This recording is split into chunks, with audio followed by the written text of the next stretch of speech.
This is Whistler, Book 2, in the Ruthless Hellhound series. Written by 𝐂𝐲𝐵𝐵, narrated by Patrick Zeller and Melissa Moran. Prologue. Whistler, 18 years old. The greatest of the greats knows that no matter what, you push through the pain. There's no winning without sacrifice, and sometimes that means putting your body through hell. Babe Ruth, the great Bambino, knows what I'm talking about. In 1924, it was a glorious sunny day. The weather was hot, and the crowd was amped for the game between the Yankees and the Senators. The batter was up to swing, and the baseball cracked against the bat, soaring toward the right field. But it was close to the foul line. Babe Ruth was sprinting. He wasn't watching where he was going. His eye was on the ball. All that mattered was winning. All that mattered was catching that damn ball. He ran smack into the concrete wall of the bleachers, losing the ball indefinitely, and knocking himself unconscious for 5 whole minutes. No one knew what to do. It was 1924, after all. Today, an unconscious player would be rushed to the hospital, but Babe Ruth laid there in the field with his coaches and teammates surrounding him. Coach poured water on Babe Ruth's face, and eventually Babe started to come around. When he got up, everyone insisted that he rest and be pulled out of the game. Not Babe Ruth. You don't become known as the Great Bambino by sitting a game out. Babe Ruth played the rest of the game and finished strong, gaining 2 more hits and limping around the bases, since he had also hurt his hip. God, I love that story. But not all players have the chance to get back up. I made a mistake. I pushed myself too hard. I needed to be great. I needed to push through the pain because scouts were checking me out. Not college scouts either, no. These were from the major leagues. Everything I ever wanted was in sight. But I couldn't show my pain. My knee had been killing me for months, ever since I slid into home plate and collided with the catcher somehow, his foot smashing into my right knee. I felt fine for a few days after, and then the pain set in. Every practice, every game became harder, so I loaded up on pain relievers, and they worked, until they didn't. On that fateful day, I was running around the bases after I hit another ball out of the park. The guys said when I swung, they swore they heard a whistle before I connected with the ball. I hit, and I hit hard, but my knee had had enough of the hard hits. Something popped as I ran around third base, and I collapsed. The agony was unbearable, but it was the fear that immobilized me. I knew I'd gone about making my sacrifice the wrong way. I've had 2 surgeries on my knee, but none will make me play ball again. If only I had gone to the doctor when the catcher's foot hit me. All of this could have been avoided.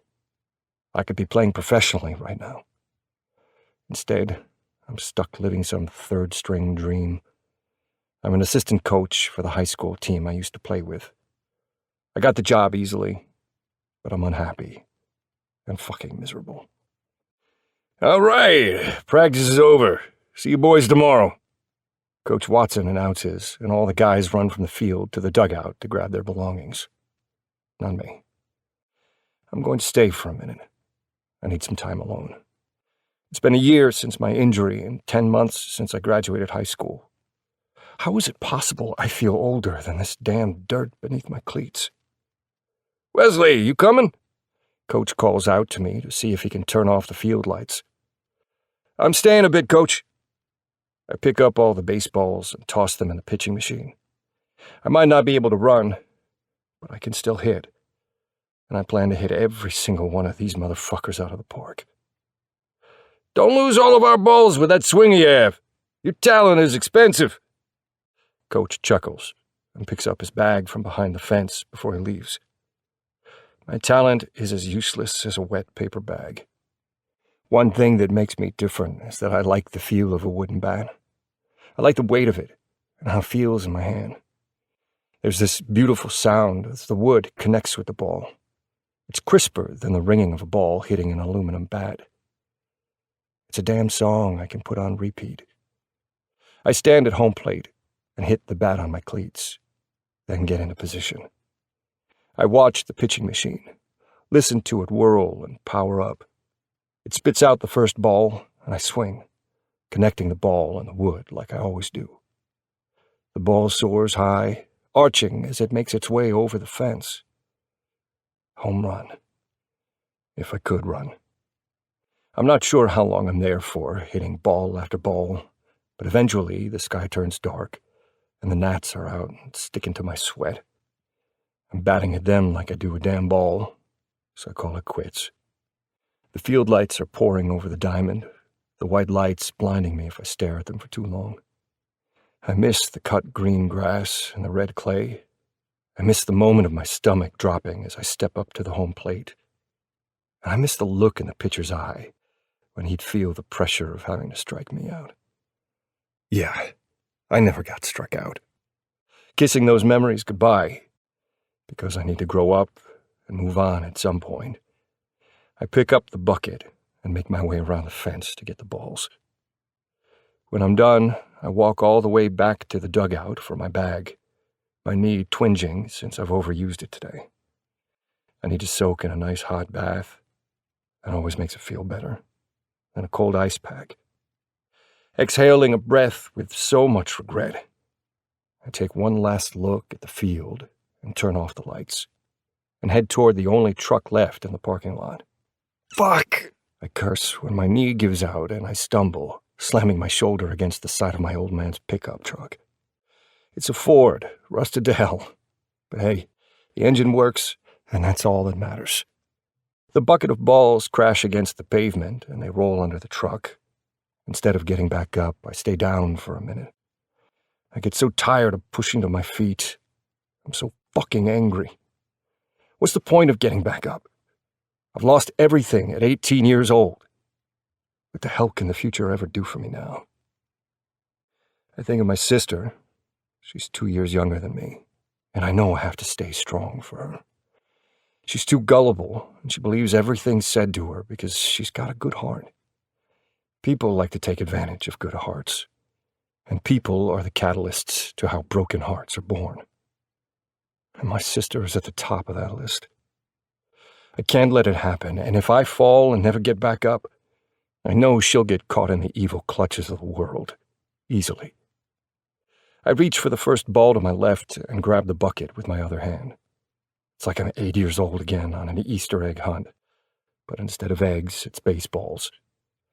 I have to climb under the truck for a few, then walk around to the other side to grab the rest. I don't even know if I have them all. I don't care. I want to go home. Tossing the bucket in the bed of the truck, I limp around the driver's side, open the door, and get in, throwing my bag on the passenger seat. Fuck, yes, I groan as I sit down. The engine grumbles to life, and I pull out of the parking lot, tapping my fingers against the wheel to a Van Halen song blaring on the radio. I have the windows rolled down since the air conditioning doesn't work, and my elbow is perched out of it as I roll to a stop at a red light. To my left is the Demon's Fury Clubhouse. They're a motorcycle club that anyone who has a damn brain stays far away from. I've always been curious, though. It's hard not to be when the impressive row of bikes out front scream danger. It's badass. I've thought about going in there and talking to them. I don't know how they bring on members. Is there a fee? Is there hazing? What do I need to do? Maybe with them, I'd find purpose. Yeah, right. You. Get a grip, Wesley. Like you'll ever amount to anything anymore, I say to myself. I press on the gas pedal when the light turns green and slowly drive by them, since the speed limit is 20 miles an hour. I turn my head and watch the bikers as I pass. A few are outside with women at their sides, which I envy, and a few are smoking. They have on leather cuts, which look fucking cool, and I want one. But I know I'd be up to no good if I joined them. Sliding my eyes to the road, I catch sight of movement out of the corner of my eye. A woman is struggling with a man. They're at the corner of the clubhouse, away from everyone, and in the dark alleyway. I slow down to get a better look, and that's when I notice it's my sister. My 16-year-old sister, Taylor. Oh, fuck no. I growl and whip into the parking lot so fast my tires squeal. I fucking knew she'd end up with someone that's trouble because she's too damn naive for her own good. She'd take anyone's hand and follow them through hell if they just said she'd be okay. The guy grips her by the hair and she cries out. Then he yanks her deeper into the alley where I can't see them anymore. I only know it's her because of her long, curly brown hair and the damn red boots she likes to wear so much. I park at the end of the alley, and the headlights shine down the darkened path. Trash cans line the side, and wooden pallets are leaned against the wall. He has her pinned on the ground and is slapping her face with the back of his hand. I can hear her screaming for help, but no one else can since the rest of the bikers are down at the front entrance, blaring music. I honk the horn a few times and reach into my bag for my baseball bat. No one fucking touches my sister. I get out of the truck and charge at him with my bat. I don't even give him time to say anything. I swing. The bat slams against his back with a loud thud, and a painful groan leaves him. The biker falls off Taylor and rolls to the ground. I take the split second to take Taylor's hand and pull her up, then push her toward the truck. "Go, Taylor," I tell her. "He didn't mean it, Wesley. He loves me. He said he loves me. Leave him alone." "You've got to be kidding me," I sneer at her. "Get in the fucking truck, now!" I yell, and she flinches, which has guilt stirring in my gut. "He doesn't love you. He's just some fucking creep preying on young girls." I stare at her busted lip and swollen eye, the bruise forming on her cheek and her torn shirt, and lift the bat again. "Get in the truck."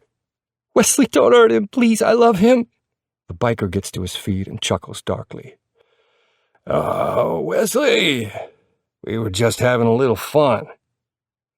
The headlights disappear for a second, and I turn around to see 5 other Demon's Fury members standing behind me. Oh, if I go down, I'm going down swinging. "You okay, kid?" one of the bikers asks her. "Hey, don't you fucking talk to her. She's 16, you disgusting fuck." I lift my bat again, and he holds up his hands, telling me he's innocent. Innocent my ass. "No harm here. I have never seen her before, and I didn't know she was underage. Spike, what the fuck? You know better than to do that. Brez, look at her. She's so fucking hot. She's just a piece of—" I don't let the asshole say another word. The bat connects to his face, and a few teeth are knocked loose and fly from his mouth. I should stop, but I'm furious. I'm pissed at him, pissed and concerned about my sister, and mad for myself. Lifting the bat to my shoulder, I swing again and connect it to his knee. A loud crunch sounds, and Spike cries out as his knee buckles. The bikers behind me make a painful groan on their own. "You hear that?" someone asks, but I'm not paying attention. I swing again. "It's a whistle from his swing," another says. "Look at Whistler go." The prez sounds impressed, like I care. I don't stop hitting him. I'm sweating, I'm exhausted, but no one is stopping me. They are letting me get my revenge. I take one last swing, and I put every ounce of strength I have in it. The bat cracks in half when I make contact with his head, and I just know that I've killed him. My sister is wailing behind me. Her cries are all I can hear through the rage. My chest heaves, and I turn around, holding what's left of the bat. "Who's next?" I ask, wiping the sweat off the top of my lip.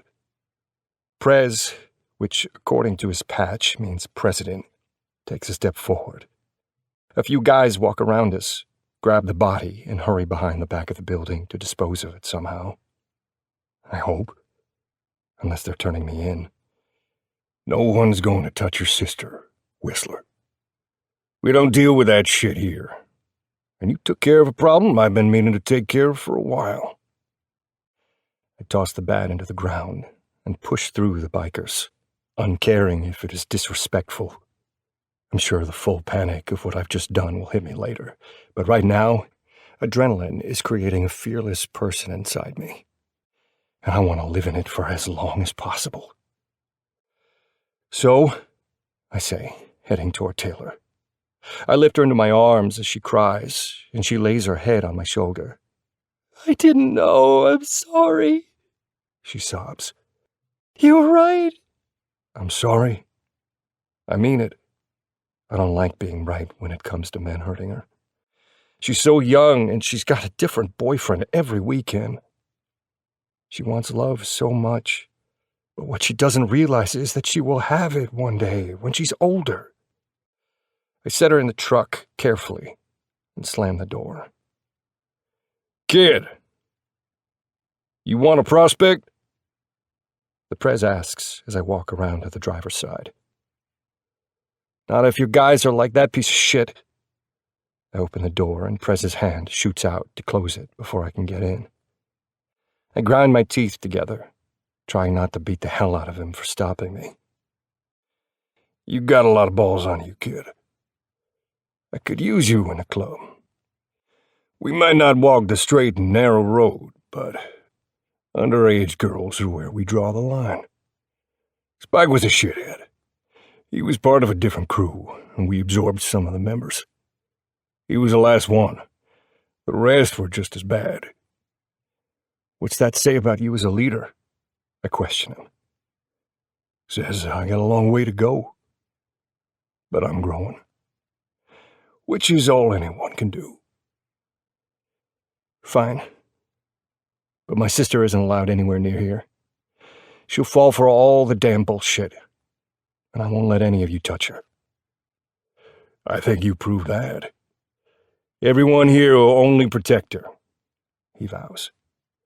I eye all of them, and another young guy is here, around my age, and his patch says 1. What kind of name is that? You like it? I ask him. Love it.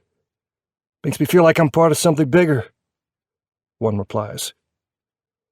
A part of something bigger. That's what I need.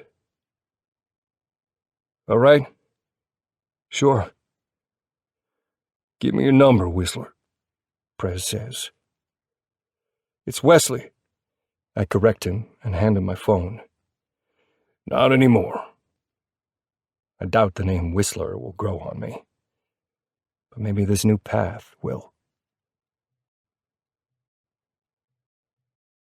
Chapter 1. Whistler. Present day. Getting Mercy to warm up to the idea of being Prez of the Ruthless Hellhounds has been tricky. He agreed, but we haven't seen him since he agreed. Demon's Fury dissolved after the President's old lady died. And we didn't have a name to us. Considering Mercy was undercover with the Hellhounds for so long, I came up with the idea to create Ruthless Hellhounds, since the Ruthless Kings help us out so much. Mercy was all about it and completely on board, and now I can't get him to answer my calls. There's only one way to figure out why. Annoy him. I'm long past the point of giving a fuck about pissing people off. When I want answers, I want them. I'm not going to wait and beat around the bush. I have men who are depending on me. Don't get me wrong, I can lead, but I don't want to. I'm more of a take-action type of fella than I am a logical thinker. After all, I killed my first man on impulse when I was 18, and haven't regretted it since. Right now, we're staying down the road from Mercy's new bar at a motel that has seen better days. We used to have a rundown clubhouse on the outskirts of town near the dam, because the old Prez said he wanted to buy something nicer when his old lady got better. The whole reason we even moved to Vegas was for her health. Well, she didn't get better, and the day she died, he killed himself there. We didn't want to stay there anymore and moved to this piece of shit motel. So it's been rough for us. We are healing and trying to move on. But Prez was a good man. He was the one that gave me this life, and I couldn't be more thankful. I have a little cash saved, so do the rest of the guys, and we're on the lookout for a place with enough acres that we can build like the Kings did. My phone rings, and I look down to see Taylor is calling me. She's still a fucking mess. I love her to death, but I'm worried one day I'm going to find her in a ditch because she went and fell in love with the wrong man. Again. I muted because I'm a shitty brother and don't feel like dealing with her problems right now, and tucked my phone in my pocket. I have my own issues, and she's just calling to ask for more money to bail her new boyfriend out of jail. She's been asking for $2,000 for 2 weeks and won't take no for an answer. The only thing I can do now is ignore her until I have the patience to deal with her. It sounds terrible, but it is what it is. I tucked my baseball bat in the holster behind my back that one made me and grabbed my wallet from the side table. A cockroach scurries along the floor and I smash it with my boot. There's a stack of napkins from last night's takeout, and I use a few to clean the guts off the floor. Fucking nasty. I hate this motel. No one wanted to spring for a good hotel. Everyone thought it was important not to do anything without Prez's approval. Mercy. Well, he is going to be in for a rude awakening when we show up there looking for answers. I need to know if we're hitting the road or what. I unlock the door, just in time to see one standing there with his fist raised and ready to knock. "Hey, man," I greet him, slamming the door in place so I know it's shut. "Today's the day, right?" I blow out a breath and head to my Harley, where a few of the other guys are waiting for me. Yeah, today is the day. And seriously, after tonight, we aren't staying here anymore. I'm technically in charge until Mercy gets off his ass. I killed another cockroach, and I'm telling you, I showered with a spider this morning. Its 8 legs had 8 tiny loofahs, and she was scrubbing her body clean in preparation to kill me. I shiver when I think about the big brown beast that was next to my shampoo bottle. She watched me the entire time, and then, right before I turned off the water, I tossed a handful of water at her. I think it was a she, because the way she was looking at me was with kill-me eyes, is how women look at you when they're pissed. "You are so dramatic." One rolls his eyes. "They don't even make loofahs that small." I mount my bike, and a few guys chuckle, and I'm not sure if it's at me or at one. "That's what you get from that, the loofahs? No shit, they don't make them that size." "You said it, not me," one says in defense, starting up his own bike. "Okay, ladies, that's enough. I'm sure the itsy-bitsy little spider was going to leave you alone." IED jokes. "I'm sure that spider could give Half-Pint a run for his money." I throw the words over my shoulder to our shortest member. "Hey, fuck you! I could take on any fucking spider," he retorts. His New York accent is thick and full of attitude, which just makes it funnier since he's so damn short. "This spider ain't got nothing on me. Let me at him." He holds up his fist. It moves his feet quick, dancing as a boxer would. "Okay, Muhammad Ali, let's get ready to go." Tutu guides Half-Pint's fists down and hops on his bike, letting the engine grumble alongside mine and one's. "Fuck you, Tutu." Half-Pint shoots him the middle finger. "Let's play nice, guys. I don't like it when Mom and Dad fight." Princess wraps his arm around Half-Pint, and Half-Pint shrugs out from under him. "Hey, don't touch me with your pretty fingers. I don't want that shit on me." Half-Pint runs his fingers through his hair and down his cut. "Fuck. Do I have flawless skin now? I don't want flawless skin." "Wouldn't want you to look like a doll, would we?" Princess swings his leg over his bike and chuckles deep at his own joke. Another fucking short joke. I'm gonna cut all that pretty hair off your head in your sleep." Half-Pint finally gets on his bike, and I'm in damn stitches listening to them. Half-Pint's accent is the cherry on top. "Fucking touch my hair, and I'll have those pathetic things you call legs." Princess kicks Half-Pint in the leg. I groan and hang my head because Half-Pint hops off his bike and launches himself at Princess, who grunts at the initial contact, but his laugh echoes in the parking lot. Damn short fellow doesn't stand a chance. Princess didn't even budge off his bike. We are never going to get out of here at this rate. Half-Pint tries to wrestle Princess off his bike, but Princess screams with laughter. "Help! Help! I've got a spider monkey on me!" Which causes another chain reaction. Socks spits out his water. Zip-Tie actually stops stuffing his bag with zip ties. Birdie snickers while his hawk on his shoulder chirps, which I think is also in laughter. Luckily, Driller, Moose, Bolt, and Bookie are still sleeping. They got beyond wasted last night, which isn't hard when Bolt plays his shock or shot game. That game has put all of us on our asses a time or two. He has a device that he made that electrocutes people, and he can change the voltage on it, so when we all get drinking, we think we can handle it. And when we can't handle it, we take a shot. The rules are pretty simple. Take it or be a bitch. While the guys are in the middle of laughing and still giving each other shit, I do not. I pull out of the parking lot and leave them behind. I don't have time to wait. I want answers. I don't want to live my life in limbo. To me, there is nothing worse than not knowing where I'm going or doing. I hear another bite behind me, and I know it's one without even looking. I know no matter what, he is going to have my back, and if I want anyone at my six, it's him. The man only needs one bullet to kill his intended target. I'm as safe as I can ever be. I press my hand against my thigh and sigh in content as we ride down the road. The Nevada sun is hot and high in the cloudless blue sky. The mountains in the distance break up the never-ending horizon of the desert. I'm so caught up in the view, I barely see Mercy's new place coming up on the right. I slam on the brakes a bit too fast and take a sharp turn into the parking lot. He's only a few miles away from Hoover Dam, which would make the transition even easier, since we wouldn't have to move far. I park to the side, and one glides in next to me. The place used to be a dump, not only on the inside, but the outside too. There are cute yellow flowers planted in front, which I find hilarious because Marcy isn't the flower kind of guy, but he is trying to start over. That means if the man wants flowers, he gets flowers. Place looks good. He's cleaned up a lot out here, one notices. There aren't any potholes either. Nice. He clicks his tongue. One really hates potholes. Yeah. Let's go see how our Prez is doing. Our boots crunch against the gravel as we stroll to the front door. Well, what used to be the front door. Fucking damn it! I pause halfway through the threshold. Uh-oh. Sounds like someone needs help. One sing-songs and glances around the inside, then cringes. The place is a disaster. Half the floorboards are ripped up. The bar has been taken down, the ceilings have been ripped off, and I know the only rooms that are done are the ones upstairs.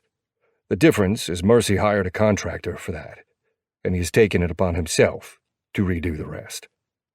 Seems like it's going well. Another bang sounds.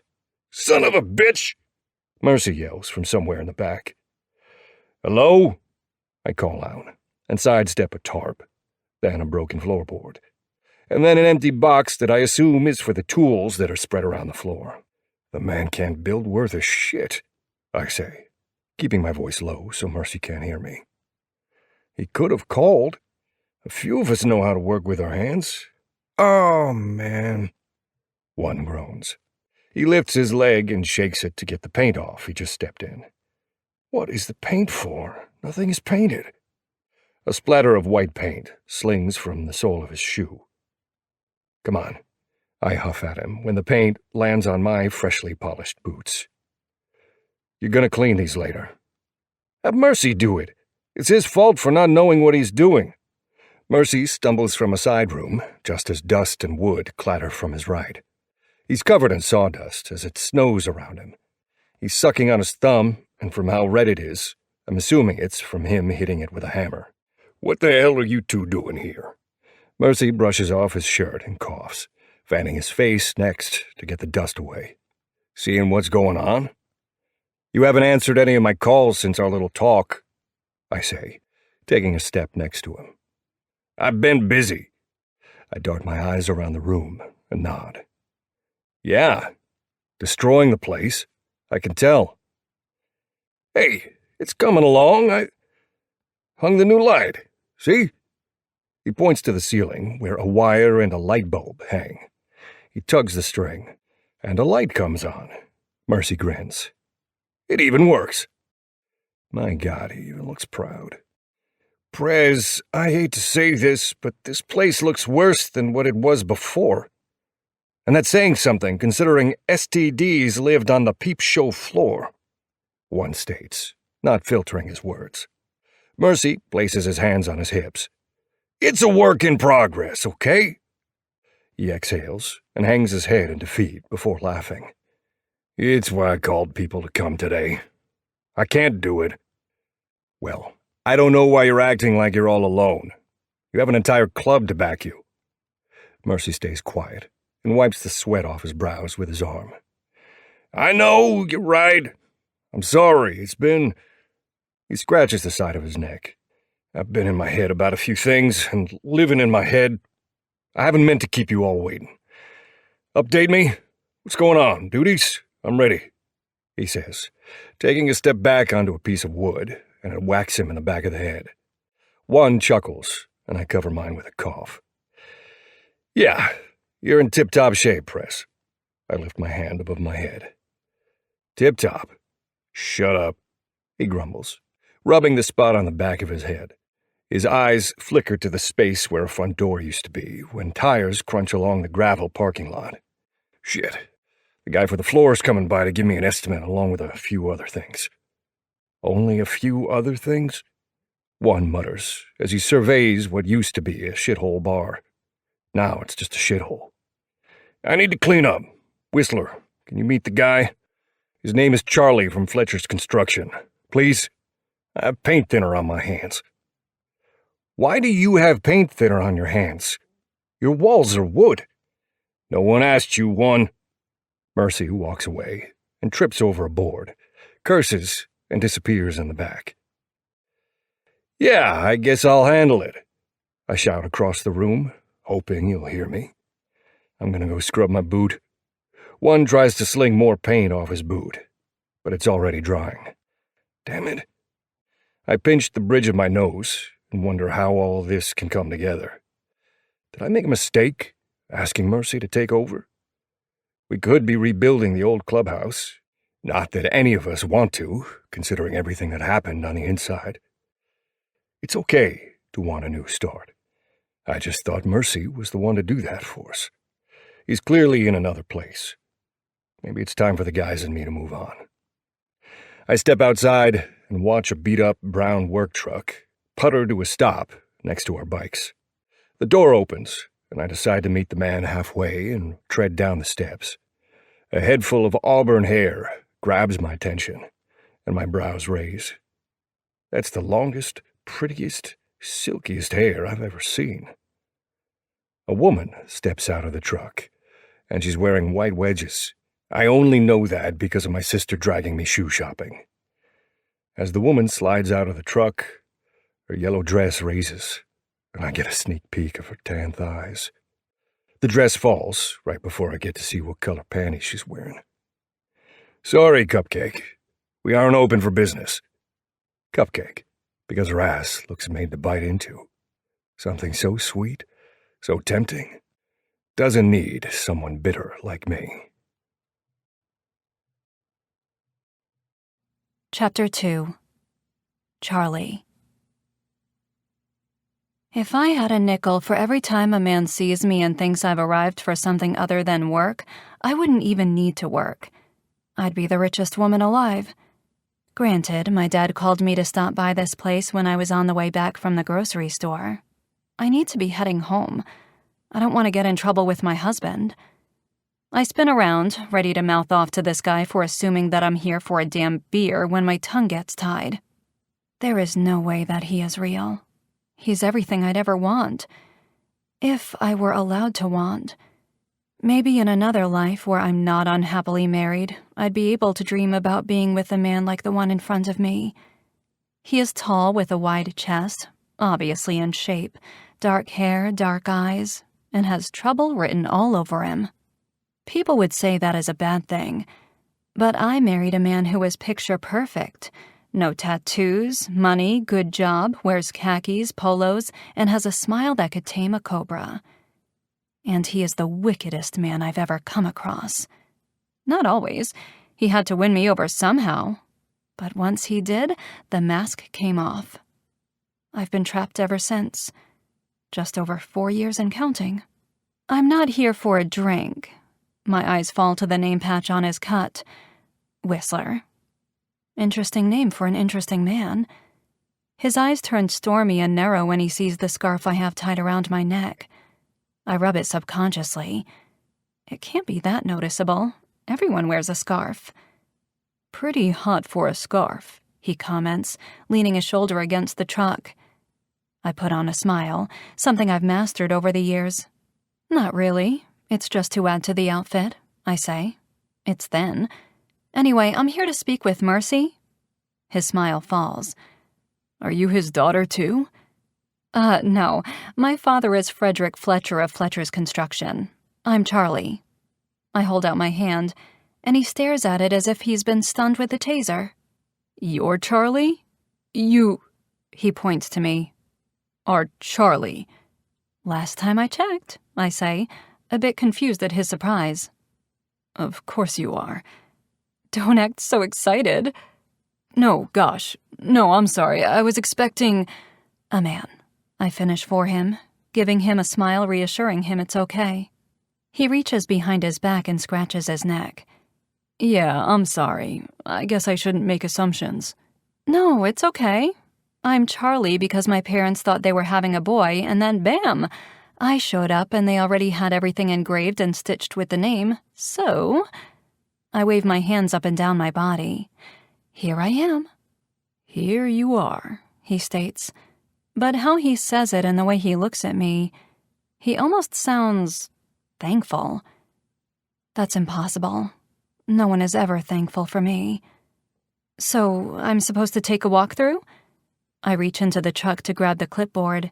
I have to lean forward, stand on my tiptoes and stretch.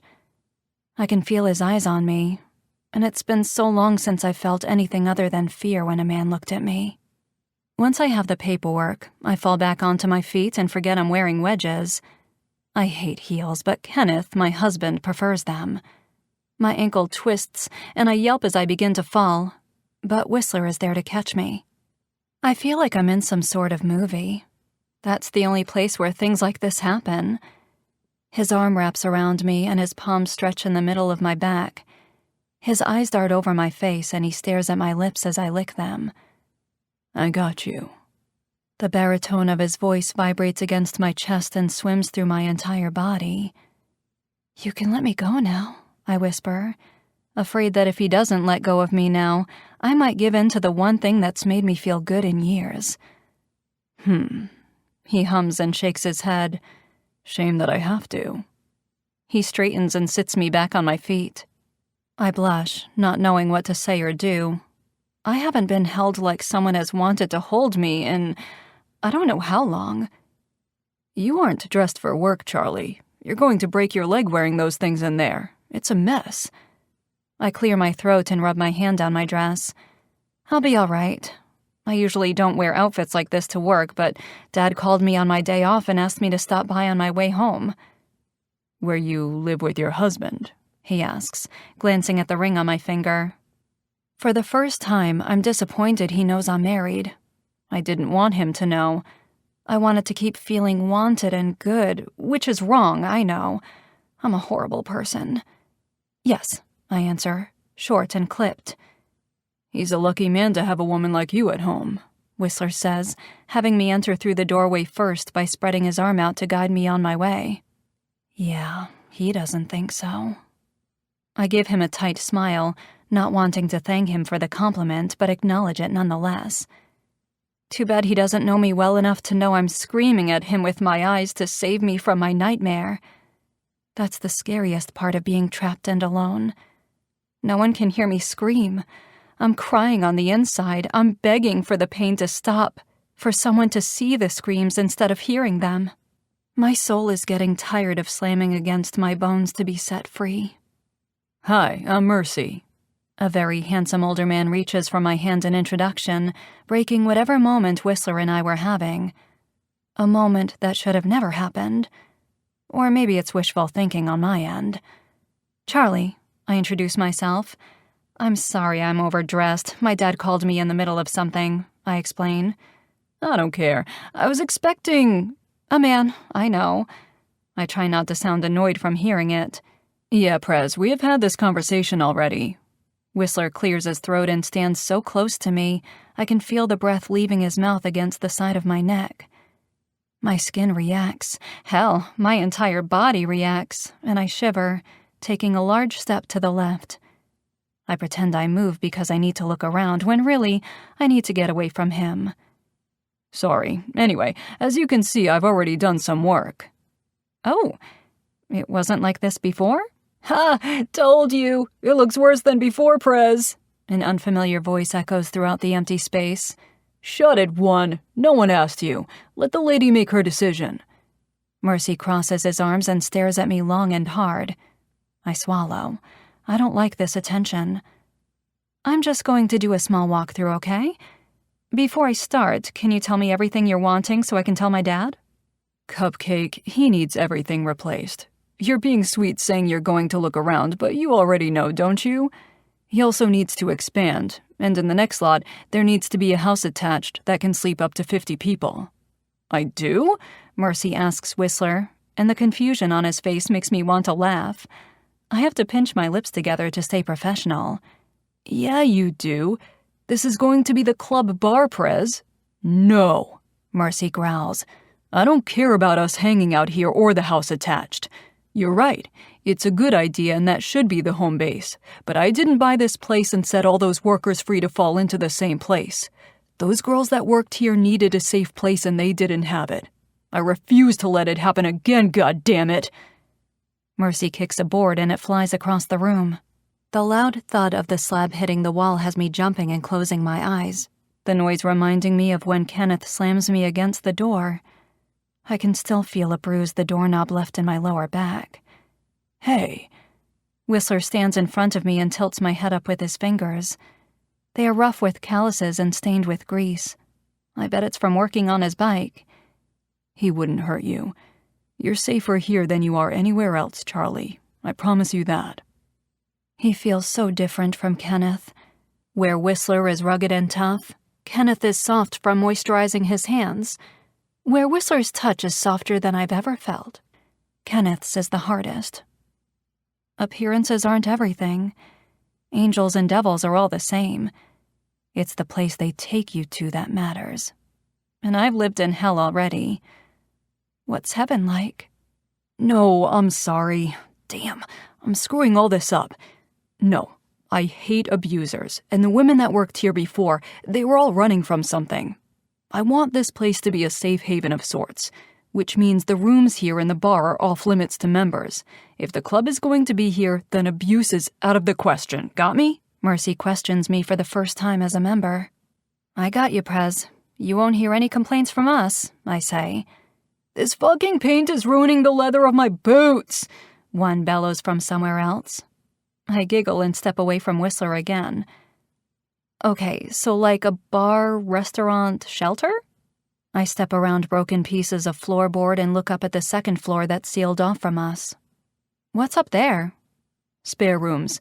Upstairs used to be where the girls could be rented and have sex. I changed that. No sex up there. Ever. Those rooms are all complete. I only want the main floor to be the focus and the house attachment. Okay, that's a lot of work. The numbers aren't going to be low. I don't expect a low number. I think I did more harm than good trying to do this on my own. No, I try to sound reassuring, but I know the truth can be heard. Let's highball. I don't want to give you a low number and then you be surprised if it costs more. Let's shoot for 60,000. High number so you can prepare. Mercy cuts me off when he reaches around the table and 2 stacks of money appear. Here's 100,000. Do what you need to do. I open my mouth and close it. I do that a few times as I stare at the money. I've never seen so much in one place. I feel dirty like I'm doing a drug deal. I'll throw in a sign for the place, I squeak. What's the name? Mercy's, the distinguished man in charge says, and if I'm not mistaken, I hear a tone of sadness. Color and font? Blue. She liked blue, Mercy answers. I don't know who he is talking about, but she sounds important, and something bad must have happened if he is talking in the past tense. As for font, I don't care. Surprise me. I'm calling it a night. Thanks for coming, Charlie. I'll expect a phone call on when you will get started. We will be here tomorrow. Business has been slow, so we're kind of desperate for work. I shouldn't have said that. He might pull back the offer now. Great, perfect. I'll see you tomorrow. Did I say something wrong? I whispered to Whistler as I watched Mercy walk away. No, he's been through a lot lately. The sign to this place is important, so make it beautiful. He'd want that. Sure, not a problem. Well, I gather the stacks of cash awkwardly. I guess I'll be seeing you, Whistler. Wesley, he corrects me. You can call me Wesley. Wesley, I try it out. It suits you. I like it. Let me walk you out. I'm fine. I don't care. You're safer with me at your side. If he only knew how true those words were. Help me. Save me. Can't you see the plea in my eyes? We walk in silence as he escorts me to the truck. My wedges can't handle the parking lot gravel too well and my ankle bends. Wesley is there to catch me again. Always catching me instead of letting me fall. You have to get rid of those shoes, Cupcake. You're going to get hurt, and what if I'm not there to catch you? The next time I get hurt will be tonight, and he won't be there anyway. I'll be all right. I tug away from his arms and he frowns, opening the truck door for me when he notices my hurry. Charlie, you'd tell me if something is wrong, right? I don't know you well enough to tell you if anything was right, Wesley, I say honestly. I'll be seeing you around. The truck grinds as I started, struggling to start as I turn the key. It always does this. The engine finally comes to life and gray smoke comes from the exhaust. You know, I can fix that for you. It's all right. It's as good as it's going to get. I wonder if he catches the hidden meaning behind that statement. Be safe, Cupcake. He walks next to the truck as I reverse. I always do my best. I turn the wheel and begin to drive away, and he taps the side of the truck with his hand to say goodbye. I glance in the rearview mirror and see him watching me as I go. My eyes burn and my fingers curl around the steering wheel to hold on tight. Why does it hurt to pull away? It's like any chance I had at being saved disappeared into a cloud of smoke. I want nothing more than to turn this truck around and run into his arms. I don't know why I'd put blind faith in a man I hardly know, but my gut tells me his embrace is safer than Kenneth's. I sniffle and wipe my cheek as my phone rings. Hello? I answer. Where the hell are you? You're 10 minutes late and fucking dinner isn't ready. My stomach curls in fear, and any strength I had with Whistler vanishes too when I hear the anger in Kenneth's voice. I become the compliant wife, the one that lost her backbone a dozen beatings ago. I try to do everything right, I do, but it's never enough. He always finds something to get angry at me for. My dad needed me to stop for a job estimate, Kenneth. I swear I'm on my way home. You could have called me. I've been starving. You know how I like to start my evenings when I come home. I'm sorry, Kenneth. I didn't have time. What did you just say? My breath starts to come out faster, and I hold back a pathetic whimper when I replay the choice of my words in my head. That's not what I meant, Kenneth. I was loading the groceries and then Dad called. You just said you didn't have time for me. I turn onto my road and sweat beads across my forehead the more driveways I pass. There are 10 before mine comes to view. 8, 9, 10. I'm sorry, Kenneth. You know I love you. I didn't mean for it to sound like that. I pull the rusted truck into the driveway, and I stuff the money under the seat so he doesn't see it. I won't be able to get it to Dad until tomorrow. No one would know I live in a beautiful 2-story home with the truck I drive, but it's the work truck. It's meant to look rough around the edges. There's a sign stabbed in our lawn that says, "All are welcome here," and the flower beds look perfect and polished. Such a facade with what goes on behind closed doors. All the money in the world that Kenneth could make, and I'd be just as miserable. I'm here, I say, my voice small and unrecognizable. I gather the 2 grocery bags sitting in the passenger seat and open the truck door. I do not hang up. I learned a long time ago that Kenneth always has the last word. Always. With small steps, I head to the front door. The red flowers sway in the wind, and the wind chimes ding. An eerie cloud hangs over me when Kenneth opens the front door, and he is smiling. I know that smile. It's the kind that promises anything other than happiness. "Hey, baby." He greets me and bends down to kiss my cheek. Kenneth takes the bags, faking being a gentleman just in case the neighbors are watching. I try to prepare myself, but no matter what I do, I'm never ready. Abuse is funny like that, isn't it? You expect it to come so you shouldn't be surprised, but then when it happens, you find you're never ready. I've learned it's the hit I prepare for, but the pain slams into me like it's the first time. That will always be unexpected. Kenneth grips my wrist and tugs me inside, then slams the door, locking it so no one can come in. He slings me onto the floor and throws one grocery bag across the room. "What the fuck did I say about making time for me?" He roars at the top of his lungs until his face is red. I begin to crawl away, and his foot connects with my stomach. I gasp and hit the floor again, my chin connecting with the hardwood, which causes my teeth to clink together. He drops the other bag and digs into it. "You can't fucking listen, can you? How hard is it to obey your husband? You know not to talk to anyone but me. Your father should have called me." He opens the egg carton and tosses one in the air. "You've always had issues with listening." He throws the first egg, and it hits me in the back. I'm crying by the time he hits me with all of them, and he tosses the empty container on me. So humiliating. If Wesley could see me now. Kenneth kicks me again, and the force flips me over. He straddles me, and his knees hit the floor where the egg is, the khaki ruined. Blood pools in my mouth after he backhands me. He tugs the scarf free and wraps his hand around my neck, squeezes and lifts my head off the ground. The smell of whiskey lingers on his breath, and the strong scent tickles my nose. "You're going to clean this mess up like the good little bitch that you are, aren't you?"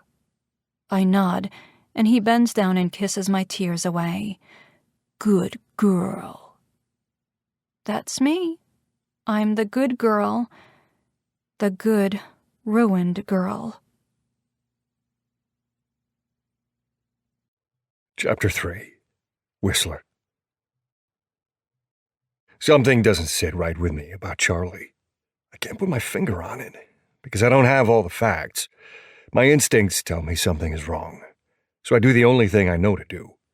I have Tutu do a basic background check and give me her address. Now I'm sitting on my bike across the street and parked a few houses down so I can have a view of her home. There are a few lights on inside, but I can't see or hear anything, so I unpack a cigarette and flick the lighter. The bright orange ember lights up the dark night in front of me for a second before I pull it away and blow smoke into the air. I grab my phone and turn on the screen to use the light as I look over the file Tutu gave me. Charlie Ann Fletcher. The words "fucking beautiful" need to be next to her name instead of her date of birth. 24 years old, which only tells me she isn't too young for the likes of me, since I'm 32. Married since she was 19, which is a little young in my opinion. Graduated high school with high honors, which isn't surprising. Cupcake is a smart cookie. I knew that from the moment I met her. She got into the best colleges, but didn't go. Red flag. Her dad's company had been doing pretty well up until she got married. Another red flag. I already don't like her husband. No kids. Good. The only kids she's going to be having are mine. One day, I need to make sure she isn't happy. If she is, I'll walk away. I'm not the kind of man to ruin a family, but something is eating at me about her and her life. It's so clean. Too clean. She's never had a speeding ticket, never ran a red light, never been arrested, and her husband is just as clean. No one is that clean. Everyone has something they hide. I want to know what it is. I take another inhale of my cigarette and blow it out as I flip to her husband's file. Kenneth Hastings. Fucking frat-tastic, aren't you? I grumble at his picture clipped to the folder. His hair is perfectly parted to the side, and his smile is as bright as the sun. His veneers are way too white. He graduated from Harvard at the top of his class. Since Mommy and Daddy have money, he has no student loans. He works at a firm on the Las Vegas Strip that I'll have to visit one day. No brothers, no sisters, an only child. How did Charlie and Kenneth meet? Kenneth is a few years older than Charlie, by 4 years, and they went to different schools. A woman like Charlie doesn't strike me as someone who wants to be with a man like Kenneth. Perfect. Nice and neat. The longer I stare at his picture, the more uneasy I become. My face pinches when I flip to her file and see her picture. I place his photo and hers side by side. She's not smiling. She is, but she isn't showing teeth. It's like someone said, "Come on, give me a smile." And she's saying, "Fuck you, I don't want to." Her beautiful, plump lips are closed, and I can't see her straight teeth like I can his. She seems tired, lifeless, and her hair is limp like it hadn't been washed in a few days. His looks clean and styled. Something's going on. She isn't happy. She doesn't even have his last name. I'm not a fucking cop, but my gut hasn't been wrong yet. Kenneth Hastings rubs me the wrong way. People who do that end up getting their heads used as batting practice. I tuck the files in one of my saddlebags and lean forward, watching the house like a hawk. Nothing's happening to alert me, but there is a dark cloud hanging over this house, and I need to figure out what's going on inside it.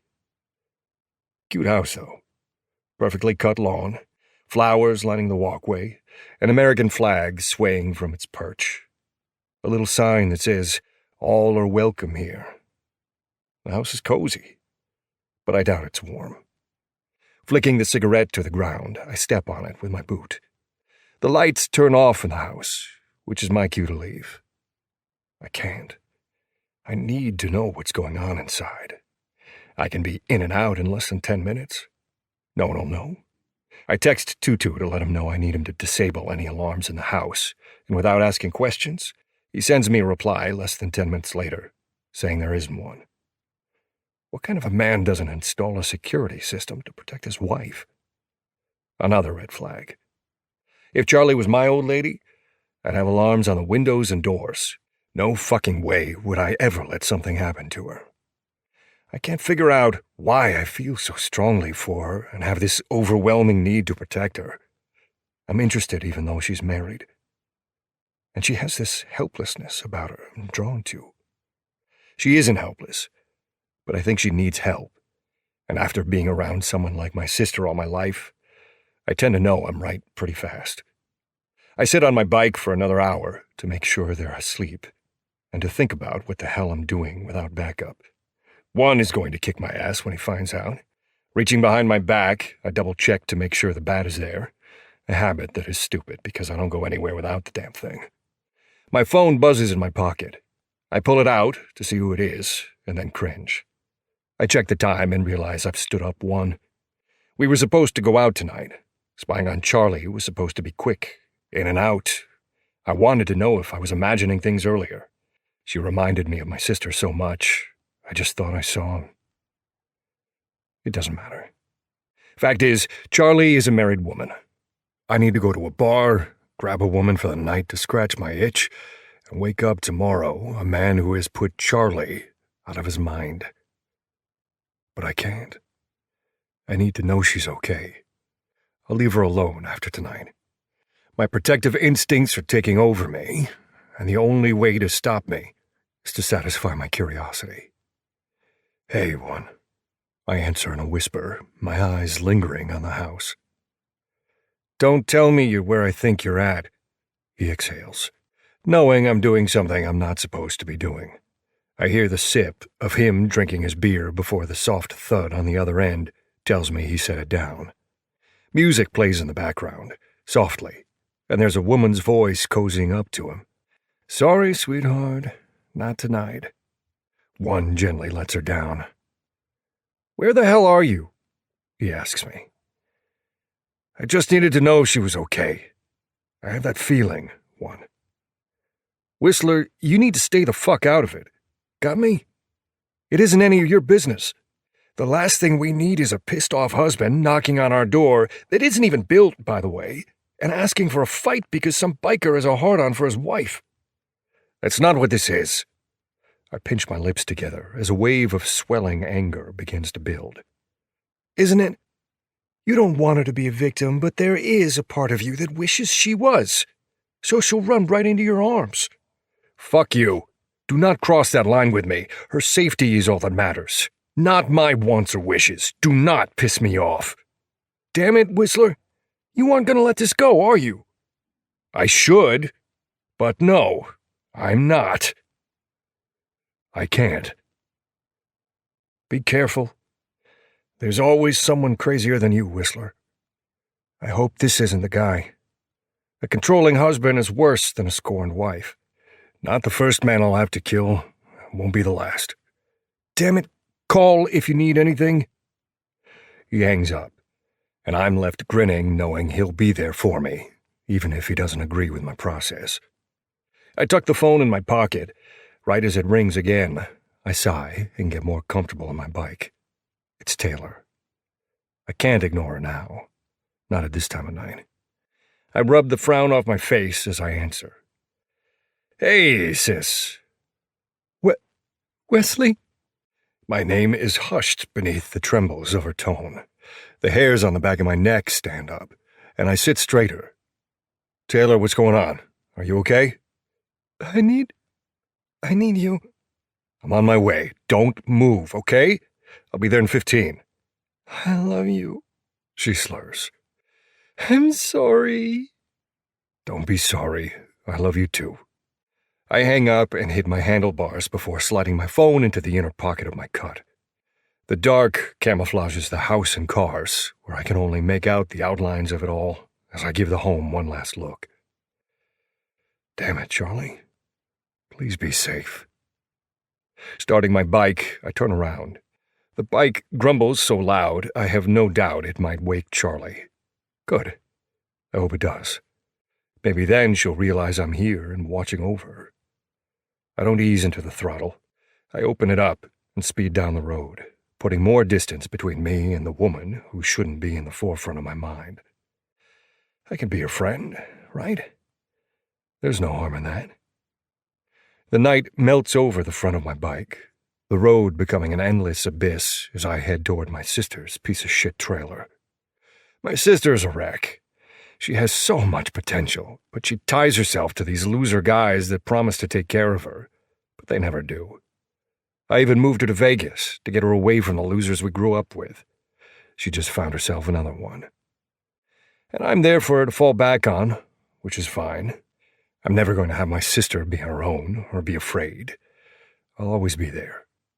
I hope she realizes the errors of her ways soon. The last thing I want is to stand over her grave because a man went from beating her to killing her. It's sad that I expect the day to happen. I've prepared myself as much as I can. Now it's all about hoping it never happens. The trailer park comes up on the left, and I take a sharp left onto a dirt road. Hers is the third on the right. It's baby blue, and the metal side is rusting from weather and not being taken care of properly. Her car is on cement blocks by the porch, the wheels off. There's one light coming from the inside. At least the electricity is on. That's more than the last time I was here. I hook my helmet on the handlebar and slide my bat from its holster and check my surroundings. I turn my head left, seeing nothing but an old man sitting in his stained tighty-whities on the tailgate of his truck. He's smoking pot, and from here I can smell the whiskey. Wanting to bleach my eyes and forget what I just saw, I slide my attention to the right. Nothing and no one is there. The trailer next to my sister's is dark. No car in the lot, and almost seems abandoned. My jeans rub against the leather seat as I swing my leg over. I crack my neck before setting the bat on my shoulder. Casual, yet if I need to, I can give a deadly blow. The wooden steps creak from my weight, and I make a note to replace the deck before it falls apart. I've offered to set her up in a decent apartment, but she won't leave this piece of shit, Roy. I kick the door in, because fuck pleasantries, and prepare to swing when I see the mess in the living room. The seafoam green couch is ripped to shreds, the padding tossed out of the cushion. The second-hand coffee table is broken in half, pieces of wood sprinkled along the matted red rug. The TV is face down on the ground, and kitchen drawers are open, either out of their slots and on the ground or half open. Someone was looking for something. "Taylor? 𝐶𝐸, are you here?" I call out to her, using the nickname I gave her when she was 11, innocent, bright-eyed, and the future shinier than diamonds in the sun. I stop walking and listen, waiting to see if I hear any sort of noises. A groan from the back bedroom has me rushing down the hollow hallway, the thud of my boots echoing off the thin walls. "Taylor, are you okay? Call out to me, 𝐶𝐸." I slam my shoulder into the cheap door and dent the fake wood. "Taylor, please answer me. I will tear this trailer to the damn ground for you. Answer me." The rhythmic sound of "We Will Rock You" by Queen is tapped onto the floor with a fist, something we used to do when we were little, when we played hide-and-go-seek. I could never find her, and she'd always use the floor as drums to help me out. I bring my foot up and slam it right above the golden knob. The door breaks from the trim and swings so fast I have to stop it with my hands before it shuts in my face. The blue carpet has stains, and there are clothes strewn everywhere, along with a broken lamp on the ground next to the mattress, which is on the floor. There's no bed frame or box spring. There aren't even sheets on it. The old floral pattern of the mattress is old brown circles on it. Blood. There's a tattered and torn quilt on the bed that our mom made before she died, and Taylor seems to be wrapped up in it. Her brown hair is a shade lighter than mine, curly, and right now it's in need of a good wash. "Damn it, Taylor, you scared the hell out of me. What's going on?" I touch her shoulder to turn her over so I can see her face and gasp. I fall to my knees and press my fingers against her throat to check for a pulse. This is more than a busted lip or a bruise on her cheek. I yank the blanket off her and almost choke when I see bruises on her arms. I lift her shirt and see some internal bleeding, and her eyes are so black and blue they're almost swollen shut. Whoever did this, they meant to kill her. Fuck, Taylor, talk to me. I don't know where to touch her. No matter what I do, it'll hurt her. "Who did this to you?" "Wesley," she croaks, and a tear leaks out of the corner of her eyes. "Wesley, it's you. It's you," she sobs, her body shaking in relief. I crawl into the bed and pull her to me, pressing a kiss against her forehead. "It's me. I'm here. I need to call 1. You need help. You can't stay here. Who did this? I thought Roy was in jail." "He owes people." "Damn it, Taylor." I gently take her face in my hands and push her hair out of her face. She can see me out of her left eye, and I hang my head. "You can't keep doing this. I can't lose my sister, Taylor. Please," I beg her. She nods. "I swear I'm done with him, Wesley. I promise. I want more. I don't want to do this to you. I'm so sorry. I'm sorry." I hold her while she cries, and my eyes burn seeing her like this. Weak, beaten, and gullible. I pull out my phone from my cut pocket and press the number 1 for 1. He's the first person on my speed dial. He picks up on the first ring. "Husband kill you yet?" He chuckles.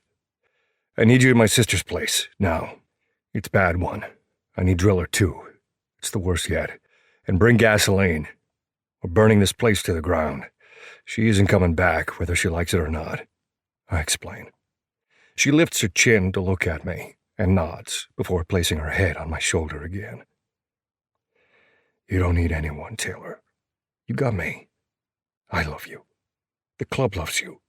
You aren't alone. You don't need this shit anymore, okay? I won't have you do this to yourself." You're right, she says, clutching onto my shirt. I'll do better, I swear. On my way. He hangs up, and I know I can count on him to get here. He has a soft spot for my sister. Always has, and always will. He's like a second brother to her. Who did this? Do you know? She shakes her head. They wanted money. Her lip is swelling, and the longer it goes untreated, the harder it is for her to speak. She's starting to mumble out of the corner of her mouth. I didn't know anything about it. I swear, Wesley. She blinks up at me through wet lashes. I know, Cicero. You never do. These fucking losers put you in harm's way. I'm done with it. I'll kill them and Roy. I wait for her to beg me not to promise me she won't see him again, to cry and plead. But she doesn't. She doesn't fight me like usual. Maybe she will change. Only time will tell. Abusers have a sick way of twisting their victims' minds and holding them hostage. I've heard Taylor promise so many times that she is done, and never is. Everyone has their breaking point, and for victims of domestic violence, sometimes that point is death. Chapter 4. Charlie. You'll be good today, won't you? Kenneth straightens his red tie as he stares into the mirror while I tie his shoes. Yes, I'm on my knees tying a damn shoelace because that's how fucking pathetic I've become. If I don't, I get hit. If I run from him, I get hit. If I threaten to leave, he threatens to kill my dad. I can't leave. I have to do as he says. He's already stealing from the company and Dad has no idea. I'm a horrible daughter letting her father's company fail because I'm scared. Scared isn't a strong enough word. I'm terrified. Yes, Kenneth, I'll be good, I answer automatically, tears threatening to spill. I can't let them fall or he will really give me a reason to cry. Good. I flinch when he runs his fingers through my hair. I love you, you know. Just mind me and we won't have issues, Charlie, okay? Okay, Kenneth. I expect you home by 5. I want lemon herb chicken with fresh green beans on the side. He snaps his fingers as he thinks. Oh, and those hand-mashed potatoes that you make, they are so good. He bends down and gives me a kiss on top of my head before wrenching me back by the thick of my hair. The chicken better not be dry either. It isn't fucking hard to cook. Don't act dumb. He shoves me backward and my shoulder slams against the bedpost. I swallow a painful cry and push a smile between my lips instead. Have a good day, I say to him. Kenneth grabs his brown leather briefcase and swings his suit blazer over his shoulder before walking out of the bedroom door. I don't dare move or make a sound until I hear the car start and pull out of the driveway. I release a breath as the front door slams shut, vibrating all through the house until I can feel the floor shake under me. When the engine starts and the car pulls out of the driveway, that's when I move. That's when I push myself off the floor and fall onto the bed. When did life become so hard? When did it become about survival? I can't remember. Yes, I do. It all started when I met Kenneth Hastings, the handsome older guy who paid me attention the summer after I graduated from high school. I fell in love fast and hard. He was the first man I ever loved, so 2 months after we started dating and he wanted to marry me, why would I say no? He was perfect. Until I woke up the next morning thinking it was the start of a beautiful life and he hit me. It was like a different man possessed his body, but really, he had been a really great actor in search of a girl he could boss around and use as a punching bag. I fit his criteria to the T. I asked him once if he hated me so much why he would continue to be with me, which only earned another slap across the face. He said I was his only one, that he loved me, and when he actually shows me he loves me, the days are few and far between, it has me falling into him all over again. Well, it used to. His love isn't love. It's manipulation. He can keep his gifts when he feels bad. He can keep his fake love. I no longer believe in it or in him. Or in me. He has beaten me down to the point where I'm too weak to attempt to leave. Risking my father's life isn't worth it. I have a roof over my head and food on the table. It could be worse. The bed is soft and forgiving, tempting me to crawl under the fluffy emerald comforter. I could forget the world for a few hours and sink into the mattress, let the pillow catch my tears, and hope my dreams take me somewhere else. As tempting as it is, I can't succumb to weakness, not yet. I'm not ready. I push myself up and roll out of bed, wiping my cheeks with the back of my hands and wince when I rub over a new bruise. Stripping off my clothes, I head into the master bathroom and turn on the shower. While the spray hits the tiled floor, I stare at myself in the mirror. Bruises everywhere. And every bruise represents a moment I didn't try to fight.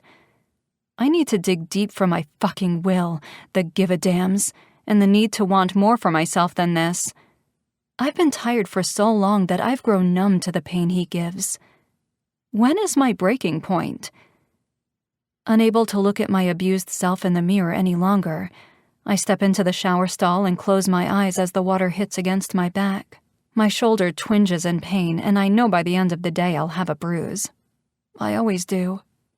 The one thing I can say about a nice hot shower is I'm able to let my thoughts run away from me and no one knows about them. They are my secrets, my simple pleasures. And if there is one thing Kenneth can't take from me, it's my imagination. And right now, I'm imagining life without Kenneth. It's what I usually do when I'm alone. As I wash my hair with coconut-scented shampoo, Kenneth's favorite, I picture myself in a red convertible. I don't care about the make or model. I just want the wind in my hair and loud music blaring. I'm singing at the top of my lungs and I'm enjoying the sun on my face while I drive up the coast of California. I want to smell the salt in the air and dip my toes in the ocean. I've never seen the ocean before. I bet it's so peaceful. The water rushes over my face as I tilt my head back. It's hot and comforting. I pretend the warmth is from the sun beaming down on me as I lay out on a beach towel, getting a tan. My shoulders are hot from the sun, and I'm sinking into a lazy state. The sand sticks to my fingertips and the tops of my feet. I'm alone. I usually am in my dreams. But this time, a hand sneaks out and touches mine.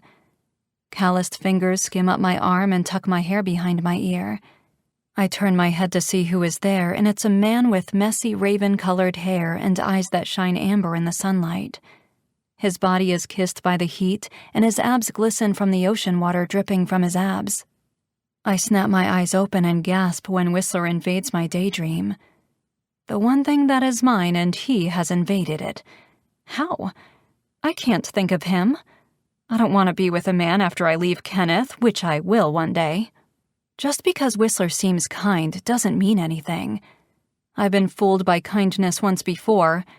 I won't fall for man's charms again, and Whistler seems full of charms, winks and smiles. I bet women line up just to talk to him. Not that I want to be with him. Like my California dream, that's all Whistler is. The man is an escape from my harsh reality, and it's better to keep him in the back of my mind. If the time comes where I'm free, I'm running far away, and not even a man as tempting as Whistler will be able to stop me. I miss the woman I used to be. The one before Kenneth. The one that lived life and wouldn't take any bullshit. Where did she go? Where is her strength? I think back to all the times I said I'd never be that woman in a bad relationship, or the woman that would be too afraid to leave because how hard could it be? And I want to slap that girl. If I knew then what I know now, I would have been smarter, kinder, and more sympathetic to other women in the same position. I was doomed the moment I met Kenneth. My naive self believed every word that fell out of his rotten mouth.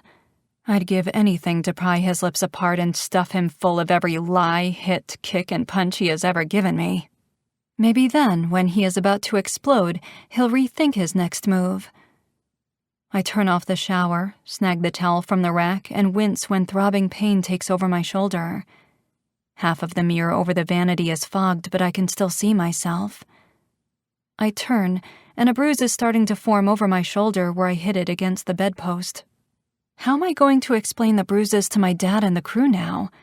I've used every damn excuse in the book, and I'm running out of pages to turn. Tearing my eyes away from my body, I go about my usual routine. I spray my hair with leave-in conditioner, and it smells like coconuts, which takes me back to my dream of being on a California beach. I think about seagulls and their chirps and drift off to dreamland while blow-drying my hair. Beach waves crash in the front of my mind as I try to hide the bruises on my face with makeup. Color corrector is a lifesaver. Green covers red, orange and red cover darker tones like purples and blacks, perfect for bruises. It isn't perfect, it isn't full coverage, but it's better than nothing. I don't bother with mascara. I'll just end up crying it away throughout the day from the pain. The counter hits my hips as I lean against it, and I give myself a once-over. Damn it, Charlie, you're better than this. He doesn't love you, and you sure as hell do not love him. Run. Run as far as you can and never look back. I can't, I whisper out loud to my own inner thoughts. I could kill him. I gasp and run out of the bathroom, covering my hand over my mouth from the shock of the thought. I hate Kenneth so much, and every time a violent idea crosses my mind, I tremble. I'm not a confrontational person. How could I defend myself against Kenneth? My attempt to defend myself would take too long, and he'd strike. Kill him. The more I think about it, the more appealing it becomes. But I don't want to spend the rest of my life in prison for murder. And the one thing I know for sure, I'd feel bad for him once he was dead. I'd be ridden with guilt. I'd regret it. I'd feel sorry for him even though I shouldn't, and I hate that quality about myself. I wish I didn't care about people because then maybe I wouldn't be here in this situation. I would have gotten rid of Kenneth ages ago. My phone buzzes, and when I see Dad's name flashing across the screen, I realize I'm running late. I've been caught plotting my husband's death. Again.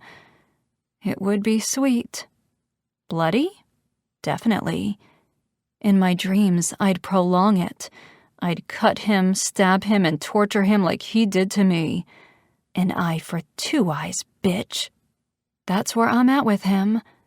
I know, I'm sorry, I'm about to walk out the door, I say as I answer the phone, putting it on speaker so I can get dressed. Great, sweetheart. No rush. Me and the guys just got to the job site. Can you pick up some coffee and those maple apple donuts you like so much? Yes, I chuckle. Dad has the biggest sweet tooth. He must have donuts every day. But he is healthy as a horse since he works so much, and besides breakfast, his other meals are healthy. That's why I don't get on to him about what he eats. You're the best, Charlie. You didn't tell me this was for a biker club. This is good business, sweetheart. They are talking about so many projects. Oh, damn, Dad. I'm so sorry. I forgot to tell you they already backed it. In cash. 100,000. I'll bring it to you so you can take it to the bank. 100,000? He balks. Wow. Charlie, holy shit, this is exactly what Fletcher's needed. I know, Dad. I'm happy for us. I'm on my way. Be there soon. Love you. Love you too. Drive safe. I hang up the phone and slip it into my back pocket, then slide on my work boots and tie the laces tight. The forest green Fletcher's construction shirt I tug over my head has been worn 100 times and is soft from 100 washes. It feels like heaven against my skin. Kill him. I've never thought about it so much, and I'm not too sure what the breaking point was for me in order to have that thought play on repeat in my head now. On my way out the door, I snag my teal purse and take an inhale of the fresh air. Hey there, Charlie. How are you doing today? I wave at Mr. Grant, the elderly next-door neighbor who thinks he needs to pick up the newspaper with a parted plush robe on and tight briefs. I'm doing great. Yourself? Just about to read the arrest reports. He slaps the newspaper against his knee and gives me a toothless laugh. It's my favorite. I always see someone I know. He scurries to his front door, leaving me shaking my head like I always do. He's obsessed with the arrest reports. The truck door is heavy and the hinges grind as it swings open, which causes me to cringe. I hate that sound. the first thing I check for is the money by shoving my hand under the seat. I gag when I feel crumbs and questionable things, but pat around until the 2 stacks of cash hit my palm. I pull them out and fan them to make sure it's all there. Another reason why I don't want to take this to the bank is because I'm always supposed to take $10,000 off the top, but if Dad does it, Kenneth has to get over it. If Dad deposits the money, the earnings are safe. If I do, I'm forced to steal. I always try to get Dad to deposit anything we earn, but most of the time he can't. I'm tired of being a liar, a bad daughter, a tool for someone else's gain, and punching bag. Kill him. If I do, all my problems would be taken care of and I'll be free from the devil. It boils down to one thing. Do I have what it takes to kill Kenneth? Chapter 5. Whistler. Mercy let me bring my sister to the 2nd floor of the bar, where the rooms are renovated and brand new. I rub my tired eyes and yawn. I haven't slept in 24 hours. There was no way I could sleep last night. I was too worried about Taylor. "How's she doing, Driller?" I ask, my voice hoarse from lack of sleep. Taylor is sleeping and won't be waking up anytime soon, with all the medication Driller has injected her with. He listens to her heartbeat one more time before taking the stethoscope off and wrapping it around his neck. "It looks worse than it is," he says. "Looks worse than it is? Are you fucking kidding me right now, Driller? She's black and blue all over. She can hardly open her eyes." "Which is why I said it looks worse than it is. She's got a few bruised ribs that'll hurt for a while. But considering how bad her bruises are, I expected more damage, Whistler. You're lucky. She's lucky. Why don't you get some rest? Shower, sleep, eat. She's down for the count and she's safe." "Yeah." I snort with a shake of my head, not believing a word of that. "For how long?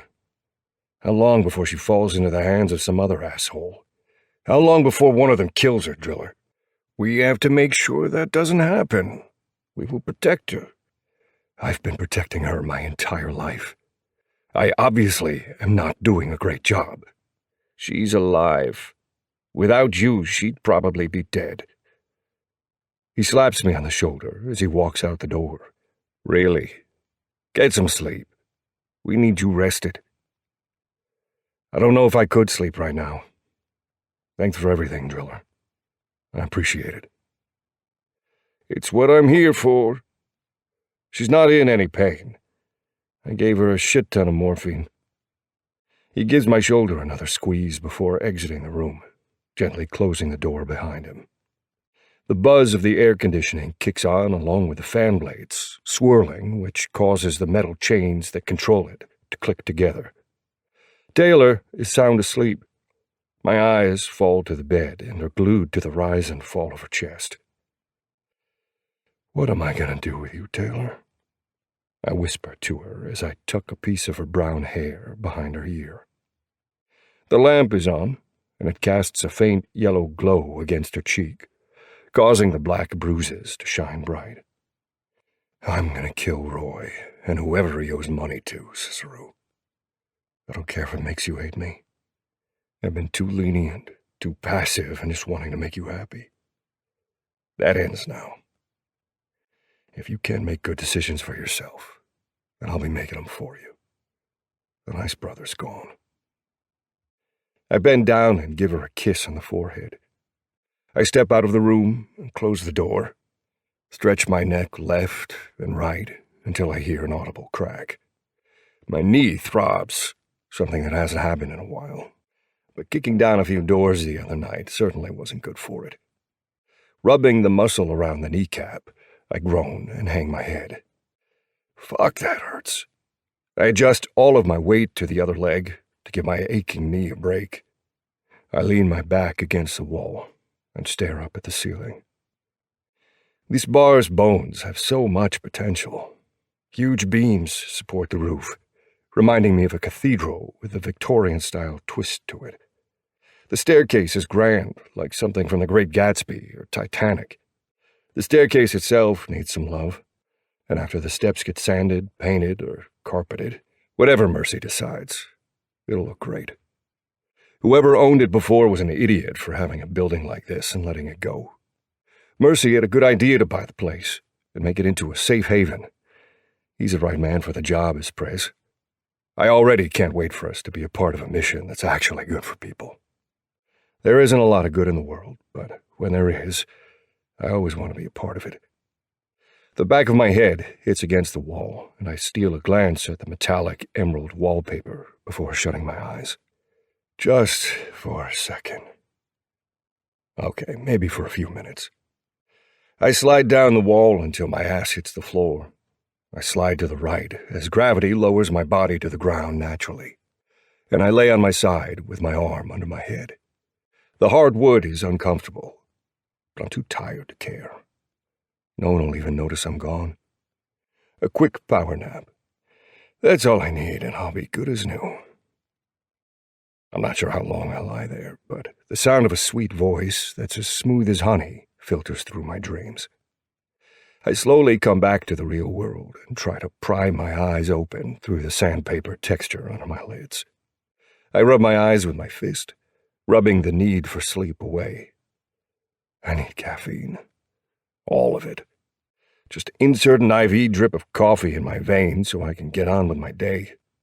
My eyes close on their own accord, and I've made the decision to not get up. Someone shakes my shoulder, and I grunt and wave at them to go away. And then they keep fucking shaking me. I snag my hand out and wrap my fingers around their wrist for them to stop. What the hell do you want? I'm sleeping. My voice is unrecognizable from the stress and lack of sleep. It's full of grit and gravel, which won't change unless I finally get some rest. Whistler, you need to come see this. I peek my eye open and see one crouching next to me, elbows on his knees, and staring at me with a wrinkle between his eyebrows. Just have Mercy do it, man. I'm not the Prez anymore, and I need my damn shut-eye. You can get your beauty sleep later. Charlie's here, and something is going on with her. So call her husband, I grumble, the words leaving a bad aftertaste in my mouth. Yeah, I doubt we're going to want to do that. That has me opening my eyes indefinitely and pushing myself up into a sitting position. I yawn and rub my hands over my face.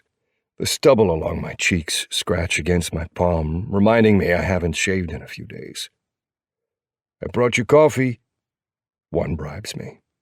He reaches behind his back, and like magic, he produces a cup of coffee. It's steaming, and the smell almost has my eyes rolling to the back of my head. They would, but I'm too tired to put in that much effort right now. I take a swig of it and cough, nearly spitting it clear across the hall when I taste whiskey. My eyes burn and my throat tingles. What the fuck, one? I choke, swallowing the Jameson lying thick on my tongue. He grins, like the damn cat who ate the canary. You needed to wake up. I figured what better way to start the day. Trying to kill me? I grumble. You take another sip of the damn coffee anyway. His way is crazy, but it oddly works.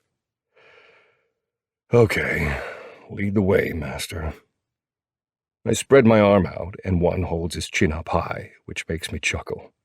I take another gulp of the drink. What the hell is wrong with me? The sound of pain escapes my lips when I take the first step on my bad leg. Shit, is it acting up again? Kicking in my sister's doors open didn't help. I'm fine. Let me know if I can get you more whiskey. One offers. Damn straight. I check the time and want to cry like a kid when I see it's barely 8 in the morning. We finally make it to the bottom of the staircase when I finish off the whiskey coffee and see Mercy talking to a guy around his age. Mercy's waving his arms as he speaks, pointing to the area where the girls used to perform. I overhear him say, I want this to be a shelter of sorts, but I want each woman or girl to have their own private space. I know it'll be a small room, but I'm hoping you could fit 10 rooms in here with their own small bathroom with a tub, Women like tubs, and if they have kids, they need to bathe them. Man, the guy has a heart of gold. I leave them to talk and follow one to the side room, where I hear workers tearing the floorboards up. A few guys are gathering the debris and carrying it outside to throw it away. One points to a woman who's talking to a member of the crew while pointing to the wall. I narrow my eyes as I analyze Charlie. She's got a busted lip, and her eye is bruised. With how she moves, stiff and slow, it seems like her back hurts too. My blood pressure rises, and I squeeze the white mug in my hand to the point it might break. I knew her husband was worthless. I stomp over to her, and when the guy she's talking to sees me coming, he snatches a piece of paper from Charlie before running away. When her eyes land on me, I nearly trip over my big, bulky boots. Her pink lips stretch into a wide grin, and her blue eyes remind me of crystal-clear oceans, bright and inviting. The longer I stare, the more I never want to leave. She's a vacation, the break a man needs from the world. Her auburn hair is vivid against the green shirt, and I imagine myself running my fingers through it to feel how soft it is. The ends curl up from the heat, and she's flushed, which shows the freckles she has dotted across her nose. It's so hard to control the impulse not to kiss every single one. I have to squeeze my hands into fists to stop myself from kissing her and treating her the way a man is supposed to treat a woman. I won't be the reason a woman cheats. Not that Charlie's like that. I don't think she is, but damn it, the bad man in me wants her to be. I'd never lay a hand on her, unless it's on her ass while I'm 10 inches deep inside her tight cunt. My cock twitches at the dirty image running wild in my head. Damn it to hell, I'm screwed 20 ways to Sunday. Charlie, we need to talk. I press my hand against the middle of her back, not her lower back, because I don't want her to think I'm trying to get frisky, and guide her through the thick plastic tarps so we can be alone. Being alone with her is a bad idea. I want to erase her pain and give her pleasure. I want to show her that love doesn't live in lies. Charlie would never have to lie again, because I'd give her what she needs. Adoration, truth, love. What's wrong, Whistler? She asks, crossing her arms over her chest. It isn't in defiance, but protection.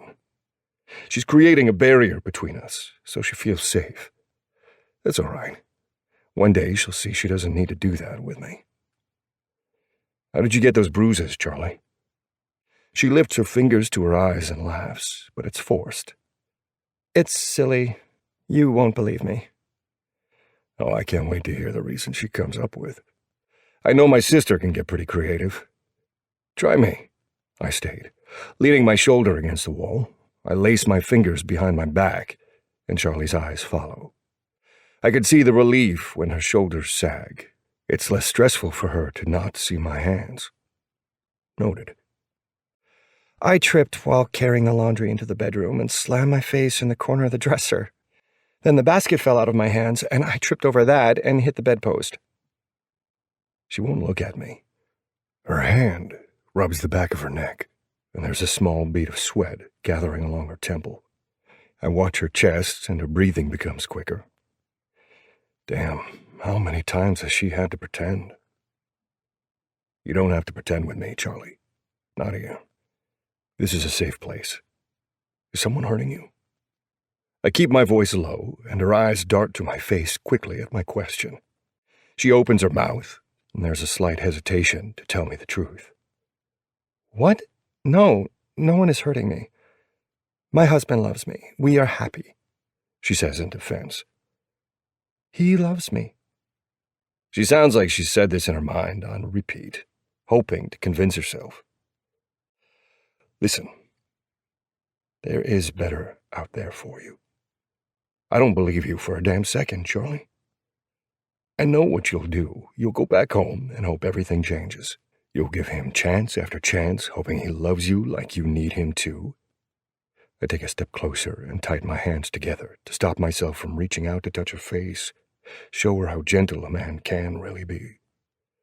But he won't. He'll keep beating you until you're in the hospital or dead. You'll never be able to do anything right in his eyes.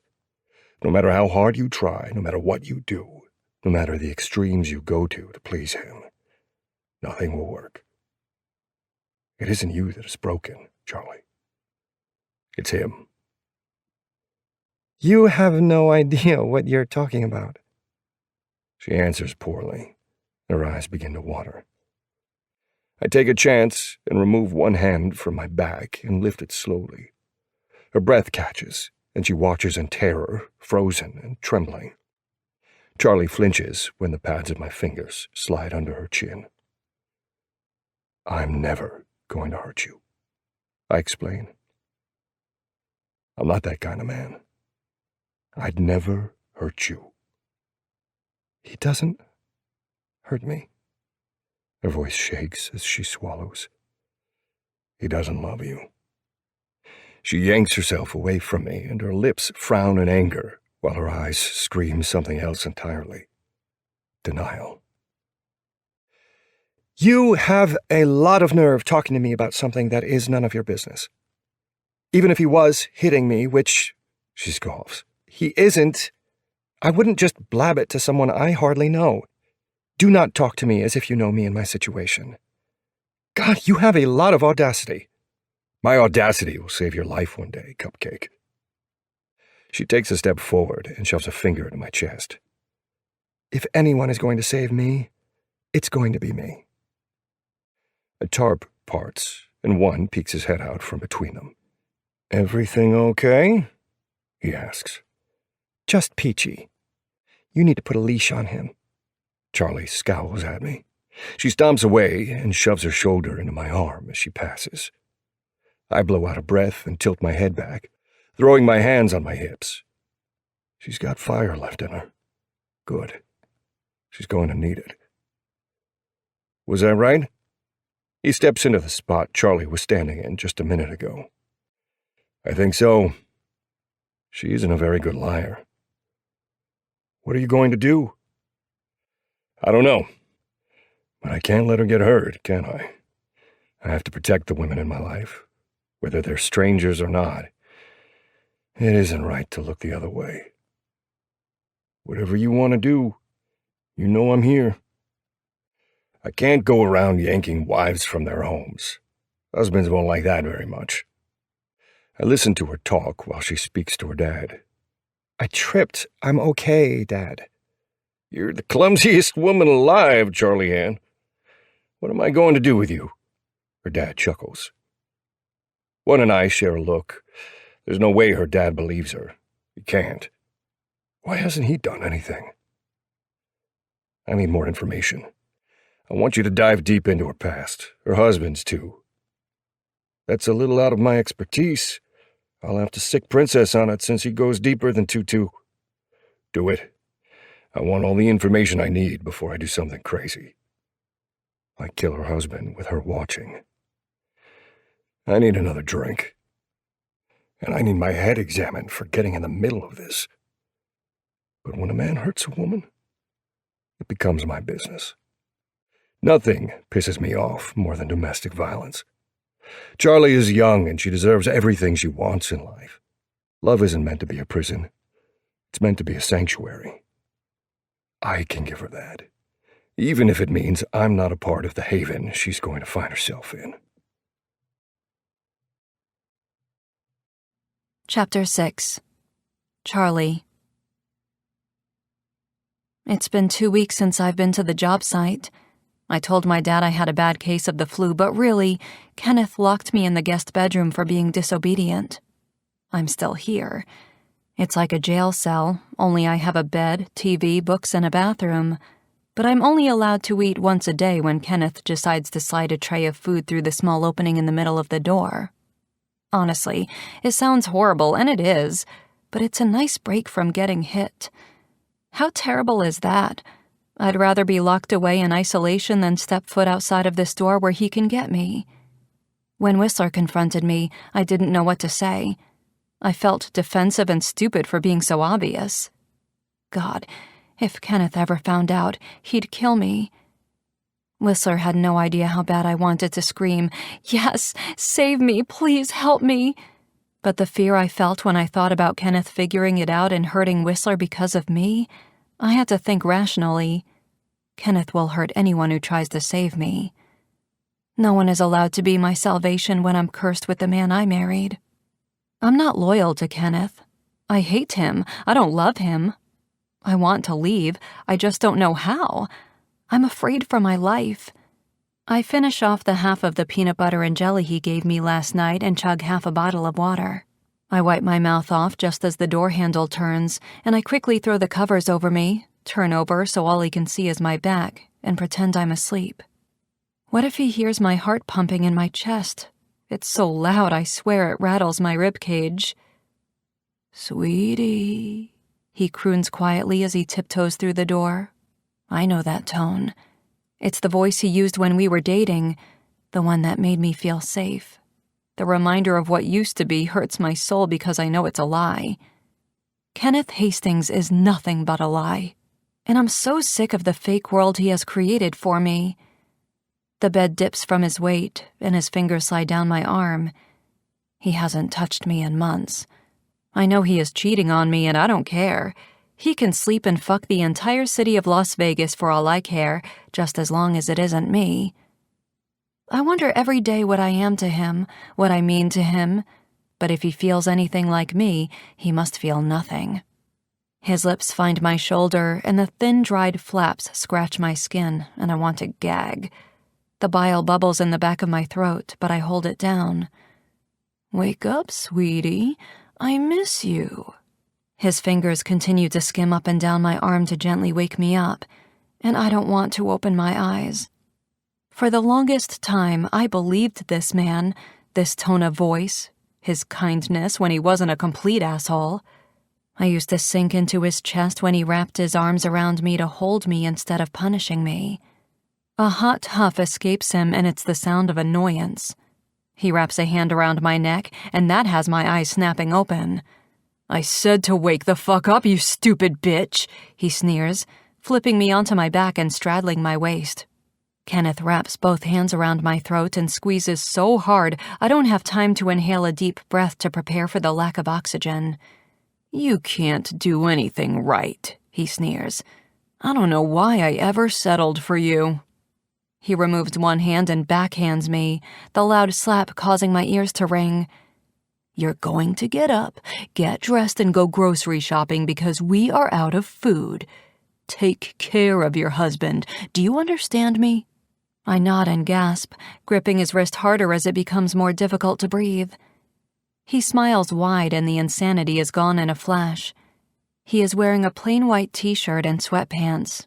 He's casual because it's Saturday, so he doesn't work today, which means I'm stuck with him all weekend. Everyone loves the weekends, but not me. Every Saturday and Sunday, I worry I won't live to see Monday. "Get ready," he says. "I won't repeat myself." I nod and roll out of bed, shivering as the cold wraps around me from the air conditioning. I'm in a small tank top and shorts. My nipples harden and poke through the material, which used to grab his attention, but it doesn't now. A huge relief. I run to the master bedroom and get dressed. I slip on a pair of blue skinny jeans and a long-sleeve plum-colored blouse, then rush to the bathroom. I wash my face, and the cold water does nothing to wake me up. Kenneth took care of that already. Brushing my teeth, I stare at the angry red marks around my neck. I'll have to wear another scarf. Kill him. Thank God for dry shampoo. I spray along the roots to soak up the extra oils. I cringe when the aluminum bottle hits the counter too hard. I wait to see if he says anything about being too loud, but I don't hear his footsteps coming down the hallway. While I apply my makeup, covering up the fading bruises from a few weeks ago, I think about my mom. She'd be so disappointed in me to know I haven't fought harder. She died 5 years ago from a car accident, but a day didn't pass where Mom wasn't a fighter. She stood up for herself, consequences be damned. She never backed down from anyone. I wouldn't have been surprised if she killed Kenneth herself and burned the body. She was a real badass. That gene must have skipped me. I slide the mascara into the holder, unable to stomach my reflection in the mirror. How can I change when everything scares me, even change? I've been locked away for so long, the only person I know how to be is the one Kenneth has formed. I snag my purse from the dresser and a hot sweat engulfs my entire body when I walk down the hallway. The low hum of Sports Center sounds from the TV in the living room. He's occupied. That works in my favor. The hardwood groans from my weight and I close my eyes, silently cursing to myself. List is on the counter. Don't stray from it or there will be consequences. Understand me? Yes, Kenneth, I answer pliantly, sliding the small square paper from the countertop. I fold it in half and stick it in my purse. I'll be back soon. He doesn't say anything to me as I leave, and I give the door the middle finger, wishing I could tell him to fuck off. Mr. Grant is in the yard weeding his garden. He is wearing bright pink Speedos today and nothing else besides a big straw hat. He has gloves on to protect his hands as he yanks the pesky weeds. Hey, Charlie! He waves at me and has to tilt his head back so he can see me from under his hat. I chuckle, feeling better than I did inside the house. Mr. Grant is good at that. Hi, Mr. Grant. How's your day going? Oh, it's good. It's hot out. A great day to work on my tan for the ladies. I'm sure you're a real heartbreaker, Mr. Grant. Oh, 1 or 2 when I was younger. Don't be modest, I tease him, and he cackles before taking a sip of water. Well, I'm going grocery shopping. I'll see you later. Charlie, before you go, I have a question for you. He struggles to stand, and I'm tempted to go help him, but I know Mr. Grant is independent and young at heart. He likes to act young, too, so I don't want to offend him. He walks up to me, and it's so hard to keep my eyes focused on his face. I mean, an old man in a pink Speedo is walking up to me, and it's shocking. It's not something you see every day. Oh, God, he has his left nipple pierced. I cough to cover a giggle. What's up, Mr. Grant? I ask as I open the truck door, hinges squeaking as always. Have you noticed a strange man on a bike at night sitting outside my house? My tongue dries out. What? Yeah, the last few weeks there has been this fella parked on the other side of the street. He sits on his bike for hours. I can't tell what he does. I don't think he means any harm, but I'm not sure. I think he's a part of that new motorcycle gang. They bought that old peep show place. I wonder what they are turning it into. My dad's company is remodeling it for them. They did buy it. Maybe you know the guy that is sitting outside my house. I doubt it. I don't talk to any of the bikers, I explain. But something tells me that if it is a biker, I bet it is Whistler sitting outside in the dark. Why would he do that? I'll tell Kenneth to keep an eye out, I say with a tight smile. Mr. Grant curls his lip. No, thanks. I'll rather take my chances on my own. Your husband is a worthless piece of shit. Don't think I don't know what he does to you. I don't know what you're talking. Don't, Charlie. I know the truth. I've called the cops a few times, I can hear when things get bad. I glance away, ashamed. He probably thinks I'm so weak. I climb into the driver's seat and start the engine. I need to go before he comes out here and checks on me. He must have friends at the department because no one ever comes, but I want you to know you're not alone. You can come to me. Believe me, Mr. Grant, it's better if you don't get in the middle. You'll wind up getting hurt. I slam the truck door and roll down the window. Thank you, I add. You can run away. I'll help you. I have no kids and I have money. Let me get you away from here. He clutches the edge of the window so I can't reverse out of the driveway. If I do, I'll run his feet over with the tires. It isn't that easy, Mr. Grant. Tears begin to brim my eyes as he tries to beg me. I know it isn't, but I can help. Hey, is there a problem out here? I stop breathing, not knowing what to do. I'm usually quick with the lies, but today nothing is coming to mind. I think I'm too stunned to know Mr. Grant would help me with his own money to save me from the nightmare of Kenneth. Mr. Grant responds to Kenneth in stride. Oh, I'm sorry, Kenneth. I didn't mean to worry you. I was asking Charlie if she could pick me up some weed killer. Pulling them out from the ground is killing my back. I offered to give her some money. I was about to come in and ask you if that was okay. I know I need to be back by a certain time, I explain as I step out of the truck. I'm so damn nervous right now. It could be okay now, but when I get back, he'll make sure I never talk to Mr. Grant again.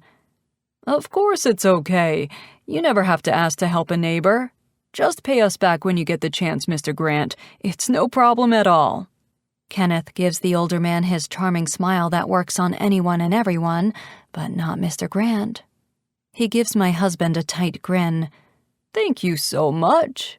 I think I'll head inside now. I get tired so fast these days. Liar. Mr. Grant can run circles around me. You think about my offer, Charlie. I do need help in the yard with my old age and all, okay? Dang, he's good. I'll think about it, Mr. Grant, I reply as he begins to walk away, pretending to limp as if he is in pain.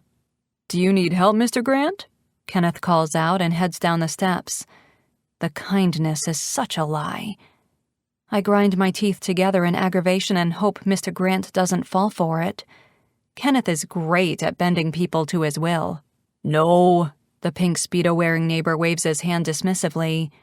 I need to walk while I can without help. Thank you, Kenneth. I appreciate it. Have a good day, everyone. Mr. Grant stops by his front door where Kenneth can't see him since the entryway is further back than the rest of the brick that creates his home. He's watching me to make sure nothing happens. Kenneth's smile falls instantly, and his eyes narrow as he turns his head to stare at me through the windshield of the truck. I give him a wave, but he doesn't return it. He turns around and heads inside the house. Kill him. Oh, how I want to. When Kenneth is out of sight, I wave to Mr. Grant and he gives me a sad smile. He returns the wave and crosses his arms, watching me as I reverse out of the driveway. I jerk the truck into drive and the diamond ring on my left finger shines as the sun penetrates the glass window. If I could go back in time, I never would have said yes. I've watched my life pass me by in slow motion. Dreams have been crushed. Hope has been banished. Love has been damned. Life is nothing how I envisioned it would be, and it won't be as long as I stay with Kenneth. Kill him. In between the lining of my purse, there is something Kenneth doesn't know about. I've been saving every dollar I can over the last few years and hiding the cash there. It isn't much, maybe $2,000, but it's a start. I could drive and never look back. He'd find me and kill me. So it's only fair if I do it first. I don't even remember driving to the grocery store, but I pull into the parking lot 15 minutes later and park between a smart car and a moped. I'm shaking for some reason, and I press my head against the steering wheel, wondering when my life became a game of survival. Just do it. Just kill him, Charlie. Prison will be better than another second spent with him. The money in my purse burns, tempting me to go to a pawn shop to buy a gun. You aren't a murderer, I say, trying to convince myself that I'm a good person. I do not plot murder. With a heavy, guilty heart, I climb out of the truck into the dry Vegas air and past the employee gathering all the carts. I'll take that one, I say, before he can grab the cart shoved over a section of the curve. Have a great day, he smiles, chipper and shit. I'm not in the mood for positive people. Positivity is a facade, too. People tell themselves to be positive, to plaster a smile on their face, and to think of the bright side of things. But you only tell yourself that when you're feeling dark and negative. Humanity can continue to fool itself. They are negative, no matter how much they pretend otherwise. I toss my purse in the seat built into the cart for kids and pull the zipper across to retrieve the shopping list. I have a few hours before I have to be home, and I'm going to take my time. I have a system. I head down the aisles first, then the produce so the fruit doesn't bruise with all the random boxes and cans, then get frozen and cold items so they last longer. There's a crying baby screaming its lungs out and a tired mom eyeing the formula. My heart aches. I'll never have that. And I wouldn't want to have a baby in the situation I'm in. Kenneth doesn't want kids, and I don't want his kids. I reluctantly roll the cart down the aisle and grab Italian dressing, which is his favorite. I like it, but I like ranch more, not that I'm able to tell him that. I relax the longer I shop. I assume some people, like the new mom, don't like grocery shopping, but I do. The piece is nice, and I hate to leave it every time. Funny running into you here. The familiar voice has me dropping the jar of pickles in my hand. The glass shatters on the floor, and dill pickles roll along the ground through the pickle juice. I'm quickly picked up and twirled around, then placed on my feet safely away from the glass. "Clean up in aisle 3, is announced over the speakers. Hey, it's okay. It's just an accident. Nothing is ever just an accident. Accidents can be avoided if one pays attention. Kenneth's voice echoes in my head. "Clean up in aisle 3.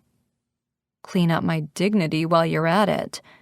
The repeated announcement yanks me from my daze, and I lift my eyes to see the man that had me dropping a jar of pickles.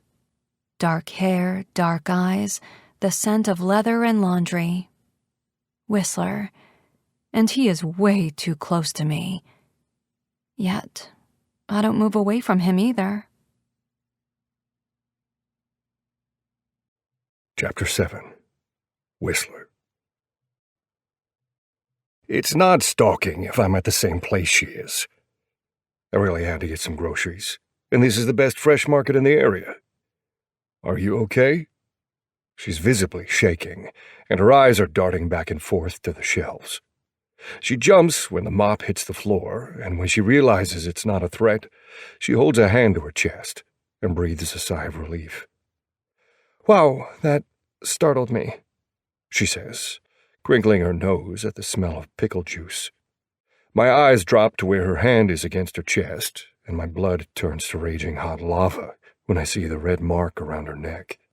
"Is that why you haven't been to work in 2 weeks?" I growl, biting the inside of my cheek, not to reach out and stroke the irritated skin. All I want to do is show her that someone cares. "No, I had the flu. This is just a rash," she explains. Ah, the excuses. You might be able to fool someone else with that lie, but not me. I sigh, running my fingers through my hair. Are you okay? Did glass hit you? Are you cut? I look up at her and down, happy that she's wearing jeans to protect her legs. She cocks her head and seems confused by my question. No, I'm fine. Thank you." She stutters and wraps her arms around the middle of her waist. "I don't know why you care." Her tone isn't rude. It's soft and curious. She genuinely doesn't understand. That's what people do, Charlie. They care. I know this may come as a shock to you, but there are good, kind people that will gladly be in your life. Life is so much more than that. I point to her neck. Just know you have friends, Charlie. Friends who will do anything for you. I hope that didn't come off as sexual. That wasn't my intent. I meant if she ever needed me to beat her husband's brains in with my baseball bat. Who in their right mind would gather that offer from the word anything? "Thanks, but I can handle the situation myself," she says, lifting the strap of her purse on her shoulder when it slips down her arm.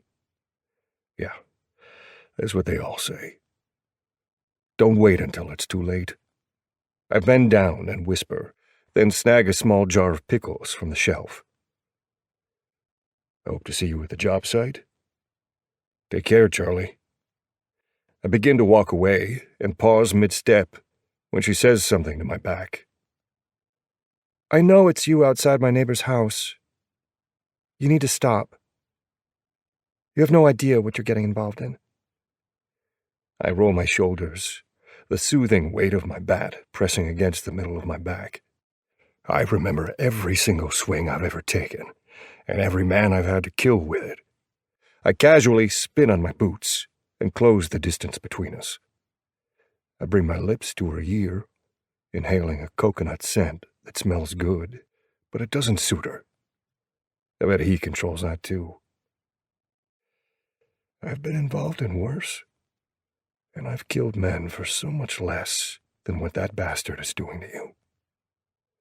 I sit outside at night, and I wait to hear you scream so I can finally kill that sorry excuse of a man.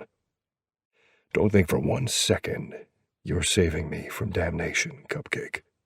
My soul was damned a long fucking time ago, so I get to sin how I want, when I want. My phone rings, and I put some space between us so I can answer it.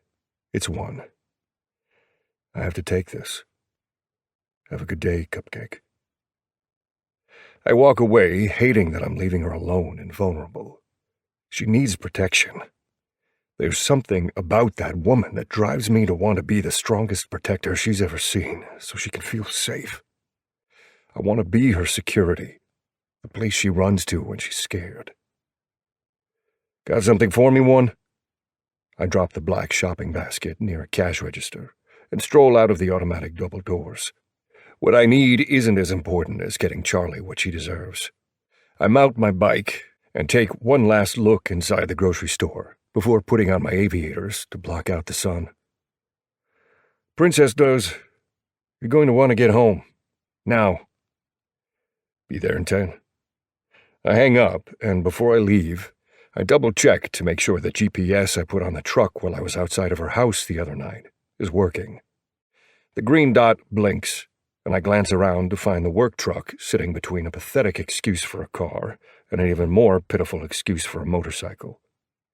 I never understood mopeds. Never will. They don't make sense to me. Okay, so maybe I didn't need anything from the market. Maybe I got an alert on my phone telling me Charlie was driving, and I wanted to see where she was going. It might be stalking if I didn't have good intentions. Yeah, that's what every stalker says. The last 2 weeks of waiting around for Charlie to show up for work and waiting until I had all of my answers before I marched over to her house and stole her away took a lot of patience. What stopped me from completely losing my shit was her dad. He talked to her every day, which let me know she was okay. The air doesn't smell as sweet, and my heart has grown in size, aching for Charlie. She has no idea how much I want to wrap her up. She's a fucking gift, and how her husband doesn't see that is something I'll never understand. Charlie deserves Christmas every day, the feeling of love, joy, and presence, the constant feeling of happiness to the point her cheeks hurt. Mark my words, I'll give her that if it's the last thing I do. The grumbling of my bike slows down as I near the clubhouse. Fletcher's construction has made a ton of headway in the last 2 weeks. Mercy paid them a little extra to work longer hours, and the inside of the bar/shelter/ I don't know what the fuck to call it, is done. They're building the extension that will eventually be part of the clubhouse now. It is taking longer to clear out the land to prepare it for construction, so until the clubhouse is built, I'm still sleeping restlessly in the cockroach-infested motel. I park the bike under a large palm tree to gain as much shade as I can when I see Mercy outside, pacing back and forth, talking on the phone. He kicks the gravel and a cloud of dust clouds in front of him. I can't tell what he's saying, but it seems the conversation isn't going well. A bug lands on my arm, where the skin is red from the sun, and I slap my palm over it to squish it. Ah, fucker. I hop off my bike and flick the dead bug off my arm, my boots scuffing against the ground as the front entrance gets closer. The closer I get to Mercy, the more I see he's hurt instead of angry. Tongue, come on. I missed her birthday because I was giving her space. I miss her. I want to get to know her. You don't know what this is like. You don't know how it feels to know I've missed out on so much. I want to be a good dad. When he sees me, Mercy doesn't try to hide, but he does step out of the way so I can go inside. No, I don't see how me being away from her is going to help her at this point, when you being there doesn't seem to help her either. Well, fuck you, he shouts, before hanging up the phone. Fuck! Mercy throws his phone against the side of the house, and the cheap plastic doesn't stand a chance. The screen shatters, and the back pops off and flies over my head. I have to duck to make sure it doesn't hit me in the face. "I hate that I don't hate him," he yells again and slaps his fist against the side of the building. "He has her best interest at heart, but I do too." He hits his fist against his chest. "I fucking care about Daphne. She's my daughter. I don't care if she doesn't remember me. She can know me now. That was all that matters. I just want a chance." Mercy's shoulders slump, and he rubs his temples. It seems the fight leaves him, but not because he's given up. He's tired. I couldn't imagine not being a part of my daughter's life.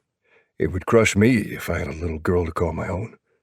Mercy has missed out on so much, and he's done everything Daphne has wanted, everything Tongue has wanted, and he's running out of patience. He's a better man than me. I wouldn't have listened to Tongue for a second. "You need something? Anything I can help with?" He bends down and picks up the pieces of his phone. "Damn it. This is the 4th one in 3 weeks. Maybe it's time to start buying them in bulk," I joke, as I pick up the piece that almost hit my head. "And no, I don't need anything, Prez. I just wanted to make sure everything was okay with you before I see Princess and One." "I'll be fine," he sighs. "I always am. It'll get better, Mercy. I hope so. I'm going to the store to get another phone. I won't be back for a while." He dumps the remains of his phone into the dumpster that's being used for the construction and gets on his bike. That thing is sweet. It's obvious Mercy has taken care of her over the years. If I remember correctly, it's the same bike he had when he was with Michelle, the love of his life. Damn, I hope I have something in my life one day that lasts that long. Prez pulls out of the parking lot with nothing but a cloud of dust trailing behind him. The front entrance actually has a door now. It's heavy, metal, probably bulletproof, and in order to get in, there's a fingerprint scanner. Normally I'd think that would be too much, but considering what Mercy's trying to do to help women or any abused woman, I'd say the fingerprint scanner is needed. It means no one can get in unless they are approved to. I press my finger against the scanner and the door clicks. I groan as the air conditioning hits me in the face. It's so damn hot out. Damn, I love the progress that's being made. The inside looks phenomenal. The hardwood floors are polished, the bar is sleek, and there's an entire wall built behind it with shelves for liquor. To the left are booths, tables, pool tables, dartboards, and even a few arcade games. It's really coming together, and it already feels like home. I hang a right where the kitchen is and see Princess and One sitting on the counter with a beer in one hand and a burger in the other. This kitchen won't be a part of the clubhouse, since this is where food for the bar will be cooked. The clubhouse will have its own kitchen. "You said you have news?" I open the fridge and take a beer from the shelf, twisting the top off and tossing it in the trash. I take a long swig, the carbonation bubbling against the back of my throat. Princess grins. Years ago, when he got his road name, I thought he'd hate it. But he's done nothing but accept it. He doesn't look like a princess. He's pretty much rough around the edges, but how he got his name is hilarious. A story for another time. "News? I have news that's going to change Charlie's life," Princess states, rubbing his eyes with his fist. "Looks like you've been pulling all-nighters. I appreciate it, man." I cross my ankles and lean against the opposite counter where he's working. "It's okay. This is what I live for." He pours a shot of jalapeno juice in one shot glass and Jameson in the other. He shoots the whiskey and then downs the spicy juice and slams his hands on the metal countertop. "Hell yeah! Woo! I'm fucking ready to go another 8 hours." "What just happened?" I ask, blinking and staring at Princess as he pops a hot pepper into his mouth. "Man, don't ask. It's his energy drink, as he calls it. He is right here," he grumbles. "And it works. The hot flavor keeps me awake." "And the whiskey?" I smirk. "Makes me feel good." He chuckles. His fingers tap quickly along the keyboard. So our man Kenneth Hastings is a real dirtbag. No shit. I knew that. Is that all you found? Not even a little. All right, let's start when they met. Looks like the pictures of the couple started when she was 19. Aw, see? So cute. He turns the laptop to me, and it's Charlie and Kenneth on the beach. He's holding what's meant to be mine. And happiness quickly turns to something else entirely. Pictures of them begin to emerge on social media with her having a split lip and wearing scarves. I know those are your favorite. I grunt in disgust and chug my beer. Maybe I need a shot of that whiskey instead. Something a little stronger. Anyway, it looks like Kenneth's dad is a part of the firm Kenneth works at. He went to high school with Charlie's dad, too. I dug deep into that connection and found out those two hated each other. Anyway, life goes on, Charlie and Kenneth meet, and suddenly Fletcher's construction begins to struggle financially. Here is my thought, and I could be wrong, but I think Kenneth and his father wanted to take down Fletcher's construction since Kenneth's dad had an issue with Charlie's. Sounds pretty immature and petty. One nods in agreement as he takes a big bite of his burger, and a glob of mustard and ketchup falls onto his pants. Ah, fuck. He steals another bite of the burger, and another drop falls, this time on Princess's hand. Shit! You're the messiest eater alive. Princess snatches a napkin from the table and cleans his hand, then gives one a handful. You need these on you at all times. This is an expensive piece of equipment, and I won't let it get ruined with mustard and mayonnaise.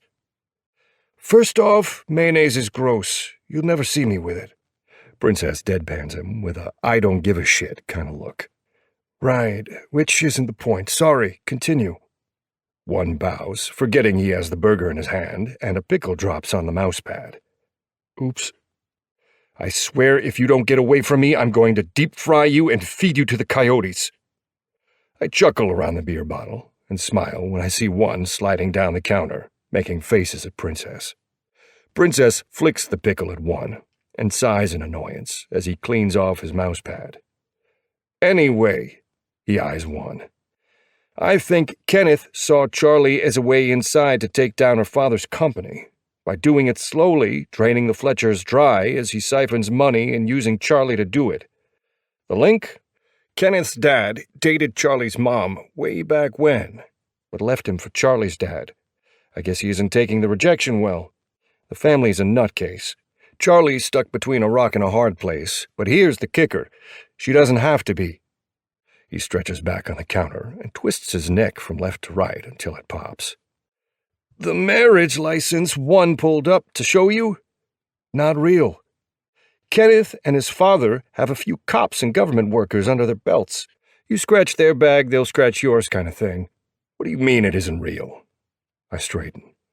He turns the laptop toward me and shows me a legal license and Charlie's. See anything? There's no mark, but who cares? Dude, her name is spelled wrong. Her birth date is wrong. Kenneth never wanted to marry her, just to control her. That's probably why he never fought her on keeping her last name. He isn't faithful to her. He fucks like 3 women in his office. She's just there for him to do whatever he wants with. She isn't married? He shakes his head. She isn't married. She's never been married. She's been lied to this entire time. Used and manipulated. That changes everything. I thought you might say that. There's one other thing. Princess sounds unsure as he taps the shot glass against the countertop, creating a nerve-grinding clink. What? She doesn't know this, but 2 years ago, she was hospitalized because he beat her to the point she needed a doctor. She was pregnant. It was too early for her to know. She thought she was just bleeding from the damage done, and he convinced her of that. I had to break into her sealed medical file. He lied to her about that? I feel sick. She deserves to know. She deserves so much more than this. He paid off the doctor to lie. 50 grand. I have proof of payment. Her agony stops now. She will never have to hurt again.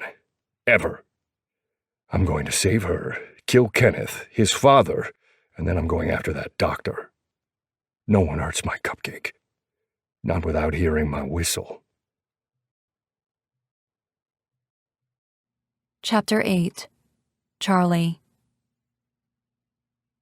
I stare at the building in front of me and grip the steering wheel. My hands are sweating as the tinted windows shine against the sun. I can't see inside. The bright gold letters above the door spells pawn shop, but the S isn't glowing, so it really just says pawn hop. This is where people buy guns, right? I need a gun. I slap down the visor and flip the cover of the mirror up to get a decent look at myself. I touch the red bruise around my neck. I can't believe I forgot the scarf to hide the mark. I can't lie about how I got this, it's obvious. I can see where each finger gripped my neck. Maybe I can say it was because of a mugging? Again? But not anymore. I'm done. I put on my oversized sunglasses just in case someone notices me and run inside the shop. The bell rings as I open the door, and the first thing I smell is cigarette smoke. The carpet is old, torn, and stained. The glass cases holding the jewelry are dirty with handprints and dust. There's a man in the back of the room with a big belly and long hair, but it's thin on the top and thick on the sides. I can see the crown of his head. His eyes flicker to me and I take off my sunglasses, setting them on top of my head. "You're in the wrong place," he grunts, flipping the page of the newspaper while flicking the ashes off his cigarette. He must sit there all the time because there are small burn spots in the carpet around him. "No, I'm in the right place. I was hoping you could help me." I swallow when I become nervous. My entire body flushes and my stomach turns with nausea. I'm not sure if I have the guts to do this, but it is a step in the right direction. "Well, I don't have all day," he gripes. I look around the empty shop and nod slowly. "You're obviously a very busy man. I need a gun." My voice croaks, and he has the audacity to laugh, which shakes his beer gut. "I need a gun," I repeat, straightening my spine and putting more confidence into my words. He sets his paper down on the counter and eyes me up and down. "All right, sweetie." "Don't call me that. I am not your sweetie," I snap. No one better call me that damn pet name again. He lifts his hands in the air and sucks his tongue over his teeth. "Yes, ma'am. What kind of gun are you looking for?" Shit. I don't know. I didn't think that far ahead. I just need one that shoots. One that won't be traced. Oh yeah, that's good. And quiet, I add with a smile. I'd hate for anyone to hear the gunshot. "Listen, sweet." I cut him off with a glare. He licks his lips and presses his elbows against the counter. "You realize all guns make noise unless you buy a silencer." "Okay, so I'll get one of those too," I say. "I don't know what you're thinking about doing." His eyes fall to my neck. "But I think you need something more compact and lightweight. It will be easier for you to protect yourself." He walks around the counter, his fingers skimming across the top of the glass. "I just got this in the other day. Smith & Wesson 642 Airweight.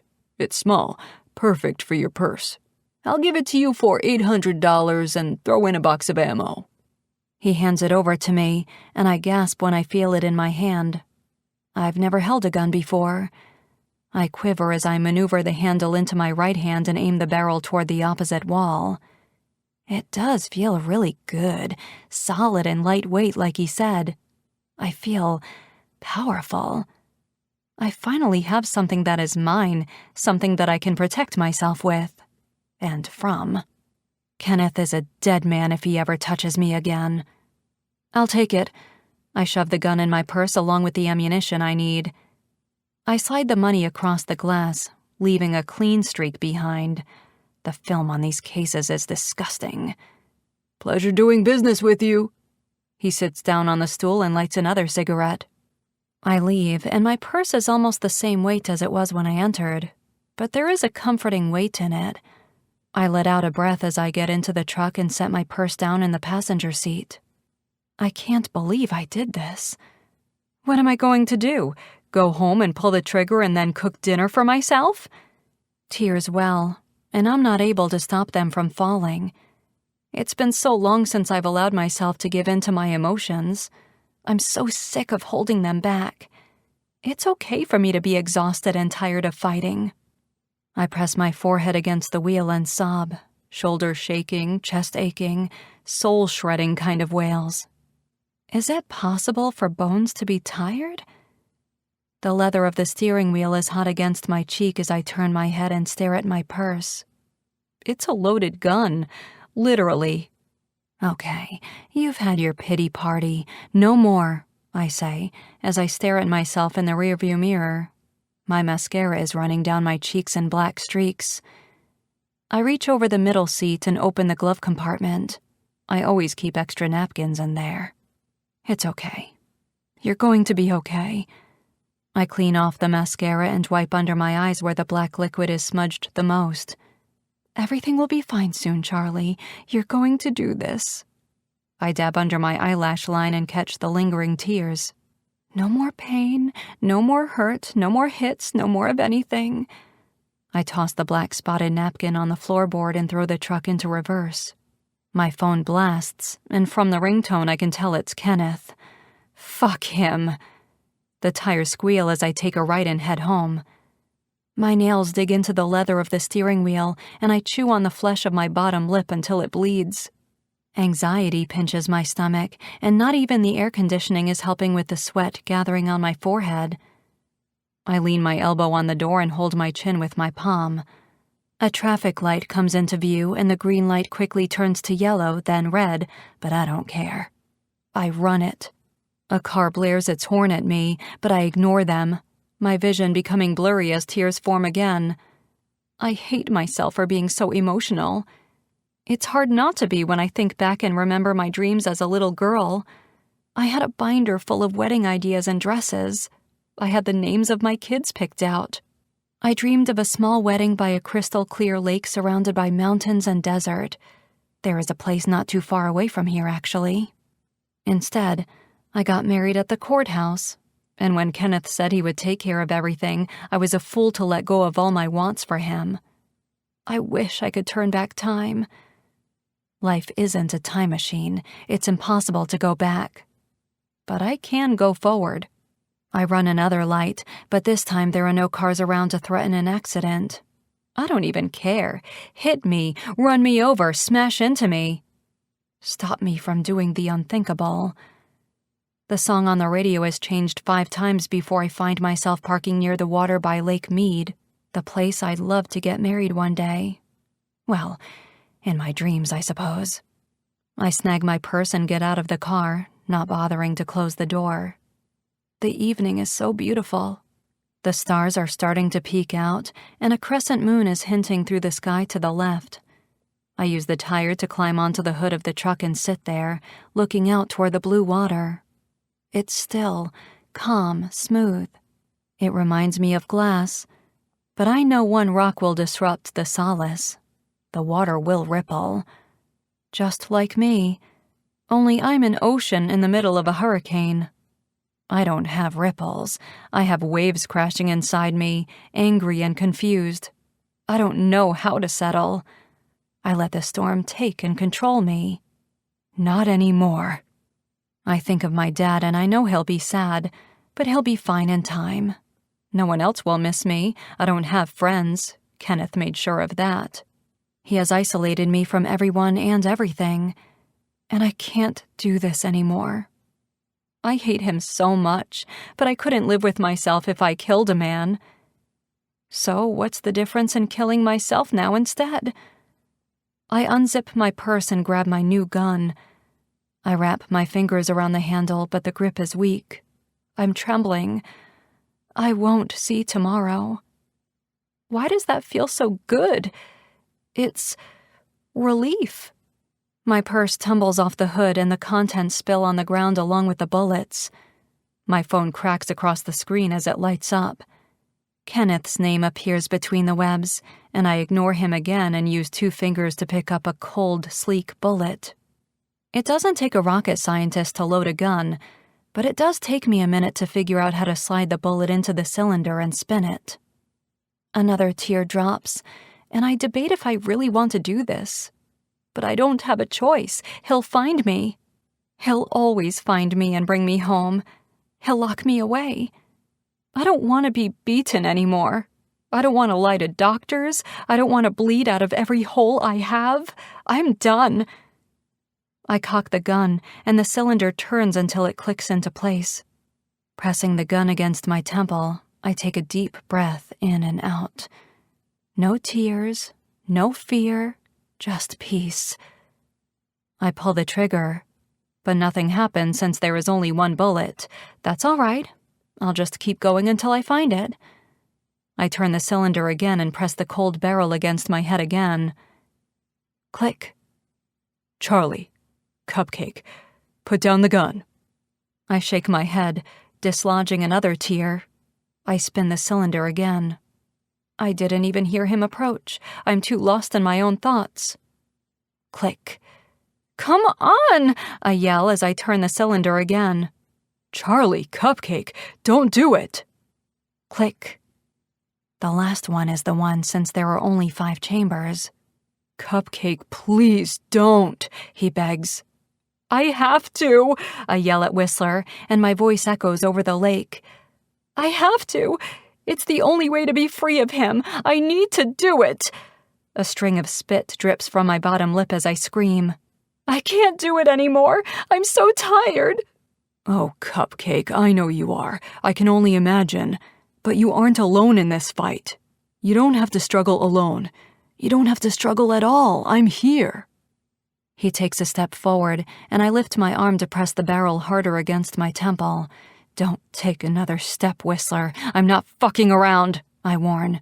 Okay, he chokes, and I swear there is a sheen in his eyes as he stares at me. I won't move another muscle. Please, put the gun down. You don't understand. The words are guttural as they leave me. The pain of losing who I am, the pain of losing my young adult life, the pain of being weak just rips out of me. You don't get it. Help me understand, Cupcake. What's going on in that beautiful mind of yours? It doesn't matter. You wouldn't understand. Try me, Cupcake. Give me that chance. I think about it, but a better thought comes to mind, which has me narrowing my eyes at him. How did you know I'd be here? I won't lie to you. I installed a tracking device on your truck the last time I watched your house. I need to know you're safe. I didn't care if that meant you would hate me when you found out. When I saw you coming here, I knew something was wrong.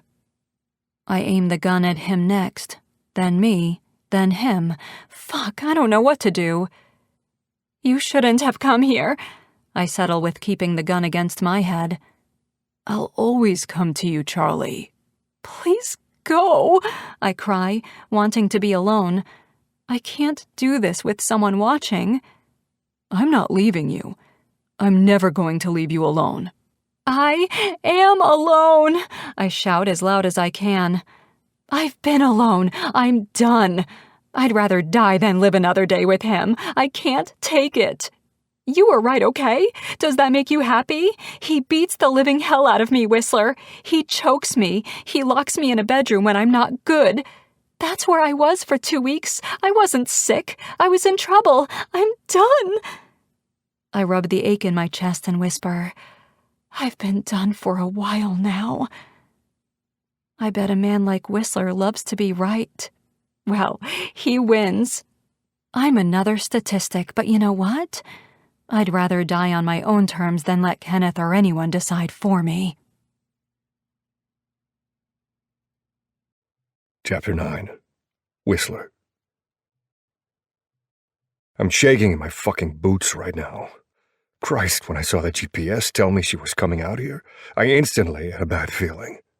Something wasn't right, and without explanation, I left in the middle of our first church meeting without saying a damn word to anyone. It isn't their business. This is between me and Cupcake. You're wrong. I'm not happy. Not for 1 second am I happy that you were in pain, that you were unhappy, that you were miserable, that you're not safe. Nothing about this makes me happy. I risk taking a small step forward when she isn't looking. If you do this, you're leaving behind people that will care about you and will miss you. What about your dad? He'll be fine. It's my fault the company is failing.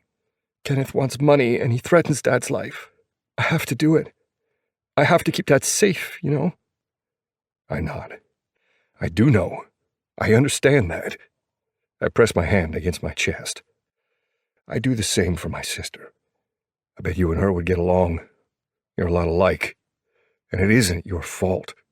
Kenneth is threatening you, and of course you do as he says. No one else will miss me. I don't have anyone. She lifts her elbow again and straightens the gun, so it is at a right angle. Her blue eyes are endless pools of pain, and I want nothing more than to be able to soak it up. I hold back the panic, gripping me from the inside. You have me, I admit. Damn it, Cupcake, you had me in your clutches since the moment I saw you. I'd miss you. You've wrapped yourself around my heart somehow. You want me to get on my knees and beg for you to drop the gun? My knees hit the ground quicker than I can take a breath. The ground is hard, but it's nothing compared to what I'll feel if she pulls the trigger. There's one more chamber, one more pull of that trigger, and I'll lose my future. I know that's what she is to me, even if she never wants to be with me. Knowing she is alive is all I'll need. I'll miss you, Cupcake. You're just saying that because you have to. I never have to do anything, I state with a hard edge. I never say something I don't mean. So I'm going to say this. You do this. You pull the trigger. And he wins, Charlie. He wins. You give him what he wants. Don't give him the satisfaction. Her hand shakes and her bottom lip quivers. I didn't think about it like that. I'm so scared, Whistler, she admits. I'm afraid of the world. Are you afraid of me? I should be, but something tells me not to be. Good. Then I'll take on the world for you, and you'll never have to be afraid again, I say, watching the indecision change the expressions on her face. I can't. He'll never let me go. He never had you. That's what I want to say, but I know right now isn't the time to tell her everything I know. It might set her off more to know she was never married to Kenneth in the first place. Even the Social Security number on the form was wrong. The man played her, and she's falling right into his trap. I'll make sure he never touches you again. All you have to do is come with me. Put the gun down and let me in. Let me in, Cupcake. I swear your world will change for the better. I get to my feet and stand. I'm not worth your efforts, Whistler. You deserve someone who isn't broken. She lifts the gun again, and the acceptance she has in her eyes makes me sprint. I launch myself through the air when I'm close enough and wrap my arms around her. She slides off the truck as I tackle her to the ground, and the gun gets knocked out of her hand. A gunshot echoes across the lake, and my ears ring. My heart's going 1,000,000 miles an hour, and I can hardly catch my breath. I touch her all over to make sure she isn't shot. I was too close. I was a second away from losing a chance of a lifetime. She's weeping to the point of gasping. I'm worried she can't breathe. I gather her in my arms and bring her to my lap, cradling her like I would a small child.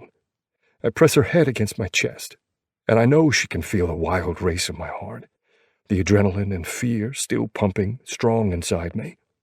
I got you, Cupcake. You're safe. You're okay. I push her hair back and kiss her forehead. I have you. I rock her from side to side as she lets free these guttural, roaring wails, the kind that comes from a jaded, injured soul, a tired soul, one that has been lost. But I'm here now. I'm sorry. I'm so sorry, she tries to say through broken attempts. Her hands are clutching my shirt as she claws at me. I'm sorry, she repeats. It's going to be okay, Charlie. I tilt my head back and stare at the sky, hating how beautiful the stars are in this moment, because something so awful nearly happened. I'm so tired, Whistler. I don't want to go back.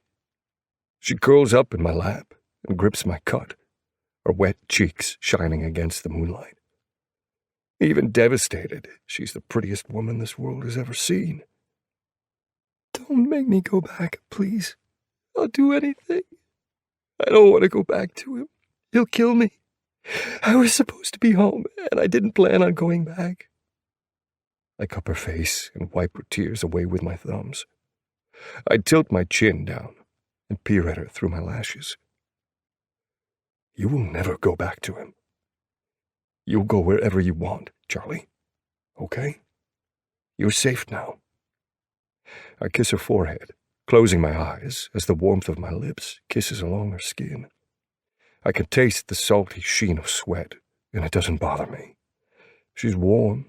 She's alive. She's in my arms.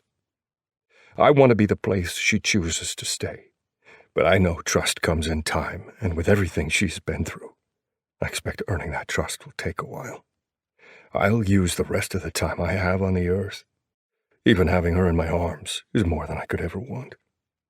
I know it means nothing to her, but it means the world to me. If all I can be is a friend, I'll take it. If you weren't here, I would have killed myself.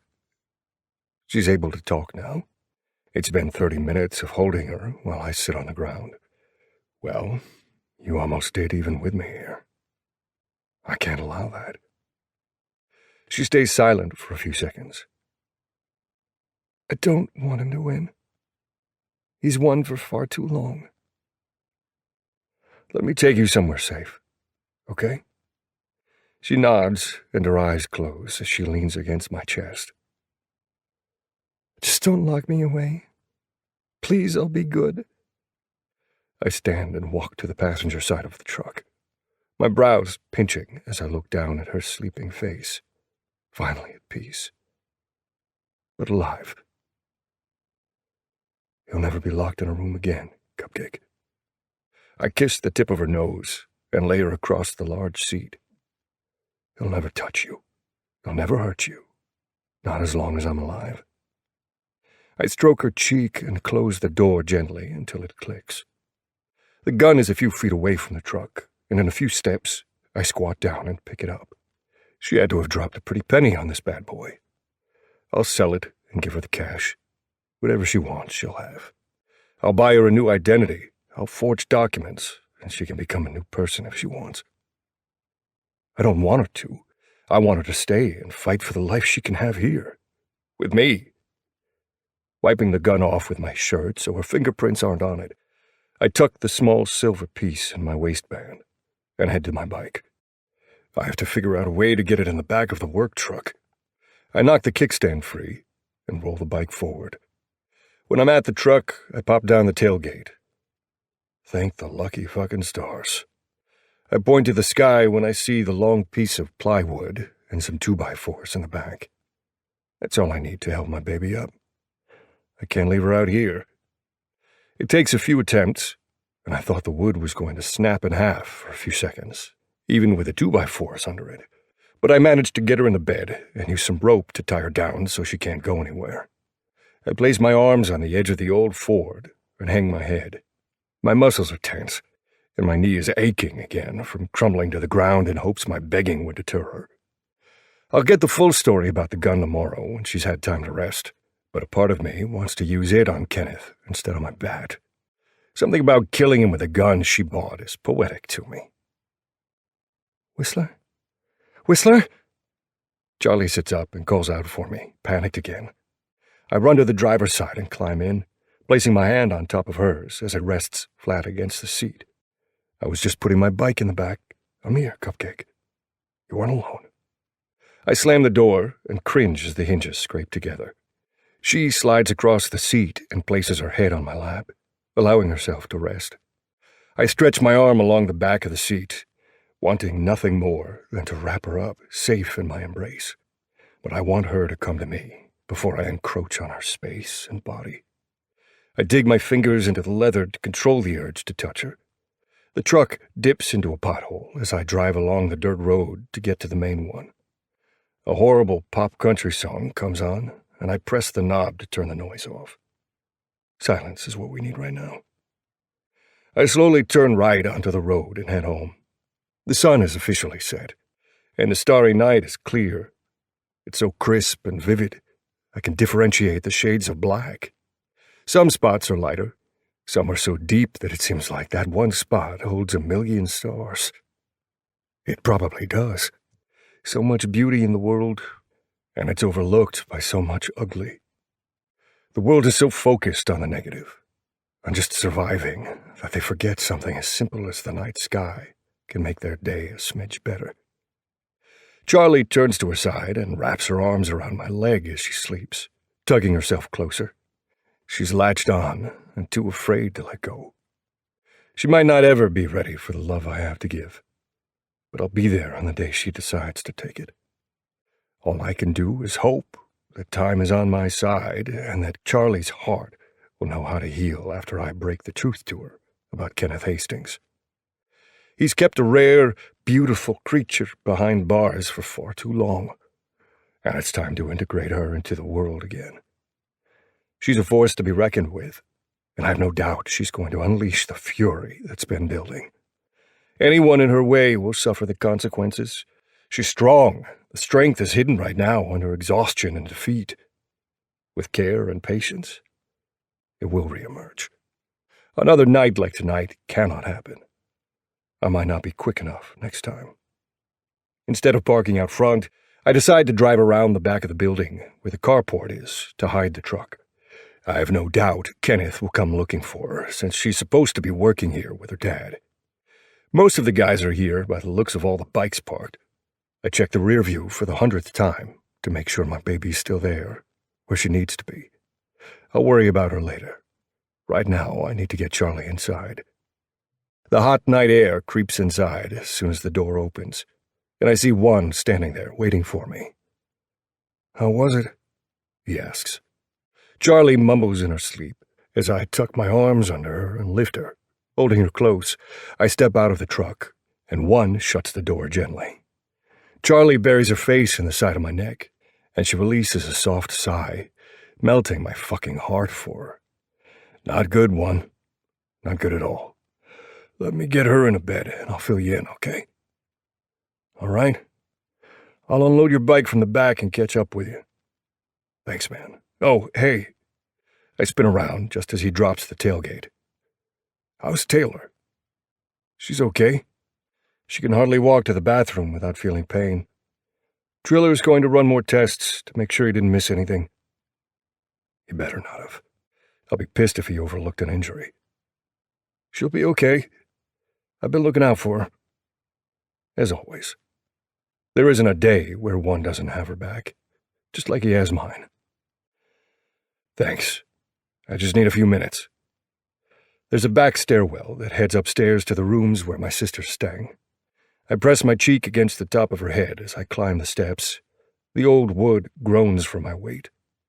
There are vintage lamps installed along the wall, the ones with the frosted glass to give a faint glow that's just enough to see where I'm going. When I get to the top, there's a door straight ahead, and I make a beeline for it.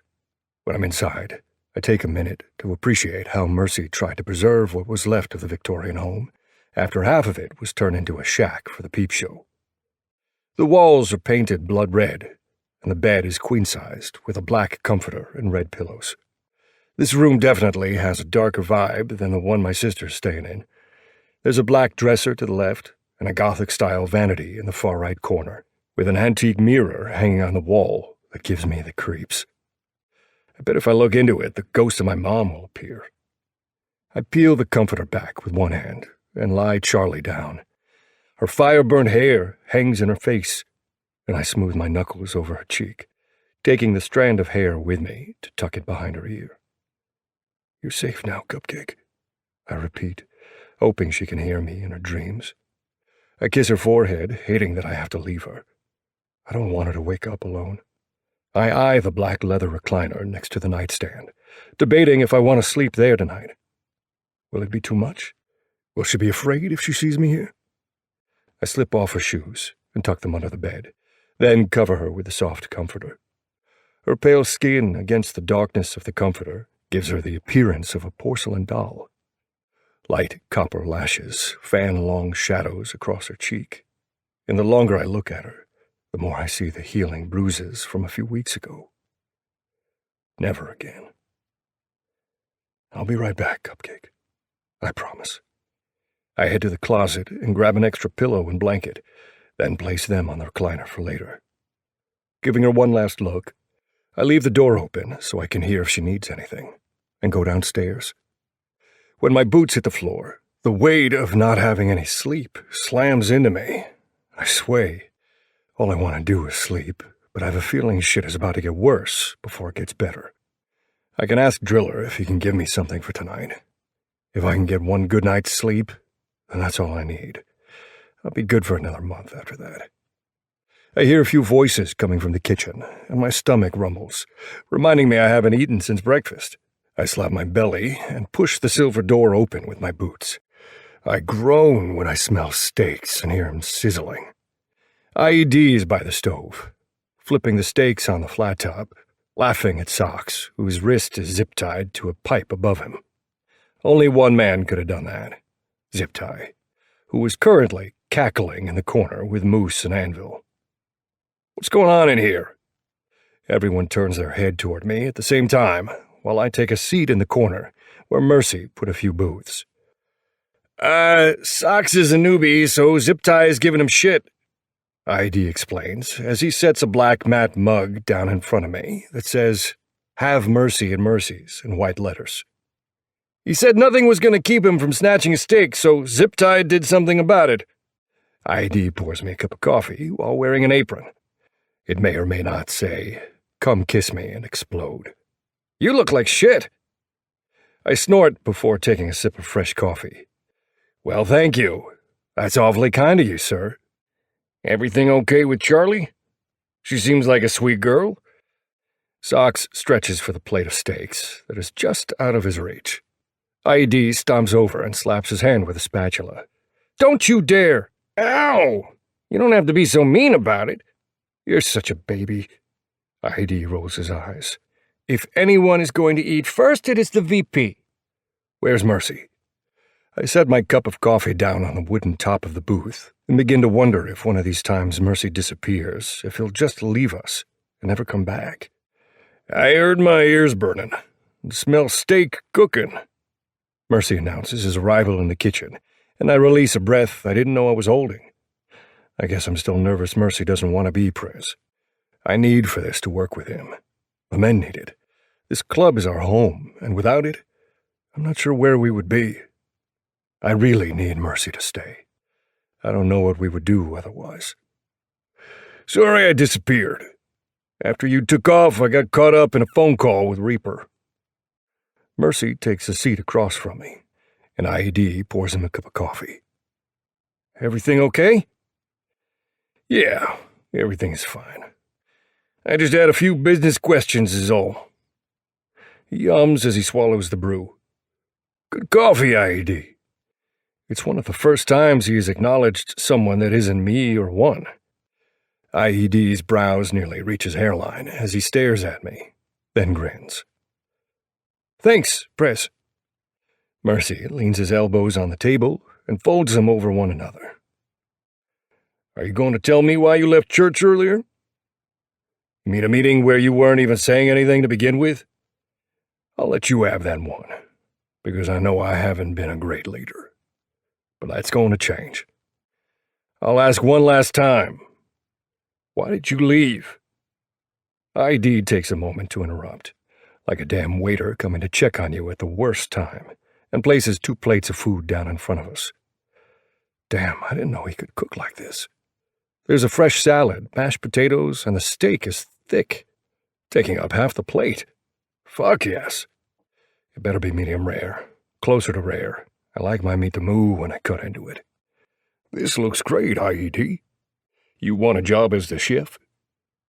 IED fumbles and drops a knife on the ground, fumbling over himself. "Seriously? Do you mean it? Oh man, Prez! I already have a bunch of ideas. I have a menu and everything for the bar I've been trying to talk to you about. Mercy holds up his hand to stop him from talking. "I don't need to see it. I trust you. The job is yours. You can create whatever you want. We'll hire a few outsiders to help. Maybe some teens that need a job to give you a hand. You okay with that? Yes, Press. Whatever you want. Thank you so much. Mercy turns to face me again, while Zip Tie and Anvil give IED a high five. I shake my head as I cut into my steak. You just made his day. Our old Prez didn't let him cook because Prez's old lady ran things in the kitchen. ID loves to cook. Yeah, well, dreams are made to be reached, right? He has every right to be in the kitchen if that's where he wants to be. Also, what's his name stand for? I know there is no way it means what it usually means. The steak is perfect, and I moan as I chew. Fuck, that's good. I begin to cut another piece. And I can't tell you that. You'll have to. I smirk. I think I can connect the dots. Mercy utters. I place the tracking device on her truck. Mercy stops cutting the steak and is about to ask why, when he must change his mind because he goes back to his meal. I wanted to make sure she was okay. She went home every day. It was clockwork. Work, home. But then I got an alert saying she was going to Lake Mead. It was unlike her, so I followed. And the mashed potatoes become difficult to swallow, becoming lodged in the back of my throat. At some point, IED gave us 2 glasses of water, and I chugged mine. The ice-cold water soothing. I licked my lips after I set the red cup down, and reached behind my back to grab the gun, sliding it across the table. Found her with that, playing Russian roulette with herself. No shit.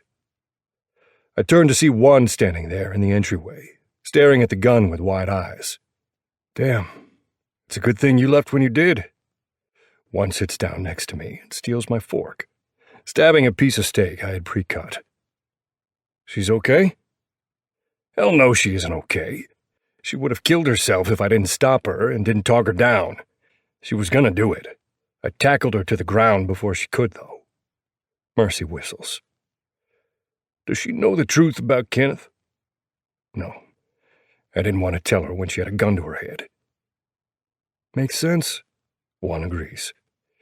She's upstairs in one of the rooms, right? Yeah, Prez. I hope that's okay. Of course it is. That's what this place is for. Well, you have to tell her before Monday when they start working again. Mercy says. It's the right thing to do. Poor girl. I want to kill that guy. That can be arranged. I sneer, stabbing my fork into my steak so hard a river of red flows from it. I'm sure it isn't going to be easy for her. She's going to need support. We need to make sure we're there for her. This is her home now unless she says otherwise.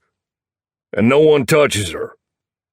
Mercy shouts so everyone can hear, but his eyes are focused on me. I wouldn't touch her unless she wanted me to. I hiss, offended that he would think such a thing. Even if she did, she might be thinking it is what she really wants, but it isn't. You need to be the smarter one in this situation, Whistler. I know that. That's all I've been thinking about, okay? This type of situation isn't new to me. Remember, my sister is here for the same damn reason. There's a big difference between the two. You want Charlie. I see it every time you look at her. Want teases a very fine line of what's right and what you should do. I'm leaving. I slide my plate to one. You can finish it. One gets up so I can leave, and Mercy lifts a brow at me. I'm not meaning to piss you off. I'm telling you the harsh truths. I slam my fist on the table. I know the fucking harsh truths. I don't need to hear them. I snag my coffee cup and top it off, then grab the lonely bottle of Jameson sitting on top of the microwave and pour a hefty amount in the mug. Have a great fucking night, everyone. I lift my cup in the air and kick the door open with the steel toe of my boot. The warmth of the coffee and the burn of the whiskey go together perfectly for a nightcap. I'm going to finish this, take a hot shower, and climb into that recliner. First, I slither through the tables and go out the back door and search for my bike. When I see her next to Juan's, I drag my feet toward her while thinking about Mercy's words. I'm so fucking pissed. Not at him, but at the damn truth. It's something I've told myself 100 times, but hearing it is a gunshot to the damn chest. I dig through my saddlebags until I find my plastic bag of spare clothes and toiletries. Fucking idiot, I say, feeling sorry for myself. I always want the ones that can't want me back. The gravel crunches under my boots, and I go inside as I make my way through the bar and climb up the stairs. I'm finishing the cup of coffee, and the taste of whiskey is on my tongue. The floorboards groan under me as I tiptoe into the bedroom. The bottom of the mug clinks against the dresser as I set it down gently. Charlie has turned the other way and is bundled up in the comforter like a burrito. I'm not able to take my eyes off her. I trail my fingers along the bedpost as I mindlessly walk to the bathroom attached to the room. Before I shut the door, I check on her one last time, then lock the knob just in case she hears me and feels the need to kill me. I can't be too safe. I flop my back against the door and press the palm of my hands against my eyes, wishing I was the kind of man that didn't make everyone else's business his own. My life would be simpler, but probably not as fulfilled. Tossing the plastic bag on the toilet seat, I grip the edge of the counter and lift my head to stare at my tired reflection. Bloodshot eyes, dark circles. I haven't shaved, but the short beard is a look. I might keep it, I think to myself, as I run my palms over the stubble. Fuck, I don't even have the energy to get undressed, but I have to. I need a shower. My fingers can hardly grip the laces as my eyes begin to hood, but I manage to untie and kick my boots off. I reach behind my neck and grab the collar of my shirt, tugging it over my head and onto the floor. My pants are next, and my flaccid cock hits the side of my thigh since I'm not wearing underwear. I don't like how constricting they are around me. The shower stall is glass with a gold handle, and I have to put a bit of my weight into it to open it. I step inside, and that's when I notice the floor. It's copper, and I squint my eyes to get a better look at it, then peek my head out of the door to see the entire floor is made up of pennies. That's really fucking cool and creative. I would never have thought about doing that, but now I want to in my room once I have one. There isn't a regular faucet for the shower. There's a touch screen against the wall, and the shower head is in the middle of the ceiling above me. It's wide and long enough to shower 2 or 3 off me. There's also a clawfoot tub in the corner. Mercy obviously didn't spare any expenses, since it's large enough for a football player. The hot water cascades down over my head, soaking my hair instantly. I groan as my muscles relax and the pressure beats against my neck. Oh my God, I never want to leave this shower stall. I place my palms on the wall and hang my head, enjoying the near burn of the water. I stretch my neck and close my eyes, thinking about the day, thinking about everything. I thought I'd be in a different spot in my life. Honestly, I thought I'd have a few kids and a woman to love. But right now, I'm just another biker coasting through life and being there for everyone else. Damn it, it's so wrong to want someone there for me. A forbidden image of Charlie enters my mind, a thought I shouldn't think of. But the more I try to deny her, the more I think about her. My cock hardens, imagining her body sprawled out on the bed. Her pale skin has freckles in all the right places for me to kiss. 1 on her shoulder, 2 between her breasts, and if I'm lucky, 3 on her inner thigh. I'll kiss every single one I come across until she's panting and arching her back, begging me for relief. I reach for my cock and second-guess myself. Do I really want to do this? My hand creates a tight vice, and I throw my head back. A low, deep note echoes off the bathroom walls. Fuck yes, I want to do this. And my thoughts are my own. That's all that matters. No one needs to know how much I want Charlie. Especially Charlie. I stroke myself hard and fast, similar to how I fuck and moan again, slipping my thumb over the tip. It's been too long since I've gotten off, and it's time to change that. Charlie, I whisper a bit loudly and pinch my lips together to keep from slipping again.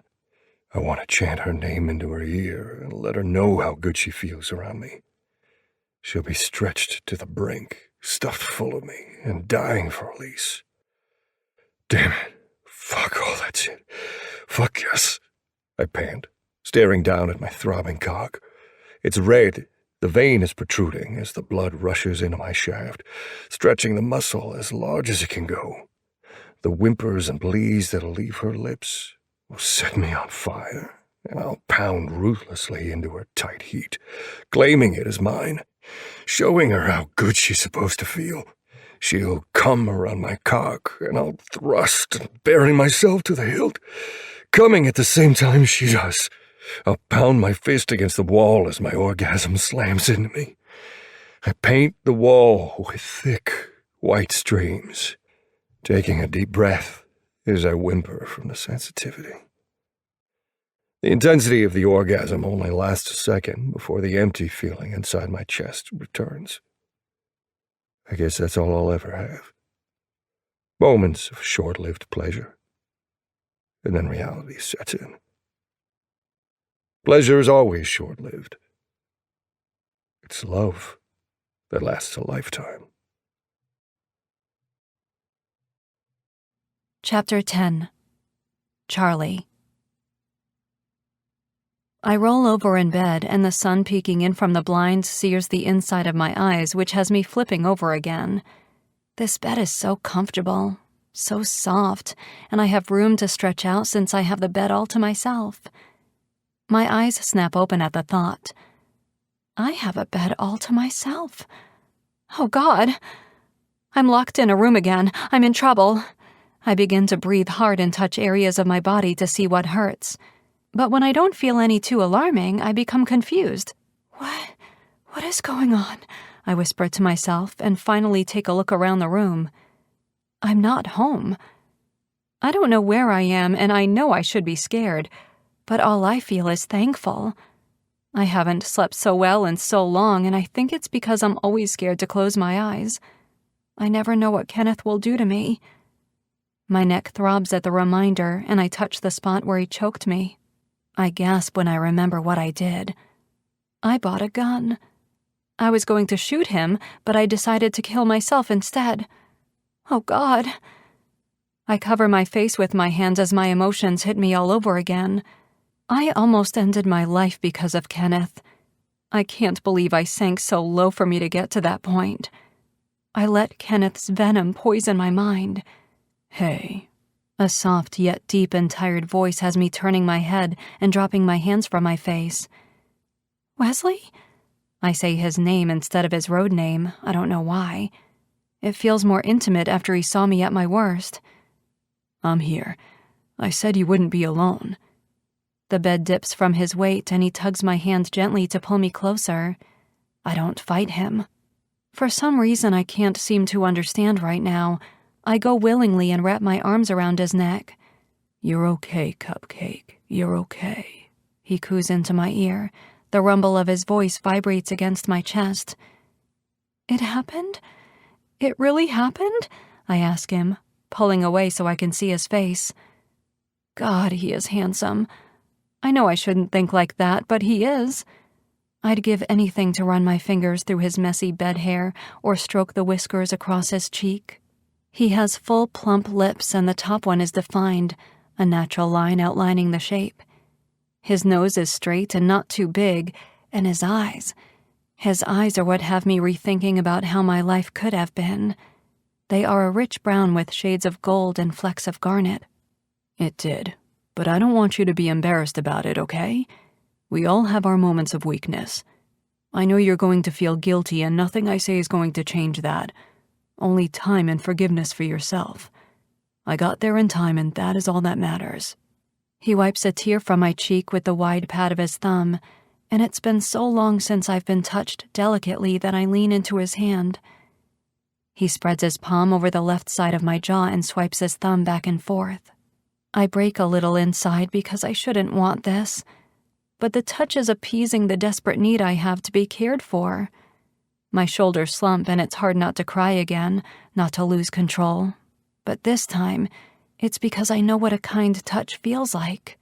Whistler won't ever know how much it means to me. He doesn't make a move. He doesn't try anything. He just simply holds me without making it complicated. A friend, if I had any, would do the same. My mom would do the same.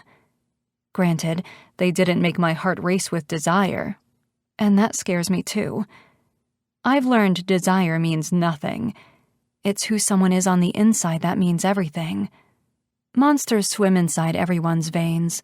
Some are better at staying near the soul, while others push against the surface. What kind of monster is Whistler? I don't care what anyone says. We're all monsters in some way. Feels good, doesn't it? He asks with a tight, crooked smile. I'll never lay a hand on you unless it's like this, Cupcake. Why do I believe you? My eyes water at the truth, and I slightly hate myself for it. I don't want to believe you. You have no idea how much I don't want to. I want to hate you. I want to hate every man I ever see. You can hate me all you want until it makes you feel better. It won't bother me to be your stepping stone, Charlie. But I don't hate you. I want to, but I can't. I press my hand over his and rub my cheek on his palm. Just like I couldn't kill Kenneth. If I hate anyone, I hate myself. He skims his fingers down my face until he slips them under my chin to lift my head. If there is one person you should love, it's yourself. I know there are a lot of toxins to work through, and you can do that here, safely. He's done a lot of damage here. He taps the side of my temple. And here. Whistler pokes my chest where my heart is. Those scars are the worst. But one day, you're going to allow me to help them heal. Why? I ask, not understanding why he would want anything to do with me. You'll see. He stands from the bed and stretches his arms over his head. The sweatpants he has on are gray and they hang low on his hips, showing an Adonis belt that I've never seen before. I shouldn't be looking, but the way his shirt lifts up to show his tan abdomen, it's hard not to notice. I glance away and wrap my arms around my waist, then take another peek through my lashes. He has turned, and the gray sweatpants mold around him. I gasp out loud and quickly look away. The outline of his cock is visible. I can see everything. The material is tight over his bulge, and the length and width is impressive. My face flames and he turns around to give me his back, which isn't better because I get a view of his ass. I never thought an ass on a man was something I liked, but his is firm and perky, like he does a lot of squats, but it isn't big or round. It's just right. What am I doing? Yes, Whistler is a beautiful and so far a kind man. It's okay to admit that. There, the truth is out in the open in my mind. I've recognized it and now I can move on from it. Plus, the thought of wanting him, while it is exciting, it's too much for me to think about right now. How I feel around him is overwhelming, and I can't tell if it is a good thing or a bad thing. Here, I know they aren't your size since they are my clothes. They are going to be huge on you. But I figured getting out of that outfit and a nice hot shower will make you feel better. Or a bath. There's an awesome tub in the bathroom. He points toward the door on the left side of the wall across from me. I had one, my best friend, run and grab a suitcase for me of my clothes. I'll be staying here with you to make sure you're okay. I'll be right in the recliner.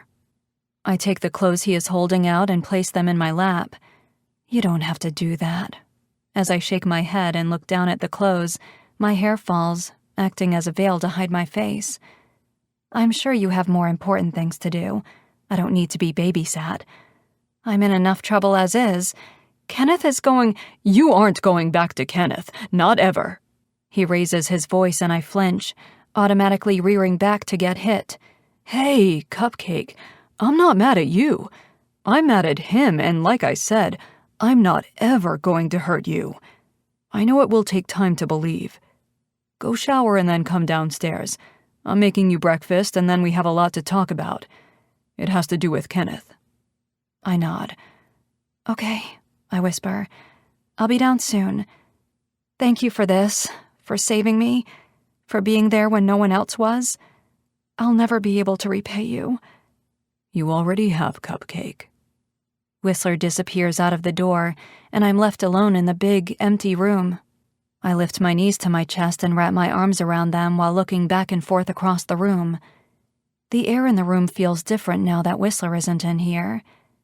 It's colder and daunting, like the walls are about to swallow me whole.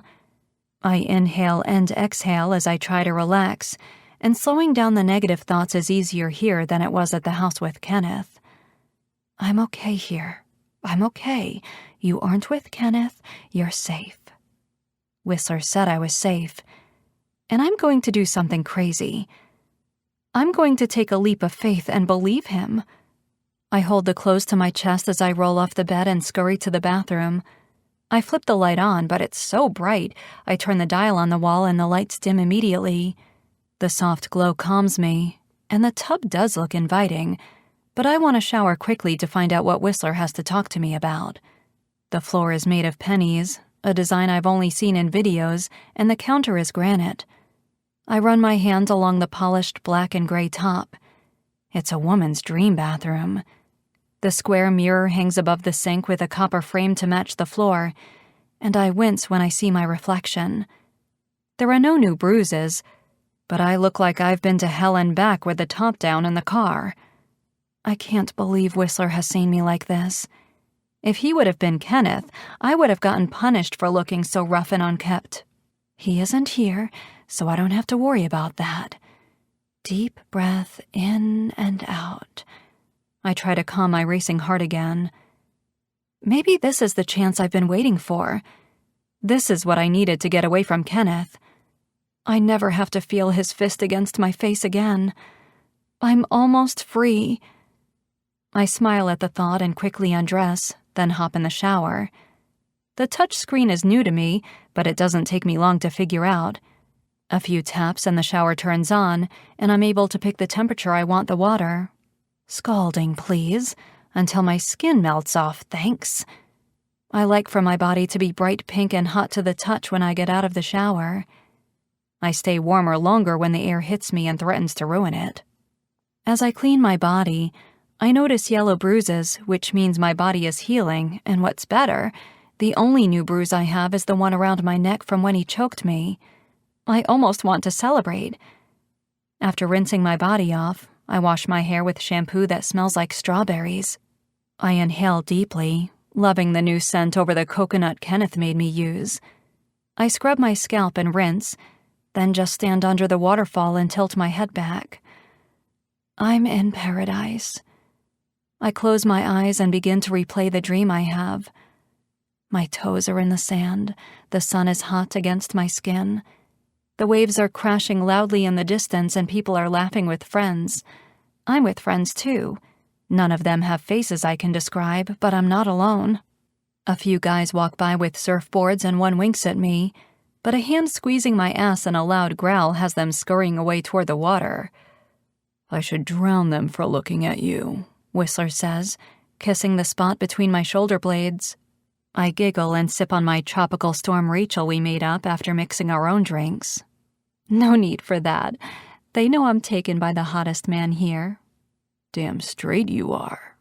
His mouth crashes against mine.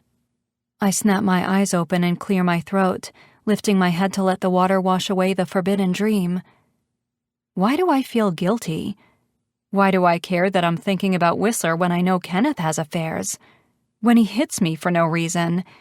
He calls me stupid, ugly, a bitch, worthless, and yet I feel guilty for thinking about Whistler when I shouldn't. I wish there was a part of me that was a bad person, one who didn't care about other people's feelings, one who didn't think twice or feel shame, one who went with the flow of things and never apologized. But that will never be me. I'll always feel guilty for anything, for everything, because I always figure out a damn reason to care. For instance, Kenneth didn't always hit me. I remember the times when everything was perfect between us, and he'd open my car door instead of closing my foot in it. It's those little bits of memory that keep me from letting go, that keep me chained and broken.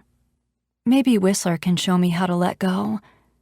I press the off button on the touch screen and snag the towel from the shelf and dry my body off, then flip my hair over and twist it in the towel. I notice deodorant sitting on the counter. Old Spice. It has to be Whistler's. I do something frowned upon and take the red cap off, smell it, and my eyes almost roll back when I scent him. It's fresh yet wild, nothing too heavy, but it isn't a delicate smell either. And I lift my arm and put some on, then my other, then place the cap back on it and set it where it was before I picked it up. Some people frown upon sharing deodorant, but I don't have any here, so that's my excuse. I slip on his sweatpants, gray of course, and now all I can think about is his bulge. My cheeks heat again, and I wish I never would have seen it. Okay, that's a lie. Bulges and sweatpants are a woman's, diction. I snickered to myself at my own joke, but the chortle falls short when his sweatpants fall to the ground. I click my tongue as I try to figure out how I'm going to do this. I pull them up my legs again and tie the strings as tight as they can go, then roll the waistband about 10 times. Next, I tug the forest green shirt over my head and tie the extra material in a knot over my hip. It's worn and soft. He must like this shirt more than the others. That makes me feel warm and fuzzy in my heart, the one place I shouldn't feel anything for him at all. Letting my hair down, I hang the towel up to dry and dig through the drawers for a comb. It doesn't take long. I find what I need in a plastic bin under the sink along with hair ties. Mercy really did think of everything when he thought about what he wanted this place to become. A safe haven for women exactly like me. My eyes water as I brush my hair, and I blow out a shaky breath knowing I'm that woman. A woman I never thought I'd ever be. It's a hard pill to swallow, but here I am, swallowing one hard truth after the other. Luckily, overdosing on the truth isn't a thing, or I would have died the moment I got here. I throw my hair up in a messy bun and don't bother giving myself a once-over. I can't care how I look for Whistler. It doesn't matter. All that matters is figuring out what is next for me and how I can get away from here.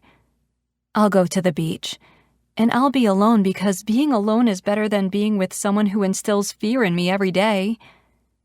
The soft tap of my bare feet patter against the floor as I tiptoe to the doorway. I press my hand against the solid wood trim and look left to see where I'm supposed to go. I notice sunlight coming in from the other side of the hallway, so I go in that direction, passing a few closed doors. I come to the grand staircase that's familiar to me since I've seen it from the main floor, which gives me a sense of direction. My hand slides down the rail as I timidly take each step until my bare feet hit the bottom. I hear noise coming from the kitchen, and I twist my hands together anxiously. I'm not sure if I want to go in there. Won't there be a lot of men? I don't want to be around a lot of men. I don't know them. I need to get out of here. I begin to breathe heavily, and my mind becomes a confusing mess. I can't remember which way is out or in. I spin in a circle and whimper when I feel trapped. I hold my hand against my chest when it feels like there is a weight on it. I gasp for breath, and the room begins to spin. I stumble and grip a chair, but it clatters to the ground, causing a bunch of noise. The kitchen doors swing open, and I hear my name being shouted in the distance. His hands are on me, cupping my face, and I don't jerk away. I know those hands. I know that touch. Whistler, I sigh and drop my head against his shoulder, calming while I match my breathing to his. The rise and fall of his chest is comforting. What happened, Cupcake? Did someone bother you? Who was it? No, it's stupid. I'm fine. It was just a silly reaction. He lifts my chin with his finger again. Don't ever put down your feelings. You aren't going through something simple. You're trudging through a trauma. Talk to me or I can't help. I wring my fingers together again. I heard a bunch of men talking and I became afraid. I sound so small as my voice breaks. I hate how weak I am. I can't let Kenneth win. I have to get stronger for myself again. I need to change. That's normal, and every man here will protect you. But it's just me, One, and Mercy right now, No one else. No one? Well, there's you. He boops my nose and gives me a playful grin. Hungry? You feel up to eating, or do you want to rest for a minute? The man has the patience of a saint, and I'm the damn test that tries him. I could eat. Is there coffee? Oh, Cupcake, there is always coffee here, always. If there isn't, run far away. He guides me into the kitchen where the smell of coffee, bacon, and eggs has me inhaling deeply. There are big tins buffet style along the counter with metal tongs in each for us to help ourselves.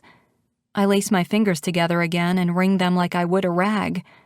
I'm so out of place, so nervous. But having Whistler here brings me comfort. I bet he has that effect on a lot of people. That's a lot of food, I say, and I know my face shows it as I stare at the mountains of bacon.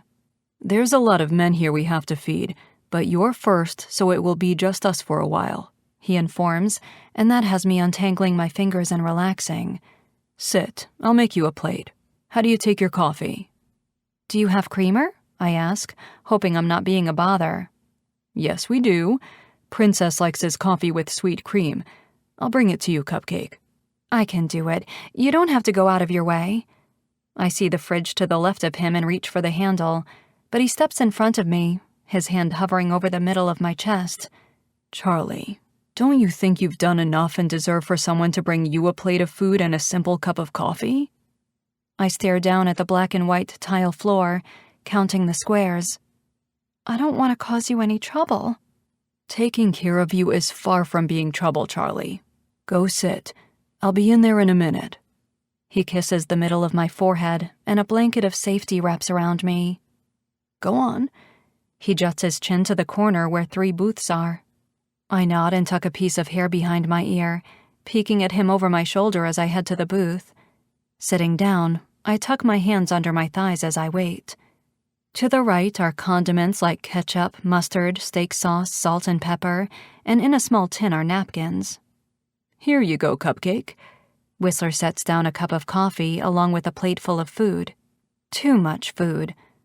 I stare at the hills of eggs and bacon, then to the side are 6 pieces of toast. I can't eat all this. I know, he chuckles. We're going to share. He takes a seat in front of me, and one hands him some coffee next. Mercy drags a seat to the side of the booth and gives me a tight grin, thumping his elbows against the table. After one gets settled next to Whistler, a tense silence falls between us as I poke at my food. The bacon is crispy and the eggs are fluffy. I eat a few of the eggs and 3 pieces of bacon, then nibble on a piece of toast. Mercy's eyes peer over his mug to Whistler, and one gives a quick glance to Mercy. I wash the toast down with warm coffee and wipe my mouth with a napkin and lean against the back of the booth. Why do I get the feeling you guys know something I don't? You aren't too subtle. Whistler sighs and stretches his arms across the table, his palms up as if he wants me to take them. I give him one, not both, but I do want to meet him halfway. I don't really know how to say it, so I'm just going to say it. I did some digging on Kenneth and you. I didn't want to invade your privacy, but I needed to. You could have asked. I would have told you whatever you needed to know. Oh, come on, Charlie. You and I both know you would have been pissed if I asked. I tug my hand away from his and cross my arms.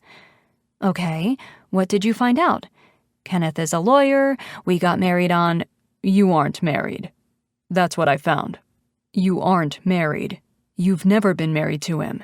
He's been using you because of some grudge his father has with yours. I flinch as if he has hit me and stare at the table, my eyes watering as I think back over the years.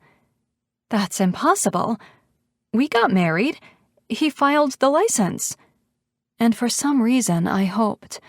It's ridiculous, though. I'm married.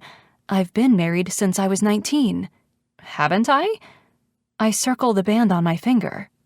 He has friends at the courthouse. There's a fake wedding license on file, but your name is spelled wrong and it isn't your social security number. He slides over a manila envelope with a few papers on top, then spreads them out. Mercy takes the plate full of food away and stretches to place it on the counter so it is out of the way. See? Here and here, he points. He has always had his freedom while draining yours. I'm not married? The question is a rasp, and a tear hangs on my lower lash line. You're sure? Positive, Cupcake. I sag against the booth and pick up the papers, the proof, and stare at them. How could he have convinced me all these years? How did I not know? Am I not intelligent? As if Whistler can read my mind, he tells me, "This isn't your fault. No matter what you think, he is a master manipulator. You aren't dumb. You believed and trusted someone who should have protected you and loved you." I'm free? I whisper, dragging my eyes from the papers to meet his. "I understand if you might be upset at the news," he starts to say, but I stop him. I'm free? I ask louder. That's what you're saying. I'm a free woman. I'm not stuck with him? He doesn't know what to say to my reaction. He scratches the side of his head before he nods. "Yeah, Cupcake, you're free. You aren't stuck with him. You never were. He only made you think so." A laugh bubbles in the back of my throat, and one shares a worried glance with Mercy. I laugh harder to the point it's hysterical. It's funny. I stab the paperwork with my fingers. I'm gasping for breath. I have nearly died because of him. I believed his lies. I believed him. I've been so scared to leave. The words come out high-pitched and uneven. When I could have just left. I screech the last word and wipe under my eye from laughing so hard. I'm so fucking stupid. I catch Whistler staring at me, and the concern he has written in his face causes the laughter to break. I'm so stupid. Chapter 11. Whistler. I tried to prepare myself for a few reactions. Slap across the face, or coffee spilled in my lap. I expected yelling. Definitely yelling and denial. What I did not expect was laughter. But I knew it was a front, because now she's starting to cry. "I'm so stupid," she repeats. I snatch her hands in mine, touching the damn ring on her finger that doesn't mean a damn thing. It's a lie. Kenneth has degraded something that was meant to show honor and love. She'll probably never wear a ring again. Love doesn't need a symbolization. Symbols, like a ring, mean nothing if the vow is broken. Don't ever call yourself stupid again. You hear me? I tighten my hands around hers, and her crystal blue eyes are so bright from her tears. I feel like I'm being transported to a sunny lagoon. You are far from stupid. You have been used by someone you thought you could trust. Sometimes people are good at hiding their true colors. That isn't on you. He took advantage of you. I hang my head when I realize there's one other thing I need to tell her. There's something else. Oh my God. If you tell me I'm related to him... She holds a hand over her mouth. I'm going to be sick. No. Not that what I have to say is any better. When you were in the hospital... You know about that? God, how mortifying. You almost think I am so weak, so gullible, so... We think none of those things. I cut her off. I hate how she's talking about herself. Not for 1 second. Do you know what I see? I see a beautiful, smart, capable, independent, caring woman who's been trapped and hurt. I see a woman who felt like she was left with no choice but to stay with a man she hated, yet depended on in some way, either out of love or threats. I see a woman who figured out a way to survive. So don't for one damn minute call yourself weak or gullible or stupid, because it takes a brilliant person to survive what you have survived. But last night... I bend over the table to get closer to her. Last night was a woman looking for a way out, looking for peace, looking for a path that didn't require so much fighting. Damn it, Charlie. It's okay to be tired after everything you've been through. That doesn't mean you're weak. You're human. She brings my hand to her cheek and balls, clutching onto me so tight. What else? You had a miscarriage. She smiles sadly at me, and I know she knows. But the doctor said you didn't know. I think a woman always knows when she loses something that was a part of her. I mourned, but I was relieved too, which is probably why I haven't been too stuck on it. I bled so much, I knew. I don't know how else to explain it. I know the doctor and Kenneth fed me bullshit. I was so devastated, but then I thought, what if I had to raise a baby with that man? His cruelty, his hate. He would never love a child. She rubs her chest as if her heart aches at what she never had. It probably doesn't ache. It's probably broken. I miss her, or him, but I'm thankful they didn't have to experience him. I never wanted a child to be brought around him, ever. I can only imagine the things he would have done. So yes, I know. I know I was pregnant.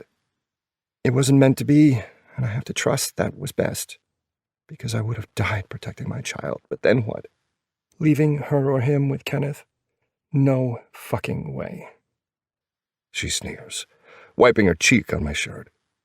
She stares at her ring and scoffs, tugging it off her finger and throwing it onto the table. She sags against the booth. The chains are gone, she says, staring as the rings circle and circle until one by one they fall flat. The chains are gone, Cupcake.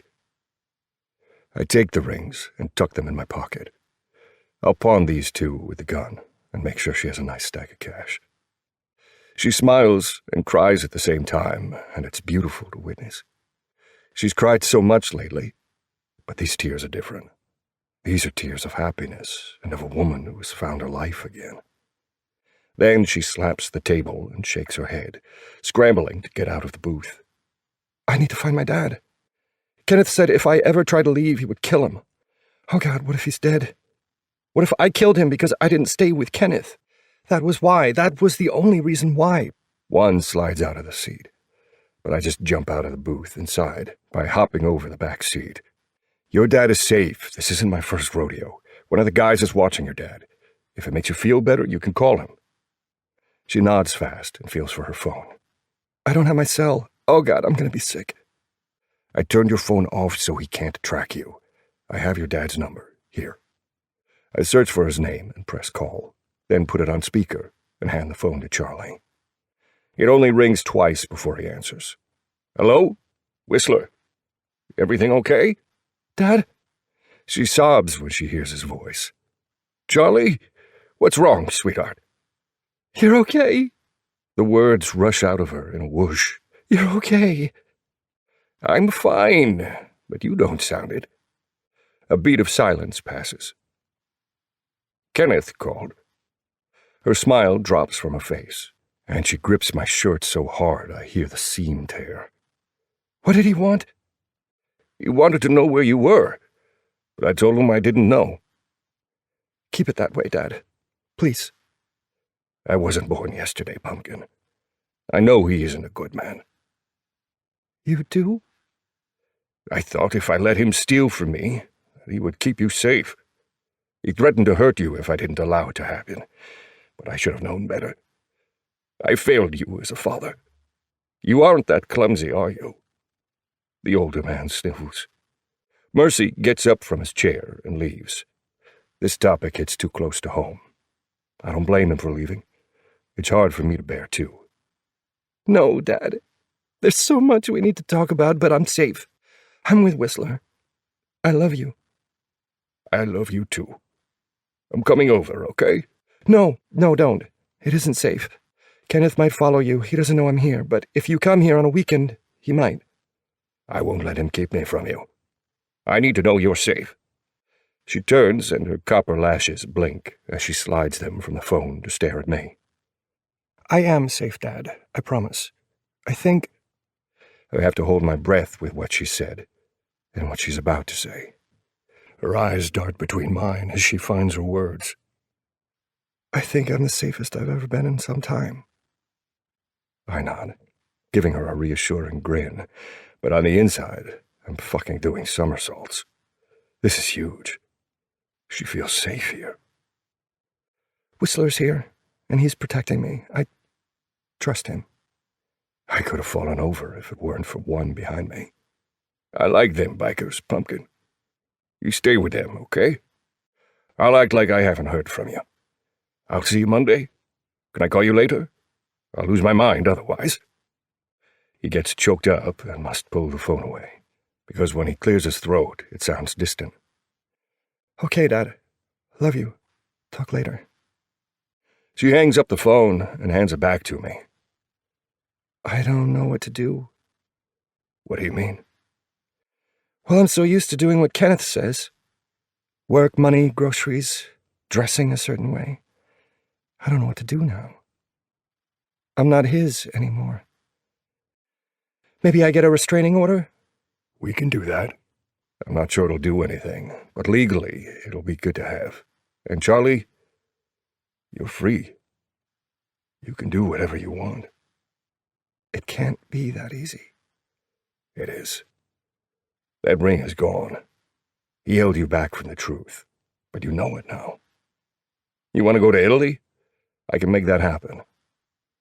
The last thing I want is for her to be halfway around the world where I can't protect her or have a chance to have her fall in love with me. She throws herself at me and knocks the wind out of my body. Her arms tighten around my neck and her face nestles against my chest. I'm surprised, but my arms work quickly and I circle them around her, holding her tight. Thank you for saving me from him. Her words are muffled against my chest. And thank you for saving me from myself. Anytime, 𝐿. She feels good here. Right here in my arms. Her body pressed against mine, chest to chest. And I never want to let her go. She has to feel it too. I have a feeling you mean that. She says as she pulls away, but doesn't take her arms from where they are on top of my shoulders. I don't know if she knows she's doing it, but her fingers are playing with the long pieces of my hair that curl at the base of my neck. I do mean it. She stands on her tiptoes and presses her lips against my cheek. I shut my eyes and relish her lips on me. It's a peck on the cheek, which means nothing the most, but for me, this is huge. Thank you so much. You deserve the world, Charlie 𝐿. Why do you call me that? 𝐿? That's for me to know. I wink. She unwraps herself from around me. What happens to Kenneth? I don't want you to worry about him again. We will take care of him. Do I want to know what that means? You know what it means. I should be scared, But, I urge. But it makes me happy. Does that make me a bad person? I want him dead. Only then will I be able to breathe again. You start doing that now, and you let me worry about him. As I said, you can go anywhere now, and I'll make sure he isn't around to follow. She chews on her bottom lip, causing it to swell slightly and turn a darker shade of red. I reach for her lips, and she flinches, which is habit and instinct to protect herself, and I gently tug the flesh from her teeth. Don't do that, I ask. Why? She stares up at me with those innocent blue eyes. Innocent because she hasn't experienced just how good can really be, even if she has seen the harshness the world offers. You aren't ready for that answer. I swipe my thumb over her bottom lip, watching it turn different shades of pink from the pressure. I think I might surprise you with what I'm ready for. You surprise me every day, Charlie. She blushes, and her cheeks turn the prettiest shade of pink, like the sun right as it sets and paints the sky in its wonders. Tell me. I switch the subject because if I don't, I'll do something stupid like kiss her. Where do you want to go? Anywhere? Name it, 𝐿. The beach. I've always wanted to sink my toes in the sand. She gets this dreamy look on her face. I've never been. Yeah, I'm gonna fix that. I've never seen the ocean. I'm gonna fix that too. I've never done anything that amounts to something, she says with a frown, disappointment engulfing her. I'll have to disagree with you, Cupcake. You survived. That's a whole lot of something. You always know the right things to say. She tries to twist the ring that used to be on her finger out of habit, and when she doesn't feel it, a small tilt of the corners of her lips happens. Not always. Whistler! Mercy's voice booms from the other room, and Charlie jumps and runs behind me. I hate she's scared, but damn, I love that she wants me as her shield. Whistler! Mercy charges into the kitchen. Sorry, Charlie, but club business. I need you to go upstairs. There's a Kindle on your bed I got for you. It's got a $300 gift card on it for books, and there's a TV, but do not come out of your room, got it? Lock the door and Whistler will come to you when it's over. Her nails dig into my back, her body trembling against mine. I reach behind me and automatically take her hand, lacing my fingers with hers. I hope my touch helps steady her, because there is nothing to be afraid of. Not while I'm here. Not while I'm breathing. It's okay, Cupcake. Run up to the bedroom. I'll knock 3 times so you know it's me, okay? I spin around, and she's shaking like a leaf. Promise you'll be okay? She asks, her palms against my chest, no doubt feeling my racing heart. It isn't beating for whatever threat is outside. It's beating for her. She's willingly touching me. I swear it. I kiss her forehead again, controlling the urge to kiss her and guide her out the door. I walk her to the stairs, and she glances over her shoulder at me, unsure whether to leave or not. Go on, I urge her, kissing the top of her hand before I let it go. I'll see you soon. She stares over my shoulder to Mercy and runs up the steps. I watch her until I hear the door shut and the lock click. What's going on, Mercy? 2 things, he starts, charging through the front door and dragging a dead body into the entrance. Fuck. Oh shit, I missed the party, Sock says, taking a bite of peanut butter and jelly as he stares down at the nameless man. How could someone eat right now? So someone sent us a message. I squat down just as Princess comes through the front door and closes it so no outsiders can see. Yeah, we definitely need to be more careful since we're right off the road. I flip the guy over by pushing on his shoulder.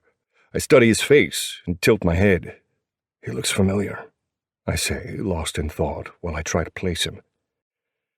Damn, they weren't forgiving to this poor bastard, were they? The guy's eyes are cut out, and his throat is slashed from ear to ear.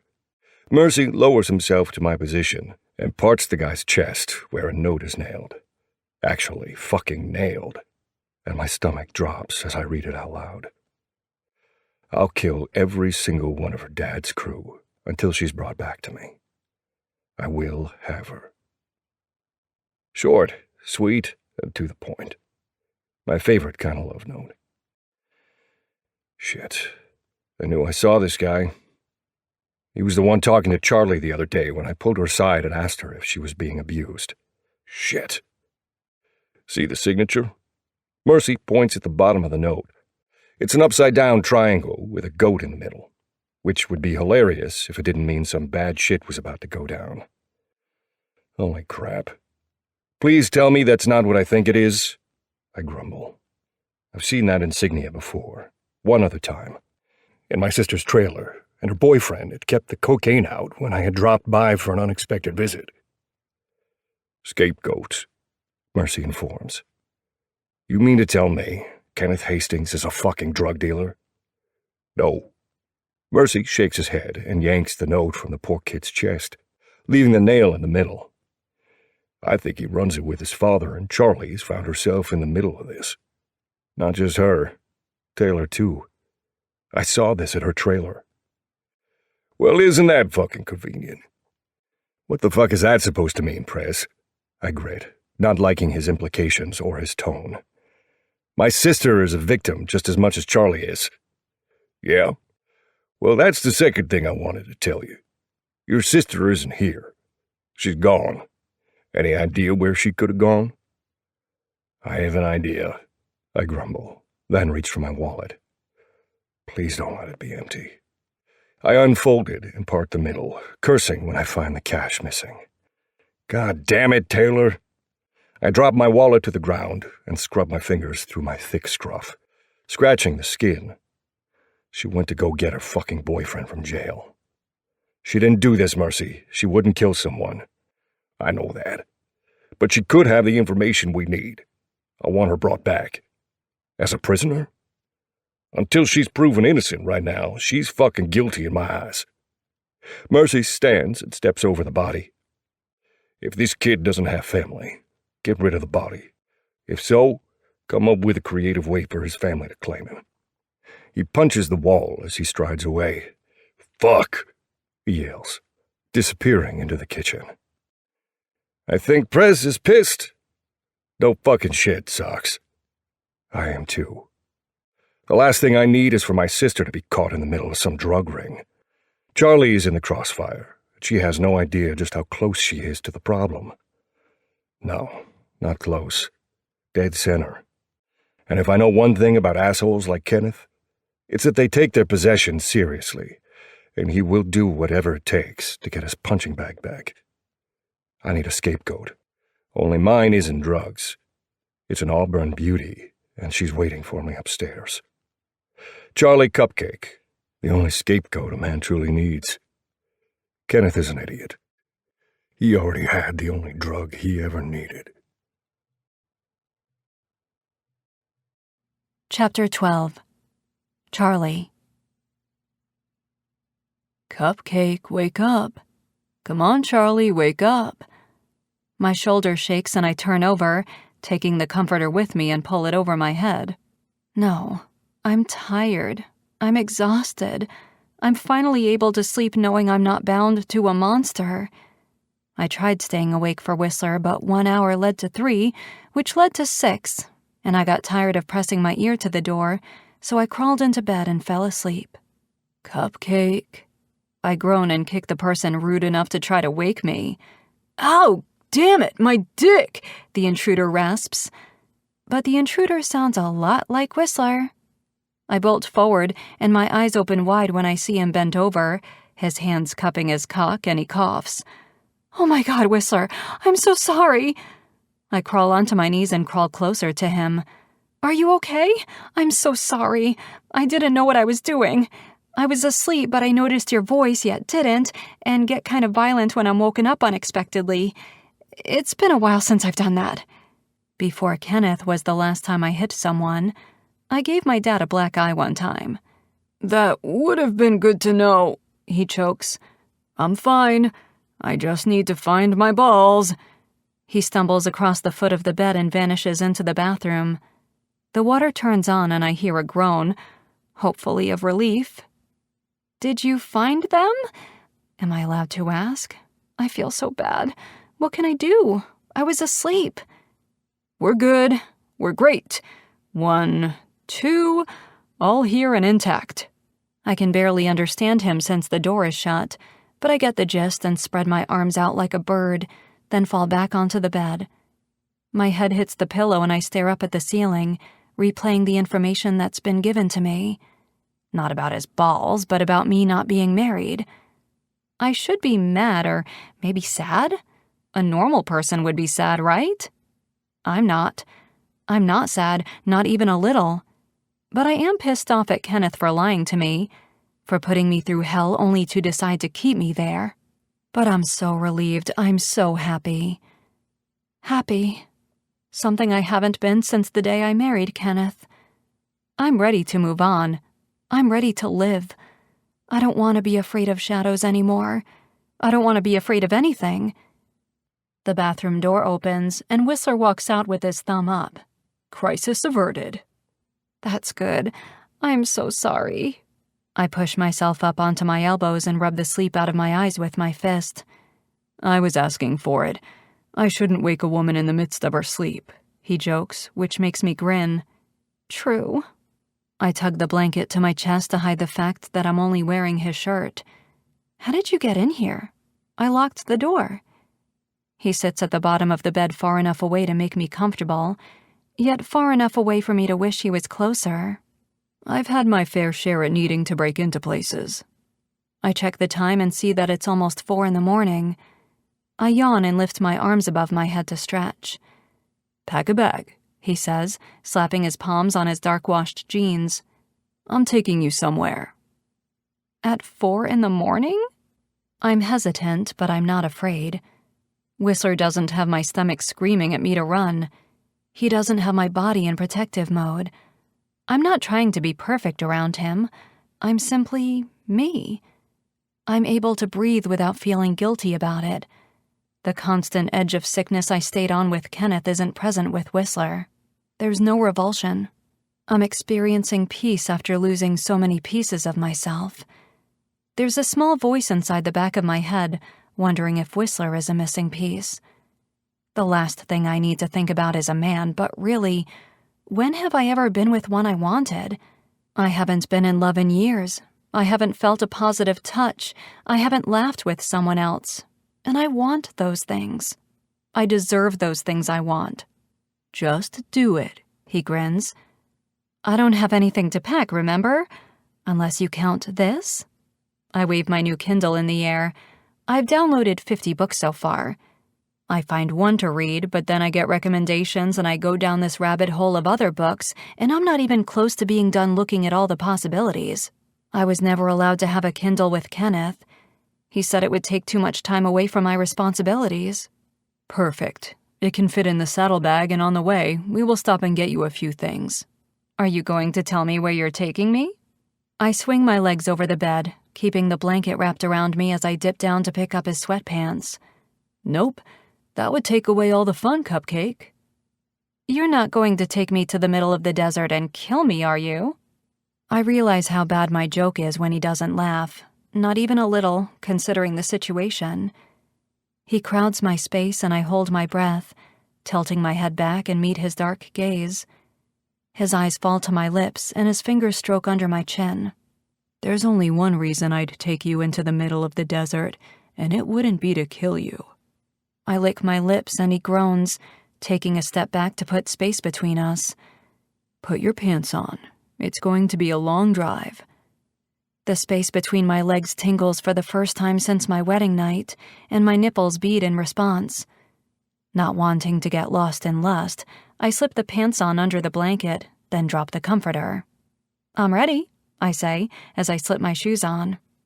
He holds out his hand, the palm wide and the fingers long, thick and calloused, stained with grease and years of hard work. I can tell where he holds the bat he carries around. His palms are rough, too. I'm not going to hurt you, Cupcake. I know. That's what's surprising me. When I slip my hand into his, I know I've created another link with him. There's no way around it. I've been forged in blood and fear, and Whistler is the fire, the flame, and the steel to bind us together. There's no turning back after this, he says. I have nothing to turn back to, I reply, holding my Kindle to my chest. I'll fix that, he promises. He drags me down the steps and the length of his sweatpants almost makes me trip. I slip along the hardwood floor and he's there to steady me, then swing me over his shoulder. The heated night air hits me in the face, along with the smell of a cigarette. She ready? Whistler asks. Gassed up and ready for those miles, brother. Tell me when you get there. I'll keep you updated. I know that voice. It's one. Thanks. I owe you. Don't be gone too long. We need you here. Just a few days, one. Whistler sets me to my feet. One goes back inside the bar and Whistler cups my face, the onyx irises blending with the night. You're going to have to hold on tight, okay? It's a 6-hour trip, so no falling asleep.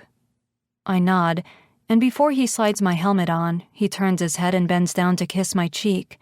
But I do something unexpected and unlike me. Tilting my head, I press my lips against his so quick, it's almost as if it didn't happen. But tingles spread across my mouth and my heart races. I rushed it. I know I did. He's so respectful all the time because of me and what I've gone through. But I want to take control of one thing in my life for once. I might not have shoved my tongue down his throat, but I showed him how I feel. I've placed a seed. He growls, his top lip curling as he slowly creeps closer to me, wanting more. Right when I think he is going to kiss me, he puts my helmet on instead, clipping it under my chin. I'm disappointed, and it must show on my face. I want those lips more than anything, but I won't rush you. I didn't expect the sweet treat you just gave me, but we have 6 hours in the open road for you to think, Cupcake. No pressure, okay? None at all. My main concern is you. And I love that. Make sure it's not the only thing you love, okay? I frown. I don't like what he is implying. Does he think I only want him because he is one of the few men that has been nice to me for the first time in years? I can see how it looks, but I'm smart enough to know better. I could kiss anyone I wanted that showed me decency, but Whistler is so much more than that. I don't go around kissing people that make me feel something other than self-loathing. Hell, I didn't even kiss Kenneth the last 2 years we were married, or whatever we were. He didn't want to, and I wasn't going to beg for something I didn't want. Come on. He mounts his bike and pats the back of the seat. Chase the sun with me, Cupcake. Pushing back my disappointment, the leather seat digs between my legs, and it takes me a minute to get comfortable since I've never been on a bike before. My hands are pressed against the middle of his back since I don't know what to do with them. Here, he says, wrapping my hands around his waist. My fingers are spread across his stomach, and his abs flex under my touch. I can count the defined ridges as I trace along them. How the hell am I going to be able to focus with your hands on me? I smile knowing he can't see me, and the bike comes to life, vibrating between my legs with so much intensity, a yelp escapes me when it does more than I expect it to. The vibrations feel good. Real good. He groans. I'm so fucking screwed with you reacting that way. The gravel crunches under the tires as we reverse, and he flips the headlight on so we can see in front of us. The chrome of other bikes reflects, and it's intimidating to see all at once. Lean when I lean. Don't fight it. I can't see where we are going since I can't see over his shoulder. He's too big. Well, not too big in a bad way. He's big in the way that lets me know I don't need to worry about a thing. I can imagine myself cuddling him at night, and his arms would tuck me close while his chest would be the only pillow I'd ever need, and his body will be the heat I'd live on for the rest of my life. No blanket needed when I have Whistler. I don't know what road we take, and I can't tell what turns he makes. I lean when I need to lean and watch the desert pass us by on the left. The moon shines bright and full, casting a glow onto the endless sand and scrub. The stars hug the night, and I'm hypnotized by how many there are. It's like we are riding the road to space with how dark it is, and with how vivid the constellations twinkle. I never want to get off this bike. I hope Whistler takes us far away where Kenneth can never find me. The wind is in my hair, my shirt is blowing and riding up my back. Even though it's warm out, zipping down the road is causing a breeze, and my skin pebbles in reaction. Wherever we are going, I know it's temporary, but I want it to be forever. This moment with Whistler is the best moment of my life, and I never want it to end. I hold him closer, suddenly worried that this feeling is fleeting, temporary just like the place we are going to. I'm trusting him when I never thought I'd trust anyone again. I thought it would be difficult and I'd rebel, but trusting Whistler is as easy as knowing what color the sky is or knowing if I need water to survive. He's the piece to all my pieces. The road to somewhere goes on for hours, and the sun finally begins to creep up over the edge of the world. Faint colors of orange begin to illuminate and blend with the night, day threatening to break free, and there is only a matter of time before the sun is hot and bearing down on us. My eyes close, not to sleep, but just to enjoy the feel of freedom. There's nothing like this. Not even love or lust can compare to the vulnerability of the open road. One wrong move means death, and while I've towed the line before, the possibility of death has never been so beautiful. Cupcake, what did I say about falling asleep? His voice cuts through the high I'm experiencing. My bones and muscles are loose, and I'm riding the edge of exhaustion, yet I don't want to sleep. An odd combination. The bike slows down and eventually comes to a stop. We are here. Wherever here is sure is warm. It smells so good, too, and there is a static in the distance. Whistler parks the motorcycle, and the solid structure of his body in front of me is gone, which almost makes me fall forward. He chuckles as he catches me and helps me off. My legs shake from being on a bike so long, and I keep my eyes closed as I stretch. He unclips the helmet and the dark visor disappears. Open those beautiful eyes and see where we have come. I do as he says and gasp, holding a hand over my mouth as I languidly walk forward. Tears prickle my eyes when I see the dark blue ocean crashing against the shore. He brought me to the ocean. Whistler made my California dream come true. This can't be real. It is, Cupcake. I rented us a motel room on the beach, too, so the only thing we have to do is walk outside and park our asses in the sand. I wanted to bring you here first so I can watch you experience something for the first time. And I wanted to see your auburn hair in the California sun. He shrugs a shoulder and twists a strand of my knotted hair around his finger. I'm not disappointed. I giggle in disbelief. Kicking my shoes off, I laugh again and sprint toward the water. My toes sink into the soft sand, and I don't hesitate to jump into the ocean, clothes and all. It's everything I've always wanted. The water is warm and salty, calm with a small set of waves that hardly disrupt me. Seashells poke my toes, and I bend down to grab a handful of wet sand from the bottom. I want to build a sandcastle. How's the water? Whistler calls out to me from the shore.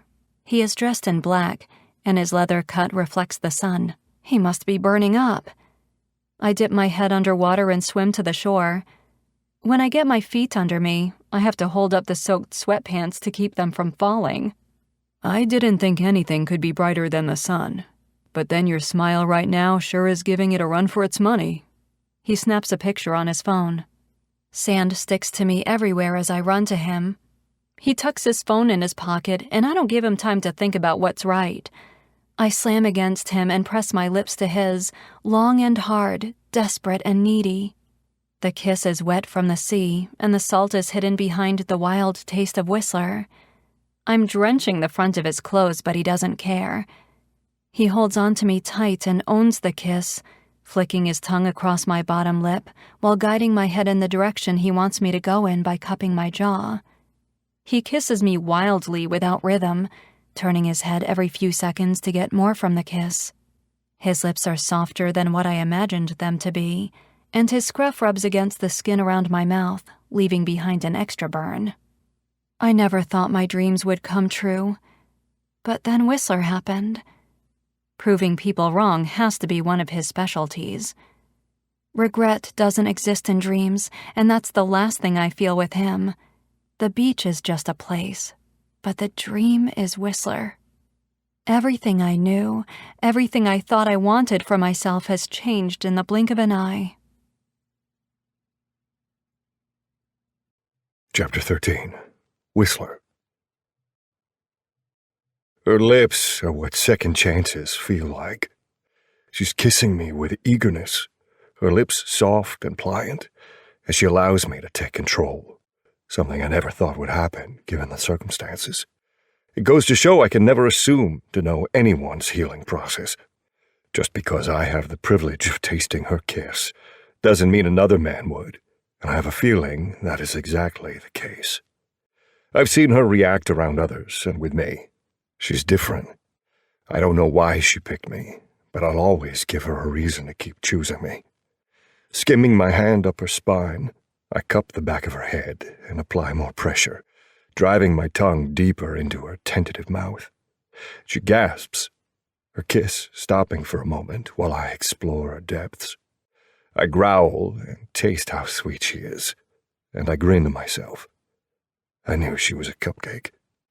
My cock presses against my jeans, which are now wet from her clothes, and I know she can feel me. She doesn't rub against me, and I don't rock against her. I doubt that's something she's ready for, but I'm willing to wait. I'd wait forever for her, no doubt about it.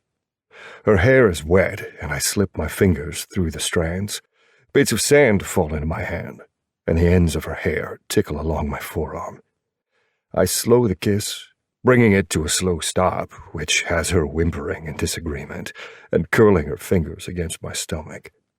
Exhaling, I lean my forehead against hers and hold her, crossing my arms at the wrist behind her back and swaying while the waves crash against the shore. Thank you, she whispers so softly I barely hear it.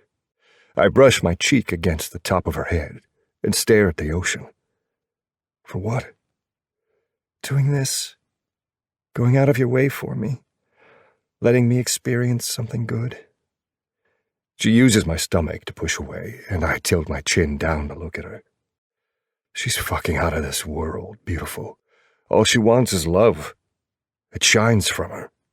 And while those cornflower blue eyes have my heart enlarging with every beat, filling with how I feel for her, I'm going to make damn sure I give her what she wants.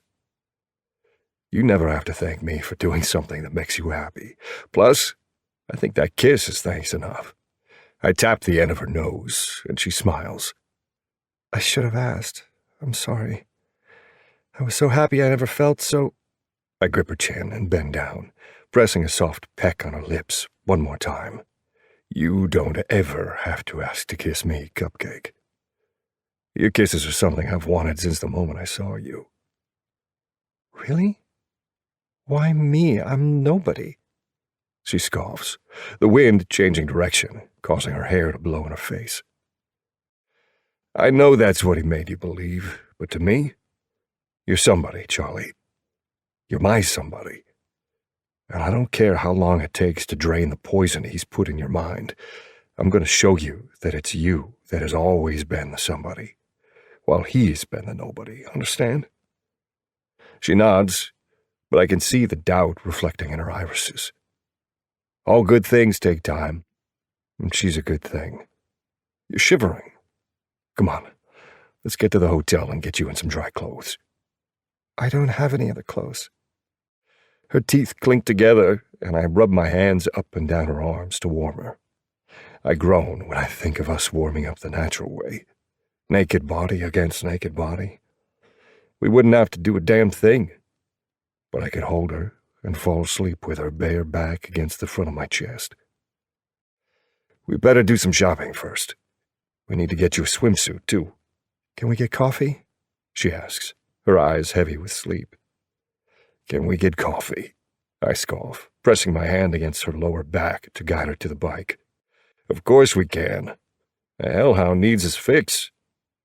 She chuckles, and the way the morning sun is hitting her cheek, I'm able to see grains of sand. I reach my hand toward her face, and she flinches, an action that breaks my heart every time I see it. Like every time, I show her I'm not going to hurt her. I brush the sand from her face, and her shoulders sag in relief when she realizes she isn't going to be hit. One day I'll be able to touch her face without her flinching, and that'll be a day that makes history. I clutch onto her hips, noticing how wide and thick they are, and I rumble in approval. 100 different scenarios run through my mind, of all the ways I can pleasure her body. My cock presses against my zipper, and pre-cum beads at the slit and pulls into the material. I can feel the trickle and the tingle of desire. Lifting her easily, I place her on the seat and squeeze into my spot in front of her. When I hear the click of her helmet, that's when I put mine on.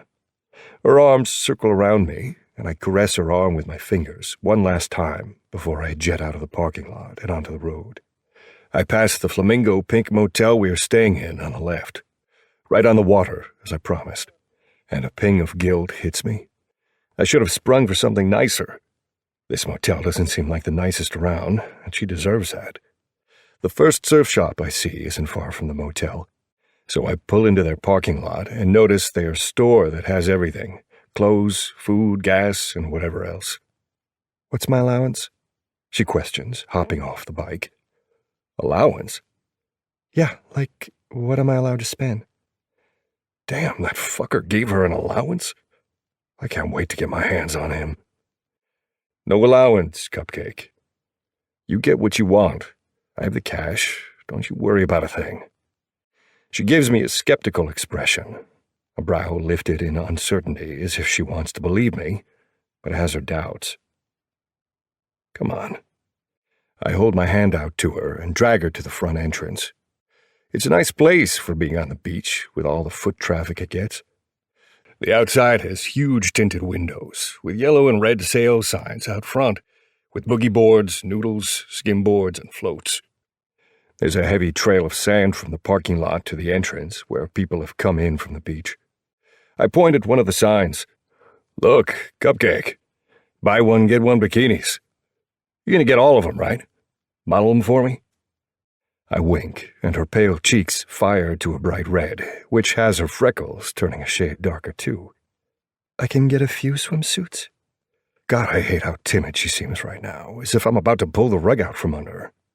When we get inside the store, she shivers again from the air conditioning, and I drag her into the nearest aisle where the beach magnets with everyone's names are. I'm not lying when I say I want you to get whatever you want. There are no strings here, no false promises, no anger, no resentment. There's just me and you. We're going to enjoy the beach, and you're going to get whatever you want, and I'm going to sit back and watch you be happy. Okay? She nods, but I need to hear words. I lift her chin like I always do, so she meets my eyes. Words, Cupcake. Okay, Whistler. I'll trust you. My smile makes her grin, and I bop the tip of her nose, something I've never done to a woman before.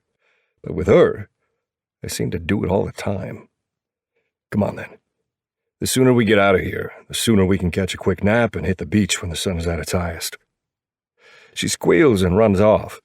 I swear I hear the cartoon noise from the roadrunner she hurries from me so quickly. While she shops, I hang back and give her some space. I don't want her to feel like I'm hovering, but I do stay close enough where I can see her. I chuckle when I see she already has a huge pile in her hands, and the sales representative comes and must offer a dressing room because Charlie hands over all her items before cruising through another rack. I'm simple. I grab a few plain shirts and even get a little fancy one that says California along the chest. I add 2 swimsuits to my pile, both black. I'll save all the color for my Cupcake over there, who's buying the entire rainbow. I pass the section that has towels and grab a tie-dye one I know she'll like, a black one for me, a purple one for her, and a green towel for me. That's enough. If we need more, I'll come back and buy some. Charlie has another mound of clothes in her arms, and I wonder if she's testing me to see if I'll get upset with everything she's picked. I really don't care. I want her to have everything. Half of her face is visible as she peeks up at me through those long lashes. Hey there, Cupcake. Finding everything you need? Maybe. I need your opinion on some things. Will you wait outside the fitting room? She fumbles with the clothes in her hands, and half of them drop onto the floor. Yeah, Cupcake. I'd love to have my own private show. Thanks for asking. I blow her a kiss and bend down to gather the dresses and swimsuits. Oh, fuck me. I lift up the tiny shred of material. It's a one-piece, I think. I'm not sure since there isn't a lot of material to it. It has a deep V that cuts into the middle of the swimsuit and the back. I growl when I see the shiny thong that will ease between her plump cheeks. I bet this is a test. She's never been able to wear what she wants. Men can look all they want at what is mine, but if they touch her, well, all bets are off. I'll be swinging my bat until their heads come clean off. My bats are special and not expensive. I also do something different with them than other people do. I add nails through the body, and I'll replace the bat when the nails eventually fall out, which happens after I swing it one too many times. Does this come in more colors? The words are deep and husky. The sick part of me wants one for myself so I can wrap it around my cock and stroke myself while I think of her wearing it. You don't like that color? It's black. You like black, right? She sounds so unsure as she holds the clothes to her chest. You got this for me? The animalistic rumble in my throat has her eyes rounding to moons. Yes? She toes the ground. I want this suit in every color. Where'd you get it? She points to the rack behind me, and I snarl as I hurriedly finger through the rack, grabbing every color I see. Pink, green, yellow, orange, neon colors too. And then there aren't any more. Why am I so sad about this? Whistler, that's so many swimsuits. I don't even know if I'll ever have the courage to wear something like that. And when you do, I'm going to pull up a chair and watch you spin around for me, because Cupcake, this is the kind of swimsuit that brings a man to his knees. You get that, right? She stays quiet for a minute, and I take the opportunity to walk her to the fitting room. I slide the curtain aside, drop all the swimsuits on the bench, and stalk out, dragging a chair from the room next to us and plop it right in front of Charlie's so I don't miss one outfit. Will it bring you to your knees? What, Cupcake? The swimsuit. Will it bring you to your knees? Christ, this woman is going to be the death of me. I lean forward, placing my elbows on my knees as she pinches the red curtain between her fingers, staring at the frayed seam. Charlie, I haven't even seen you wearing it, and I'm on my knees for you. Hell, I'm crawling for you, Charlie. Whether you get the swimsuits or not, I'm a fucking goner. I might as well answer honestly, right? I'd crawl over broken glass and burning coals just to have one glance at her. You're so... intense, passionate, a bit obsessive. I know. Amazing. She finishes and slides the curtain shut. Amazing, huh? Well, I'm not the kind of man who blushes, but I'm a damn goner right now, and the blood is rushing to my cheeks. She's reaping all kinds of havoc on my self-control. The curtain parts, and she's standing there, arms stretched to either side of the wall as she poses. She's in a simple dress to cover up her bikini. The straw hat she has on her head is huge and floppy. The sunglasses she has on are way too big for her face. To make them even more perfect for her, they're baby pink and shaped like hearts. She blows me a kiss, and I catch it, stuffing it in my pocket. She lifts the dress up and gives me a quick flash of the simple neon green bikini that I love.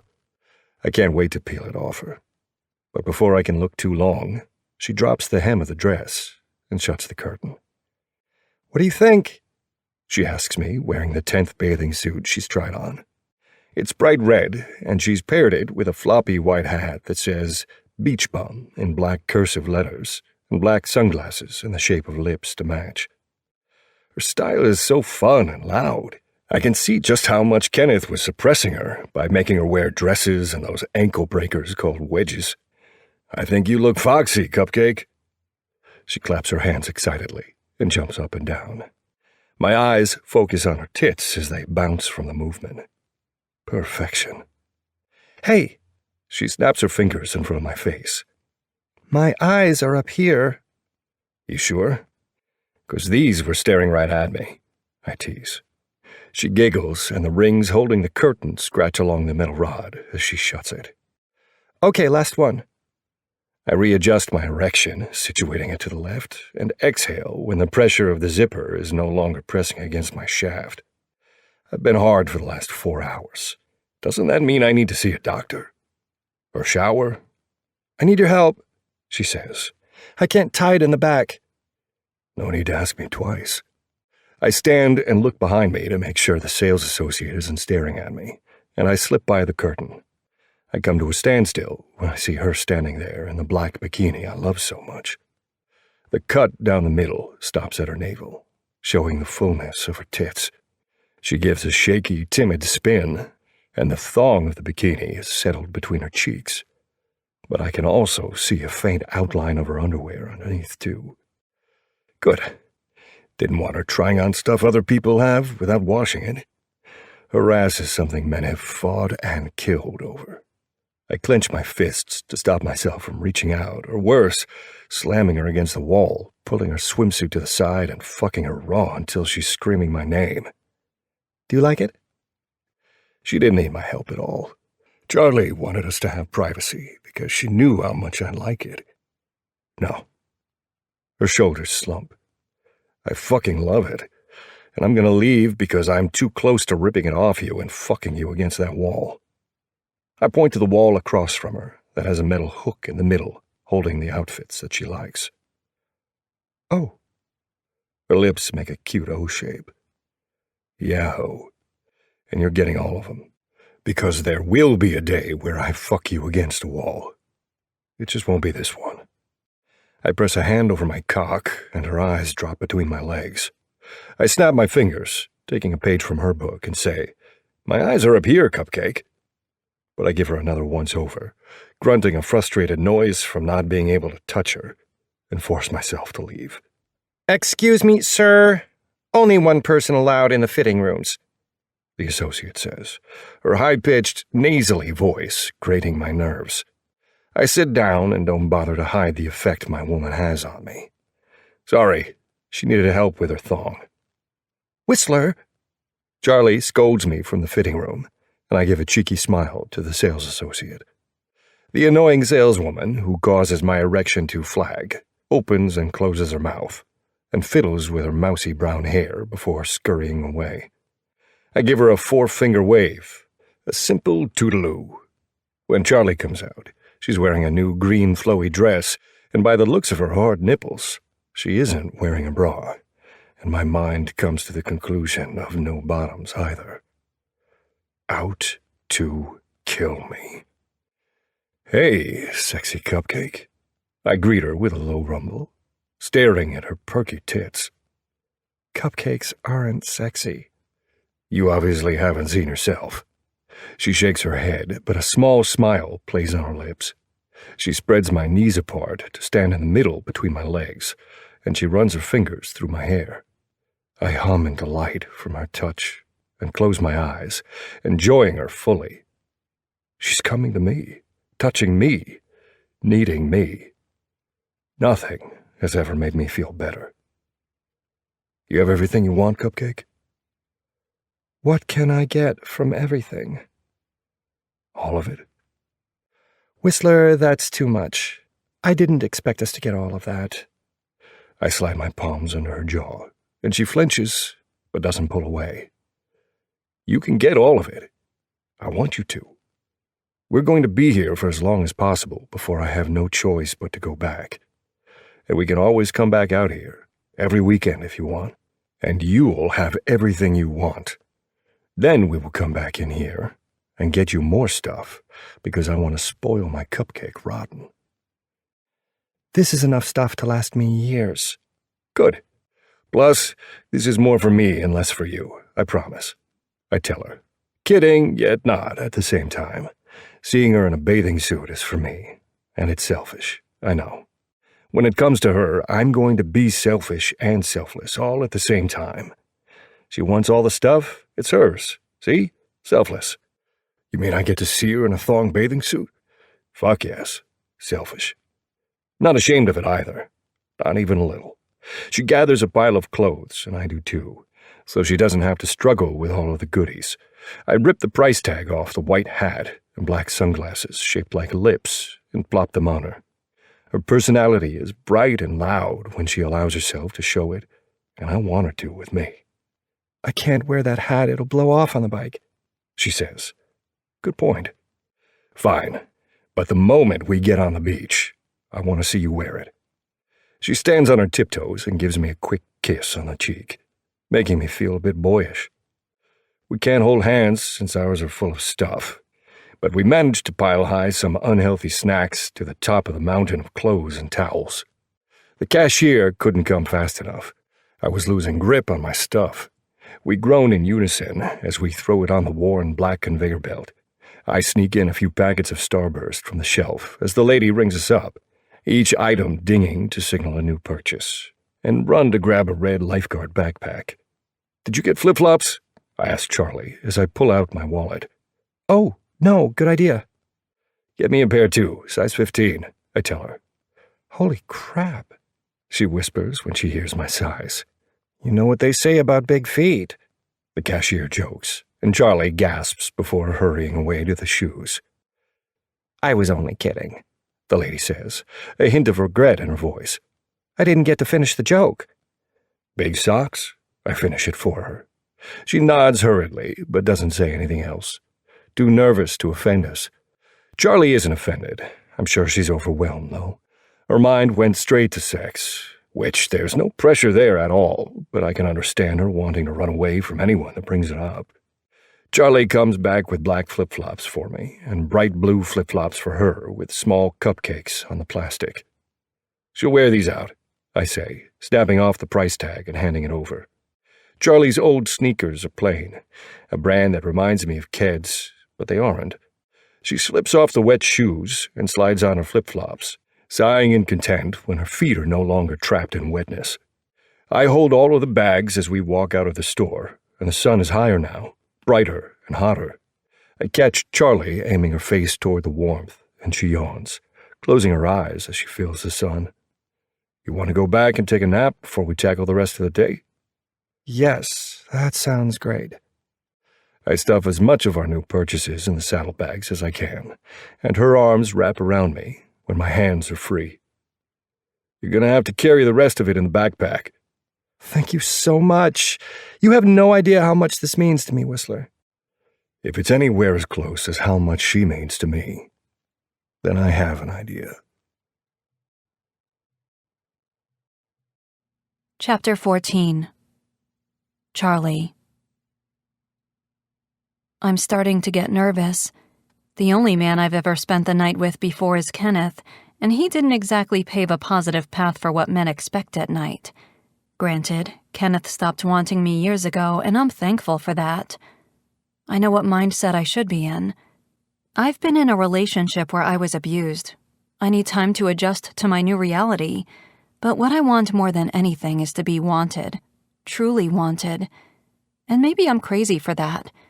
Maybe I'm twisted in the head after so many hits from Kenneth that I'm hoping something happens between me and Whistler. On the flip side of things, I haven't loved Kenneth in a long time or respected him.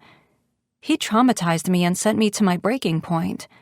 I've been done and over Kenneth for a while now, and I didn't realize how ready I was to move on until Whistler said I was never married. Talk about a chain being broken and my cage being opened. I couldn't get that ring off fast enough. The kiss with Whistler on the beach was everything I missed in life, and I want more of it, more of him. When I dared to dream about my life and I pictured someone I wanted to be with, Whistler fits the description. I hate that I met him when I'm so broken and jaded, learning how to trust and love all over again. He deserves more than that with how amazing and beautiful he is to me. If he were anyone else, there's no way I would be on the back of their bike holding them tight. Whistler is different. Whistler has me seeing all the things I can miss in life if I continue to be afraid, and I don't want to be afraid anymore. Come on, Cupcake, let's get checked in. He holds out his hand, and I take it as he helps me down from the bike. I set down my helmet and smooth out my dress. He reaches into his saddlebag and plops the hat he got me on top of my head. I strike a pose and pucker my lips. He wraps one arm around me and dips me across his knee. My hand holds the hat on so it doesn't blow away. His lips crush mine in a kiss that shows ownership, a claim. I whimper when he sets me back on my feet, lips swollen, breath stolen, and my heart racing with desire. Heck, my entire body is thrumming with it. And I'm going to be alone in a room with a man who truly wants me? Yeah, my control doesn't stand a chance. Couldn't help myself, he hums while brushing his thumb along my bottom lip, something I've noticed he likes to do. He likes touching me, and I like his touch, which is odd considering I had sworn off anyone touching me ever again if anything happened to Kenneth. Whistler had to go and prove himself trustworthy, and now he's wiggled his way into my heart. I thought I had hardened it to iron, but Whistler has proved it's made of quicksand with how fast he has sunk inside it. Help yourself more often, I reply, and a serious expression drapes over his face. He cages me in his arms, blocking me in a tight space with the bike behind me. One of his hands grips the handlebar, while the other lies flat on the seat. I have nowhere to go. Don't tempt me. I know what's not under that dress, and it's already hard for me to concentrate. He drops his gaze to my chest, and his thumb brushes along the side of my knee. A soft growl escapes his throat before he pushes himself away. Come on, before you drive me out of my mind with lust. Why does that make me feel so good? I take his hand and I follow behind him while we head to the door that has a piece of wood hanging on it that says Front Office painted in flamingo pink. It's a beachy motel meant for just sleeping, and I adore it. There's sand everywhere and salt lingers in the air since all the doors and windows are open. The waves crash in the distance and the seagulls sing. I close my eyes and lean against the counter, smiling when another dream comes true. I'm sorry it isn't nicer. I should have gotten us a condo. I was looking for the closest place after riding for so long. Why does he sound disappointed? I grip his arm tight. Whistler, this is more than I could have asked for. It's perfect. I wouldn't want anything else. You sure? I feel like you deserve more. I have everything I've ever wanted. I skim my fingers up and down his hairy arms. There are a few pale scars hiding under the dark hairs, but they're hardly noticeable unless you're really looking like I am. And if another woman starts staring that hard, we're going to have a problem. If you're sure, he trails off and dings the bell. A guy pops up from the floor, and I gasp, jumping back. I didn't expect him there. Hey, welcome to the Pink Penguin Motel, my dudes. His red eyes widen when he sees me, and he smiles. Sorry, dude and dudette. My name is Braden. He points his thumbs at his name tag and runs his hands through his long blonde hair. He's the California surfer cliché. The voice, the hair, the tan, and I'm pretty positive he is high. Anyway, my bro and broette, you see what I did there? He laughs, and it reminds me of Beavis and Butthead. How can the Braden help you out today? Oh, God, he just spoke about himself in the third person. Well, Braden, I have a reservation under Whistler. Whistler, I feel that. That's a cool name, man. Can you, whistle really well? Huh? Why haven't I ever asked? Whistler smirks and leans forward, placing his elbows on the counter. He gestures at Braden to come closer, and the eager surfer leans in as if he's about to learn a secret. If I tell you, I'd have to kill you, Braden. And I like you, so killing you would suck. Braden is wide-eyed for a minute before he doubles over laughing, then points at Whistler before slapping his hand on the countertop. Ah, you're a funny dude. I like that, man. I get it. Secrets and stuff. It's cool, bro. Braden snags a key from a row of hooks, and the keychain is a pink penguin with a silver key dangling from it. 1 king size. Whoa. I got a room with 2 beds, Braden. My hope and heart plummet to the deepest part of my stomach at his words. Why would he get 2 beds? Braden hits a few keys and places his baseball cap on his head backward. Ah, sorry, Mr. Whistler. Looks like we are all sold out. I only had the king left. Can you give us 1 minute? Whistler holds up a finger and circles my arm gently to tug me off to the side. Even his grip is soft with me where Kenneth's was tight and painful. He always left a bruise. Sure thing, my man. I'm just going to watch some Baywatch. Pamela in that tight red bikini just does it for me, you know? Good Lord, how much does that kid smoke? Whistler mumbles to me out of the side of his mouth. He's nice, I say in his defense. I didn't say he wasn't, Cupcake. Why are you so mad that we have to share a bed? I tug my arm free of his hold. Do you not want to be close to me? I thought we had something, but was it just nothing? I get more confused the more I think about it. He kisses me, he holds me, he shows me affection, he's kind. So what's the big deal about a bed? Mad. His onyx eyebrows bend together so much, they almost look like a unibrow. Whistler relaxes. Oh, shit. Cupcake, no, that's not it. I asked for 2 beds because I didn't want you to feel any pressure. It's the last thing I want. Being alone in a small space at night, I know how it feels, and not for a moment did I want to make you feel like we had to be together. He only ever has the best intentions. I fist the front of his shirt. I should have known you'd be so sweet. Believe me, just because I asked for 2 beds didn't mean I wanted them. I still had my dirty thoughts and wants, but I knew what was right, and that was respecting your space until you say otherwise. I press up on my tiptoes and smile against his lips. Otherwise? You make it impossible for a man to behave. He nips at my bottom lip, and I open my mouth to give him entrance when the motel phone rings. Pink Penguin Motel, where the quacks come to stay. Braden at your surface. He chuckles at himself. Get it? Service, but surface. I'm so smart. Whistler sighs at the joke, but I find it endearing. Hey, Mr. Whistler, you still want the room? I have someone who needs it, and it's the only room left. Whistler stomps over in 2 strides and steals the key from the counter. Fuck yes, I want it. He snags my hand and drags me away from the front desk before Braden can say anything to stop us.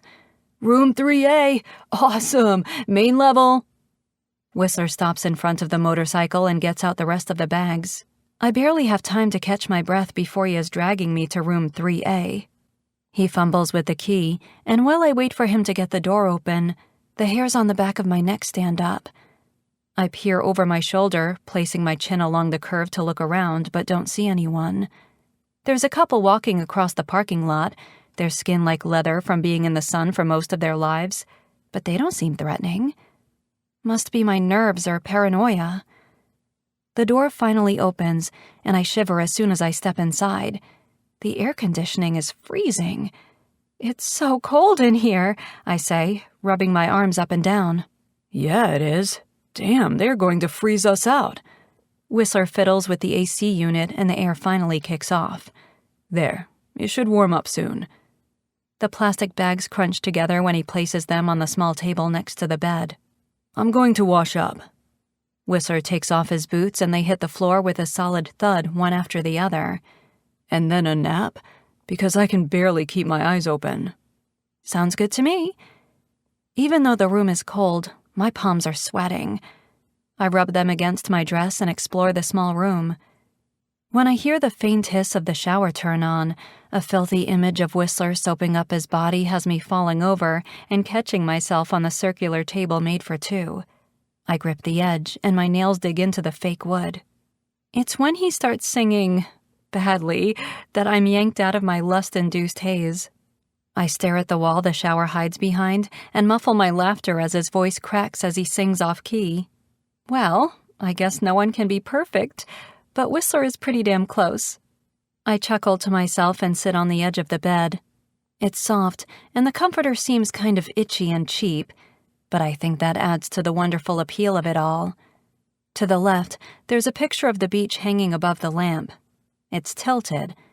I try to straighten it and stick out my tongue as I adjust it. I nod my head when it's straight, but a second later, the frame grinds against the wall as it turns, hanging crooked again. Damn, that's going to drive me nuts. The shower turns off and I panic. I throw myself under the covers and press my head against the pillow and shut my eyes, pretending I'm asleep. Now that I'm here in this bed, I am scared. There's no pressure, but there is. From me. What if I'm bad at having him hold me? What if I'm bad at sex? Charlie. His deep tone has a shard of guilt stabbing me in the heart as I lie here. The mattress squeaks from his weight. He scoots closer to me. And closer. Until I can feel the warmth radiating from his chest against my back. It's soothing and relieves the guilt I feel, but not the pressure. All I want to do is move on with my life, enjoy, feel what's good, and I can't. I'm frozen. Sleep well, Cupcake. He kisses my shoulder in the same place Kenneth used to, but Whistler's kiss is different. His lips linger. He rubs his fingers over my shoulder, and when he releases the kiss, he groans. I wait for the snap, the anger, the random reason for hate to have him choke me or hit me, but it doesn't come. He hits me in another way. I'm falling in love with you, Charlie. So hard, so fast. I promise I'll never hurt you. Give me the chance to show it, he whispers, dragging his lips back and forth across my shoulder blade.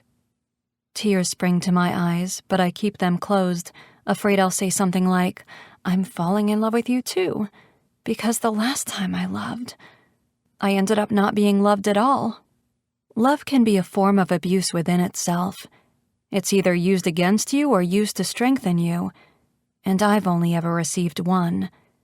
I hope my self-induced paralysis doesn't last long, because I want to show him how much I want to give him a chance. Chapter 15. Whistler. 5 days of torture.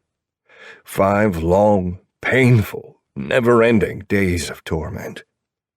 I've seen her in every swimsuit. I've seen her tits bounce as she plays in the water and runs up the shore. I've put sunblock on her back, the ties of her swimsuit undone so she doesn't have tan lines. I've watched her ass as she bends down to dry off.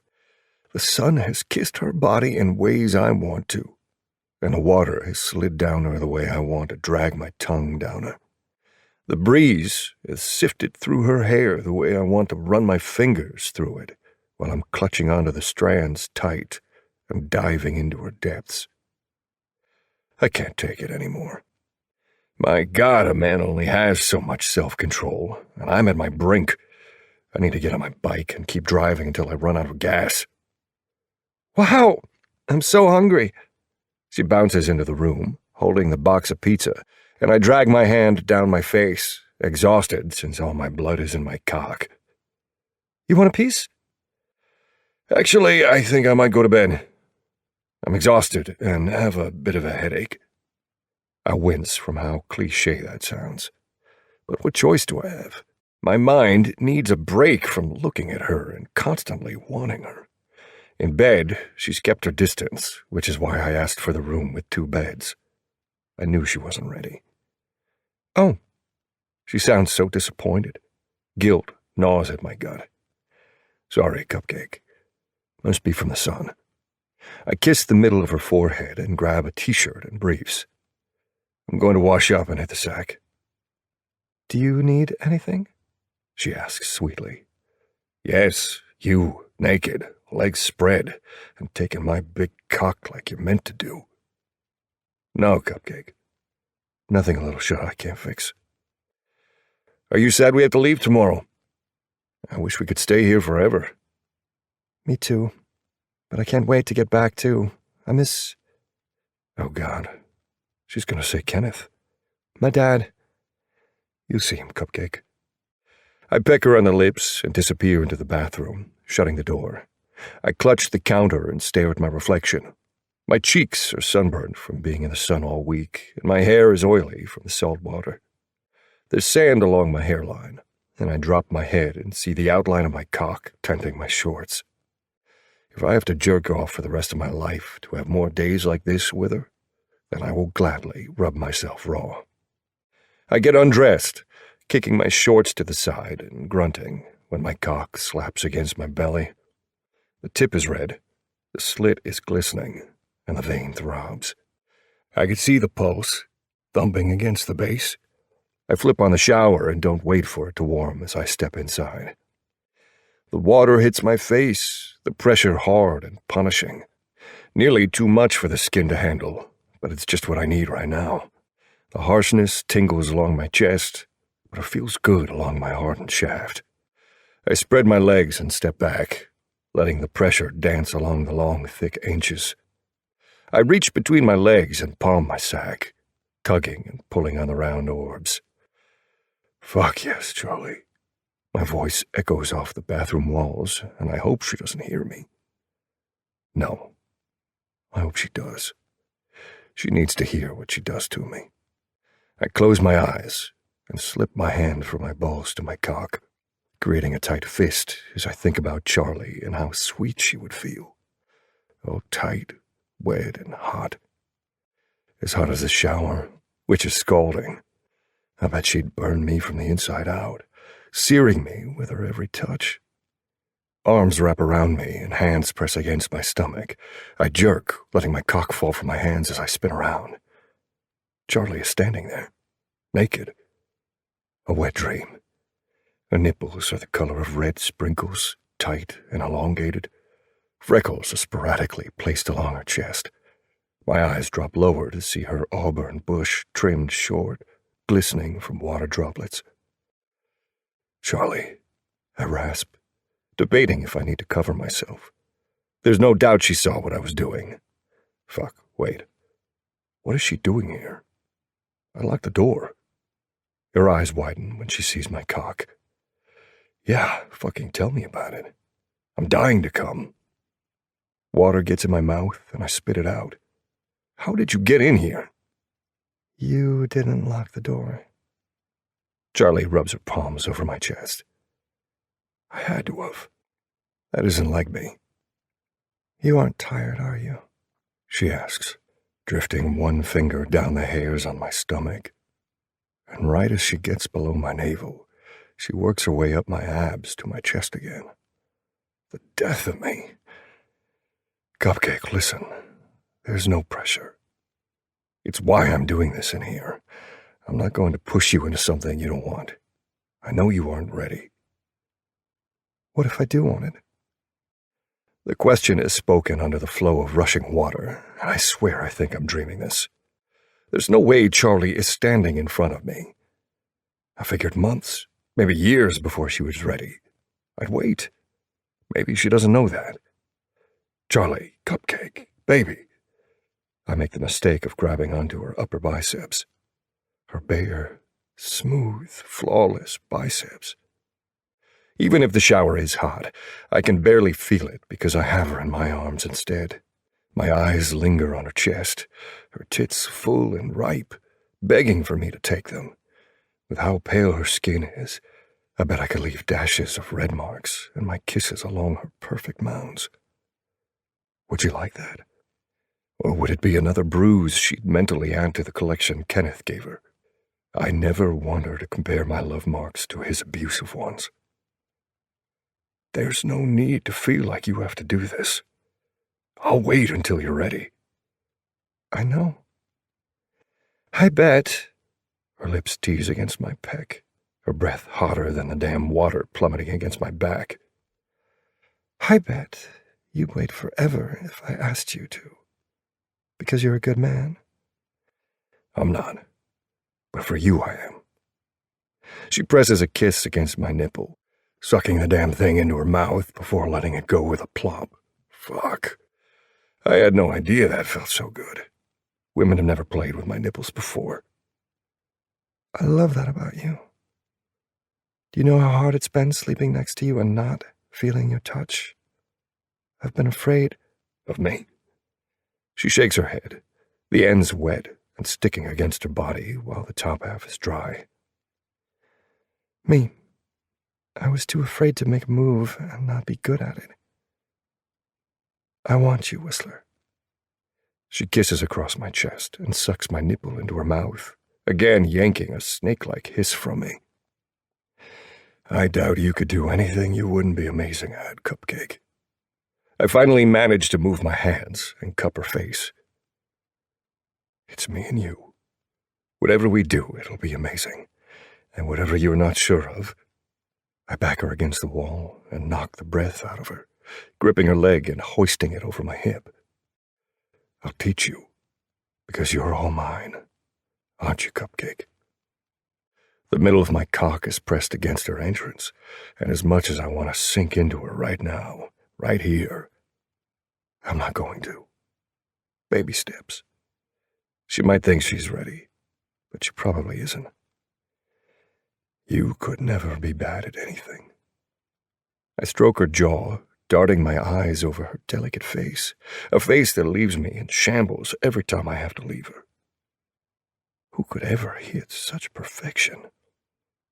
I switch my hold on her jaw, sliding one palm under her chin until I squeeze her cheek slightly with my fingers. She's here. She's right fucking here. I smash my lips against hers, groaning into her mouth as our lips collide. God, yes. Her fingers scratch down my chest, and then she slides them over my waist and down my back. She rocks her hips against me, whimpering as her clit rubs over the helmet of my cock. I rip my lips from hers and bite my bottom lip, growling as her palms squeeze my ass. Charlie uses me as leverage while she uses my cock to get herself off. It's the hottest fucking thing I've ever seen. That's it, baby. Use me. Rub that sweet clit all over me. Come for me. Wesley. She whines my given name, and it has my orgasm threatening to shoot from me.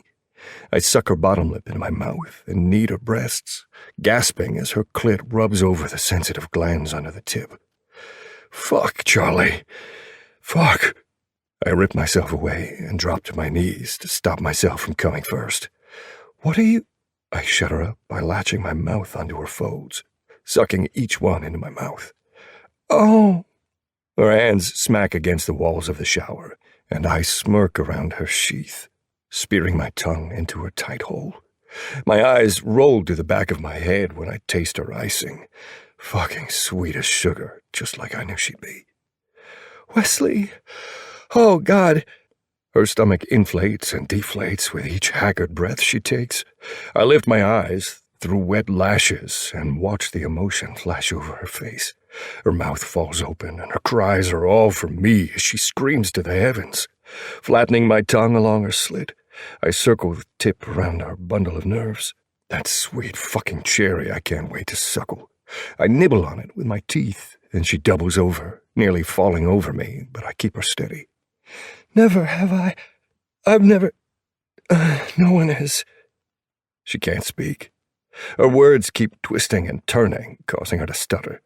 Her fingers slick my hair over the crown of my skull, and her nipples scrape against my cheek. Her body begins to shake.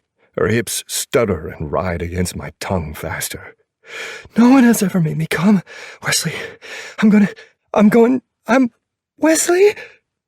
My tongue becomes wetter as she orgasms, coming down my throat. Her essence is better than any fucking home run I've ever hit. I wrap my hand around my cock and begin to stroke myself, moaning into her cunt as I swallow her, yet give in to the pleasure Charlie brings me. The loud slap of my heavy orbs hit my fist with every downstroke that inches me closer. Charlie falls to her knees and takes my face into her hands, twisting her tongue with mine. She tastes herself and moans, gluing herself to my front to try and lick every corner of my mouth. I'm close, Charlie. I'm so fucking close. I can no longer keep my head up. I fall forward and our foreheads press together, her lips brushing against mine, but we don't kiss. I'm stroking myself harder, faster, and then her hand circles around me, unwinding my fingers from around myself so she can get a better grip. Oh, fuck! I stare down and want to laugh at how small her hand is compared to my cock. But when she tightens her fist, the humor dies, and I'm thrusting into her, letting the flesh move and the muscle rub inside the hole she's created. God, I can't wait to be inside her. So big, baby, so thick, she purrs, sliding her thumb across the crown, and I tremble. I don't know if you'd fit, but I can't wait to try. I clutch onto her hips and growl. I'll fucking fit, because you were made for me. That tight cunt was made for me, and I'm gonna stretch it to the very brink. I can't wait, she says, bending down until she engulfs me with her mouth. She swallows me to the hilt, gagging and choking, but not caring. She doesn't stop. At the same time, she sucks half of me, licking me like a goddamn melting ice cream cone in the summertime while stroking me. The tip of her tongue dips into the slit, and her free hand squeezes and gives a slight twist to my sack, which has me shouting explicit words to God and everybody. My hips begin to move on their own accord, and I grip the back of her head and fuck her face. Fuck yes, baby. Take that cock. You're being so fucking good for me right now. I tilt my head back into the spray of water and shut my eyes. I hold my breath as the water batters me, and she doubles her efforts, sucking harder and faster. My hips stutter, and I bring myself out of the waterfall, thrust down her throat once, twice. I'm coming, and you're gonna take every fucking drop, aren't you? Don't let me go to waste. I groan as the first jet leaves me, then the second, third, fourth. I empty everything I have and wring myself inside out, with her mouth on me, something I've dreamed about for weeks now. Fuck yes. Just like that, Cupcake. Oh, you're so fucking good at that.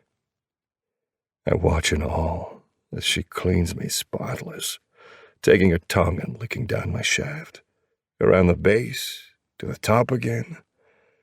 She's making sure she gets every drop. Just like I said. When she's done, I sag against the bathtub and pull her until she's sitting on my lap. The shower is running down her back now, and the water is lukewarm, but I'm too tired to move. I need a minute. My toes are tingling. That's how good it was. Was that okay? She asks against my chest, bashful all of a sudden. Okay? It was mind-blowing, baby. That was perfect. I can't believe I'm so lucky. Are you? I'm perfect, she says with a smile, straddling my lap until she settles against my semi-hard cock. You're perfect. She reaches up and shuts the water off, and a few droplets fall onto my head. She pushes my hair back again and kisses me lazily, slow and confident. I could taste myself on her tongue, salty and bitter, nowhere near as sweet as she is. We must sit there for hours just kissing, because I can't feel my ass. I get up carefully, holding her still, and she wraps herself around me as I get out. We've air-dried by this point, so there's no need for towels. I drop on the bed, and unlike the other nights where we didn't touch, her face is buried against my chest, and her legs are thrown over mine. My woman loves touch, and now she's not afraid to get it. I drift my fingers up and down her spine, smiling to myself, knowing this is the woman I'll be touching for the rest of my life, and I'm learning her body for the first time. There's nothing better. Holding her tight, I close my eyes and fall asleep, dreaming better than I ever have, with my cupcakes touch. Chapter 16. Charlie. I'm fucked up.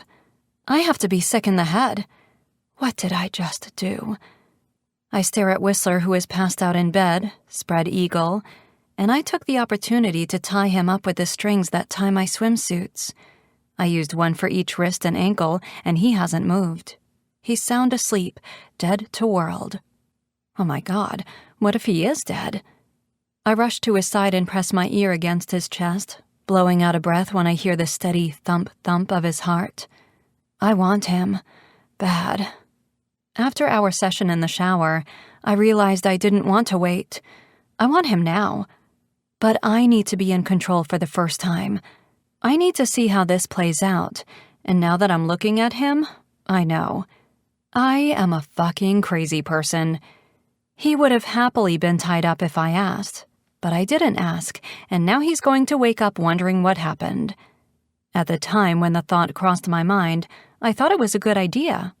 And now I may or may not look like I'm about to murder someone, or at the least torture him. No, I need this. He needs this. I can't imagine him on top of me yet. I see Kenneth every time I do. But the thought of being on top, I can do. With him tied down, there's no chance of him flipping me over. If I can do this one time, I think next time I'll be okay. But for the first time, I need it like this. I'll make it good for him. I can. I'm capable. I'm not unable to give pleasure like Kenneth said for all those years. I want Whistler to feel good. Dropping the evidence of my tattered bikinis from my hands to the floor, I crawl onto the bed and rub my palms up his shins, and he wiggles but doesn't wake. My knees dig into the mattress as I lean down and kiss his inner thigh. I continue up until I reach his large sack, his orbs round and heavy, full of cum. I lather them with kisses too, being gentle as I apply a bit of pressure in the middle. Whistler groans and I pause, lifting my eyes to see if he is awake. Not yet. I let go of his sack and drag my tongue along his shaft, and he thrusts his hips into the air. "Cupcake," he slurs in his sleep. I grin, loving he is thinking of me in his dreams. The V on his hips causes my mouth to water, and I trace the ridges with my tongue, kiss along his rib cage, nipping at them, which has him gasping, and then lastly, playing with his nipples. His cock is rock solid and thick now. I place my wrist next to the awakening beast, and my clit tingles when I see how it compares to the width. I want him so much. Clear pre-cum is leaking onto his belly, and he arches his hips, shallowly thrusting against my hand. He's so beautiful and so much bigger than Kenneth.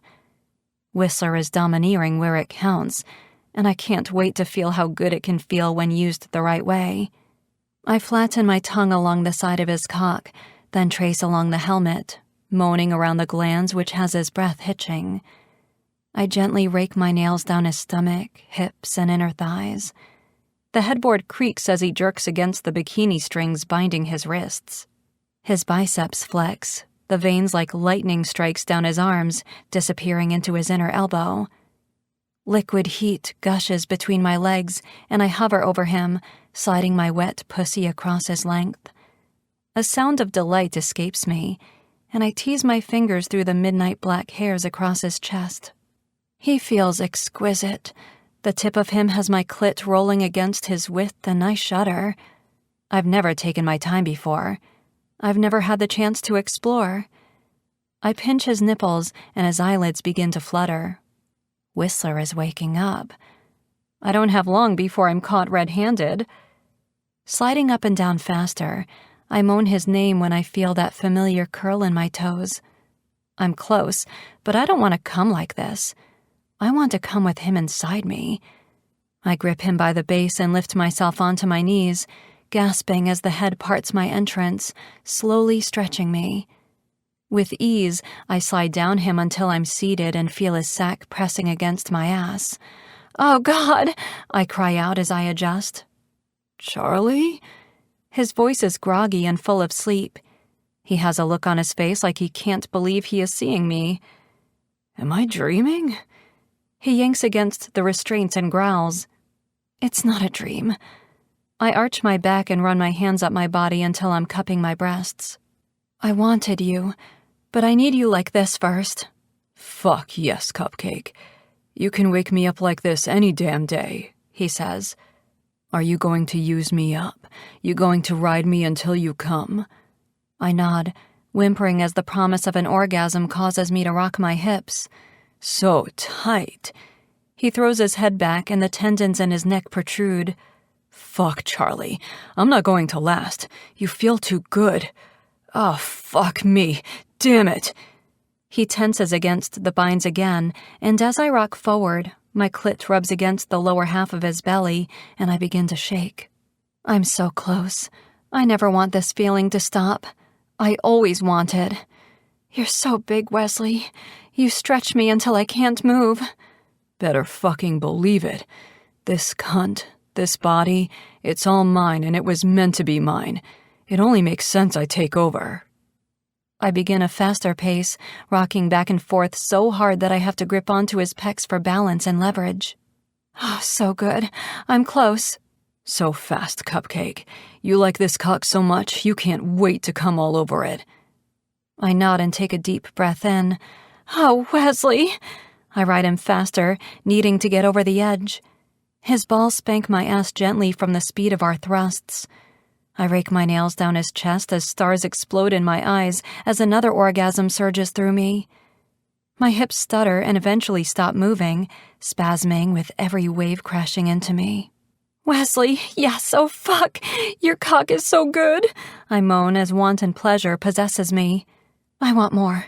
Again, please again, I say, and begin fucking him like I did before, hard and fast. I want to touch you so bad, he whines. I can't wait for the day where I can, but right now, I love seeing you on top of me, using me, fucking me the best I've ever been fucked. He thrusts his hips into me, and his cock sinks deeper, pulling a cry from me. I fall onto his chest. My nipples brush against his, and his tongue flicks out along his bottom lip. The cinnamon depths of his irises entrance me. I caress his arms and circle my fingers around his wrists, using them to pull and push onto his cock for longer, deeper strokes. Wesley, I whisper across his lips before taking his lips in a heated kiss. It's sloppy. I'm too strung out on him and how he is creating euphoria in my body right now. A primal growl shakes his core while he bites my bottom lip and tugs it with his teeth. Take that cock, baby. Take it. His eyes roll to the back of his head, and he lets my lip go with a soft plop. I move against him, sweat gliding our chests together, and my fingers play with the knots and the strings binding his wrists. One tug and he'll be free. I'll be able to feel him hold me, press me against the bed, or hold me to his chest while he owns me with every press of his hips. I want that so much. I want to feel completely taken over and possessed by Whistler. I want to be lost with no way out with where we begin and end. Knowing I don't have the courage to unbind him just yet, I sit up fully and turn around, riding him reverse cowgirl. I groan from the change of position. He presses against the spot inside me that causes me to feel tender and receive a small bite of pain, but I love the pleasure that comes after it.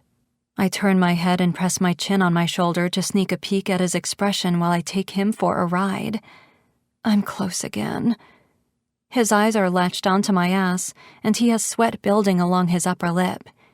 He snarls, showing his teeth while trying to break free. I've created an animal, and I'm sure if he really wanted to break the ties he could, but he respects me enough not to. You're so sexy, Cupcake. So fucking sweet. God, you're perfect. The way you move.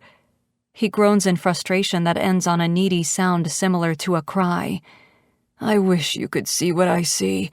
Your pussy is taking my big cock inch by inch, leaving me soaked with your juices.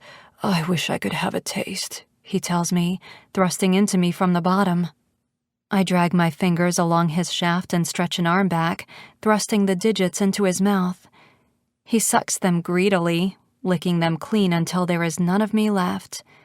And then I suck my fingers into my mouth, needing to taste him. His nostrils flare and he fucks into me, ramming his cock as hard as he can from his position. I slap my hands against his knees and tilt my head back, shouting to the ceiling as the tingles of my orgasm spread like wildfire through my entire body before sinking down on all 10 inches as my inner muscles gyrate across his cock. Yeah, that's it, Cupcake. Give me all that icing. Let me watch it drop down my cock. Take what you need from me. I roll my hips, hissing as the last spasm hits me. I want more. I spin around until I'm facing him again, and his eyes look me up and down. You have no idea how badly I want you. You have me, I say, lowering myself to my forearms and place a palm around his throat. Not to squeeze, just to control. I kiss him, not ever getting enough of his lips, and begin to move my lower body again.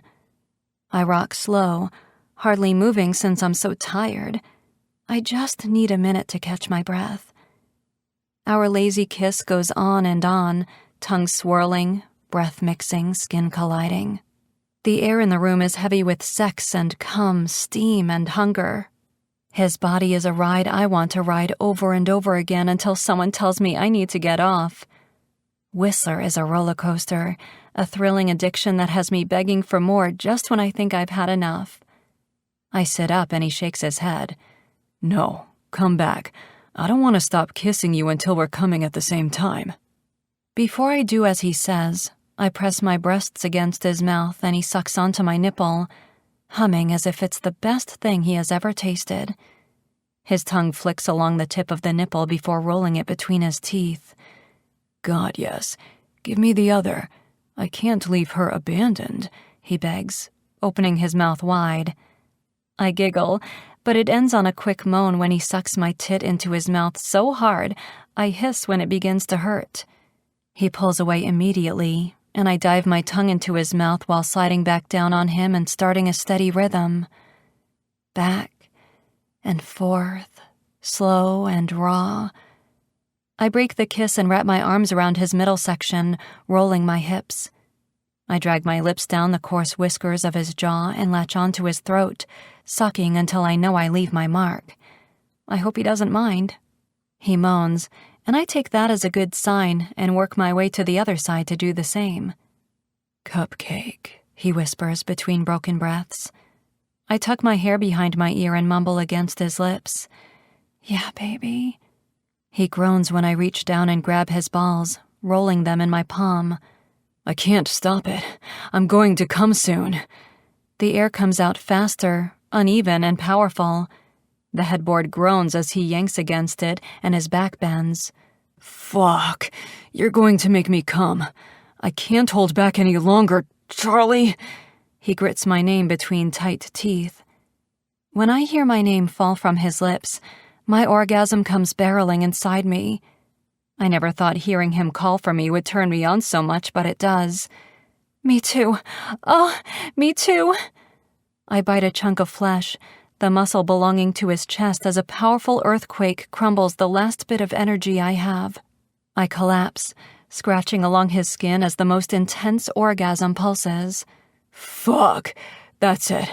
I can feel you milking me. Hop off, Cupcake, or I'm going to fill you up and claim you. You'll be all mine. I want to be all his. I want to be able to wake up tomorrow knowing I'm safe, knowing that I can fully trust him in every aspect with not just my mind or heart, but my body too.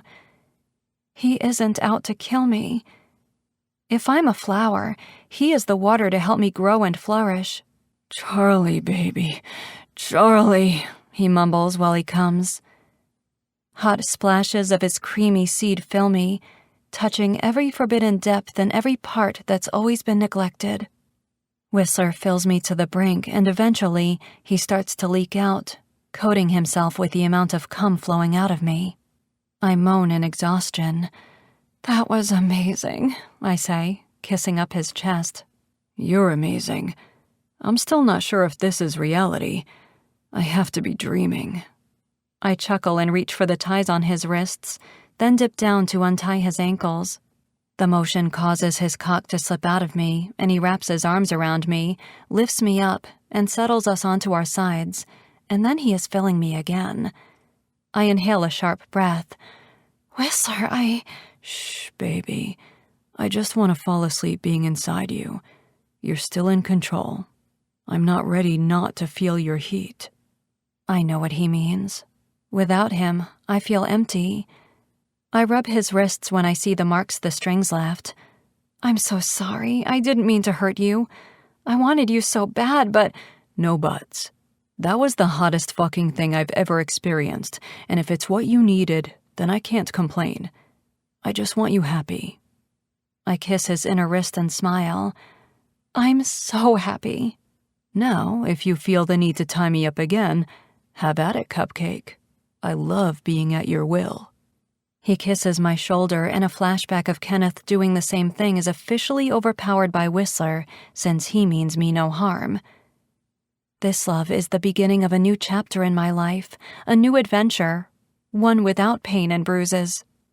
If I could go back in time and take every hit he's ever given you, every time he took a piece of your beautiful soul, every time he left you feeling like you wanted to die, I would take all the agony if it meant you felt none of it, he says, his voice rough with the edge of sleep pulling him under.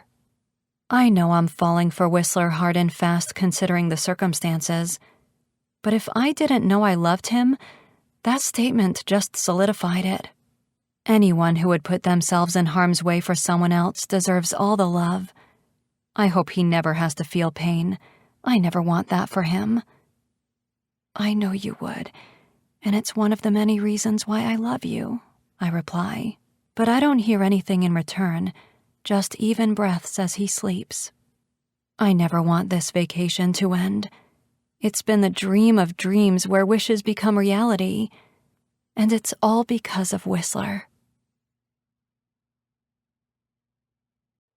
Chapter 17. Whistler. You're pouting, one notices. Am not, I sigh, plopping my chin in my hand. Fine, I'm pouting. I want to go back to the beach. Ever since we've come home, things have been tense. My sister hasn't been found. Her boyfriend is out of jail, and another one of Fletcher's crew showed up dead on our doorstep with another note. What's worse, I haven't told Charlie what's going on. She thinks Kenneth has forgotten all about her, and honestly, I love how happy she's been ever since we've been back from the beach. She's a new person. She's all smiles and laughs and super playful. The other day, she dumped water on one's head and then poured a cup of flour over him. I recorded it, and it was the funniest thing I've ever seen. I still watch it when I need a good laugh. My favorite part is when she lifts her finger over her lips to tell me to be quiet, while one sat there with Princess and Tutu talking about how he couldn't wait for club whores to stop coming around. And then, bam, flour everywhere. It took him 3 showers to get it all off him, and Charlie was in damn stitches. She was laughing so hard. She fell over, and Tutu had to catch her. It was one of those laughs that made everyone else laugh. It was a good fucking day. Talk to me. What's going on? I don't know how to tell her she's been in the middle of a budding drug empire, and I don't know how to tell her that the men that have died from their crew weren't in car accidents, but were murdered. Or how about the man she thought was her husband is working his way through killing God and everybody before he finally gets to her? It isn't exactly an easy conversation to have. No, but you have to have it. It isn't her fault, and it isn't your sister's. It's Kenneth's. Scapegoat became exactly what he wanted it to, and what sucks is, I bet it is as big as it is because he was skimming money from her dad's company. Right. Another thing she will feel guilty for.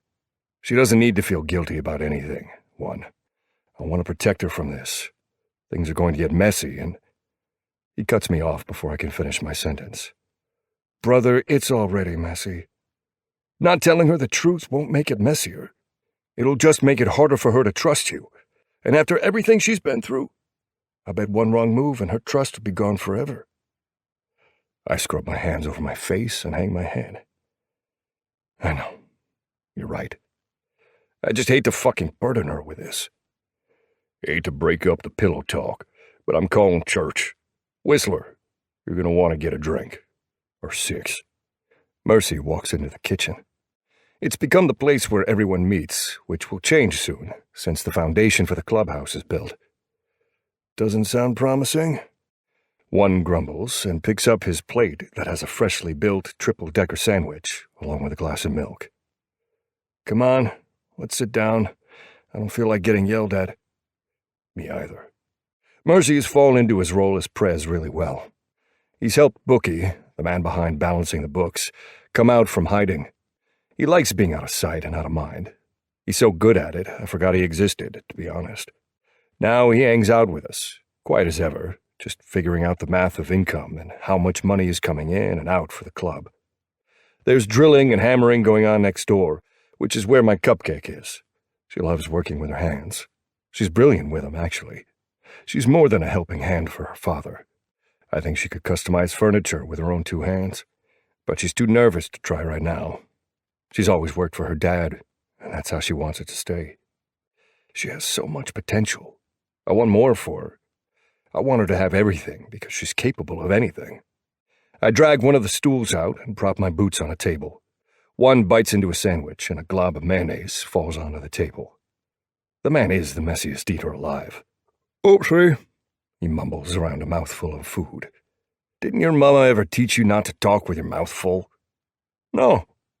She said if I had something to say, I'd always say it.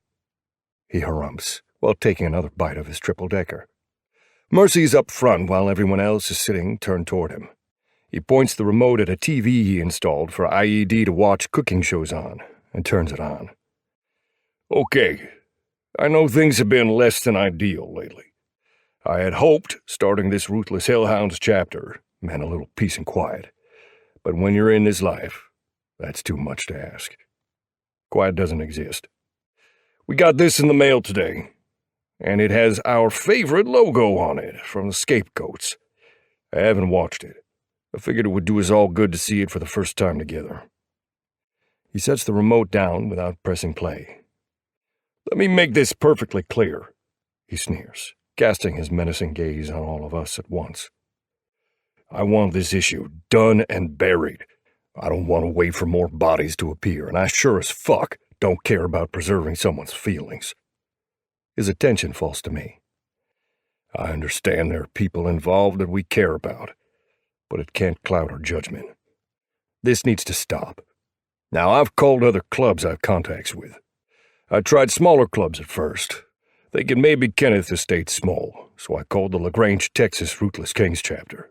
But the daughter of the Prez says they haven't had it down in their parts yet, and the Ruthless Kings Atlantic City chapter hasn't heard of the Scapegoats or its most popular pill, Scapegoat.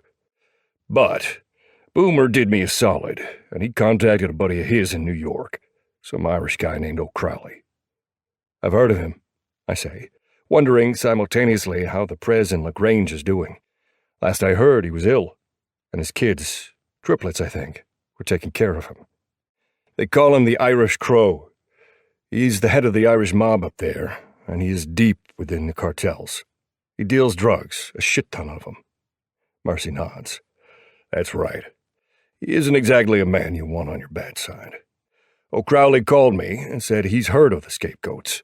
They've been trying to sneak their product in with his, and he has a bounty out on their heads for it. You'd think he wants the business, one states as he swallows another bite of his sandwich. More product, more money, right? Wrong. O'Crowley likes to call the shots and be in control, but he doesn't do anything as... What did he say? Marcy ponders before snapping his fingers. Weak and juvenile. These runners do not sell shit college kids can get their hands on, so he wants this to be stopped too.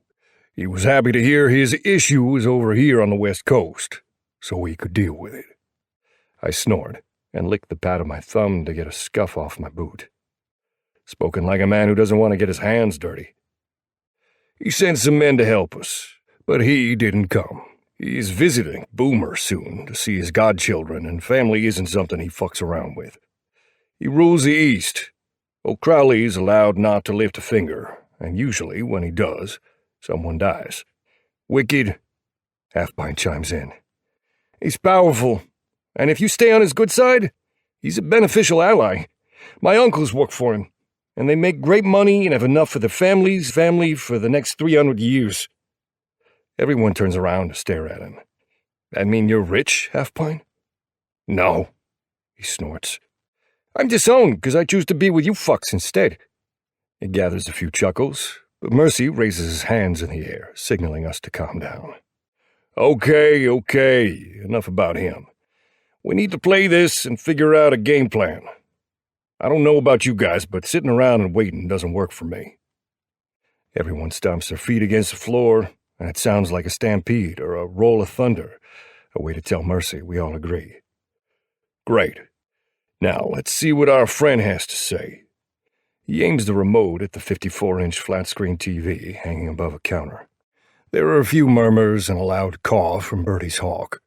I peer over my shoulder to see Bertie feeding his hawk a raw piece of meat. The bird has the silliest name, Luke Skyhawker. Bertie calls him Sky for short. The screen on the TV is black, but something is playing because there are drips and whispers. Or maybe those are cries. I can't tell enough to make them out. There's static, a break in the feed before the camera finally stops zooming in, and a light flickers on. A smiling young man appears on the screen. His perfect brown parted hair is flawless, and he's wearing a hot pink polo shirt. His teeth are too white and too square, too uniform.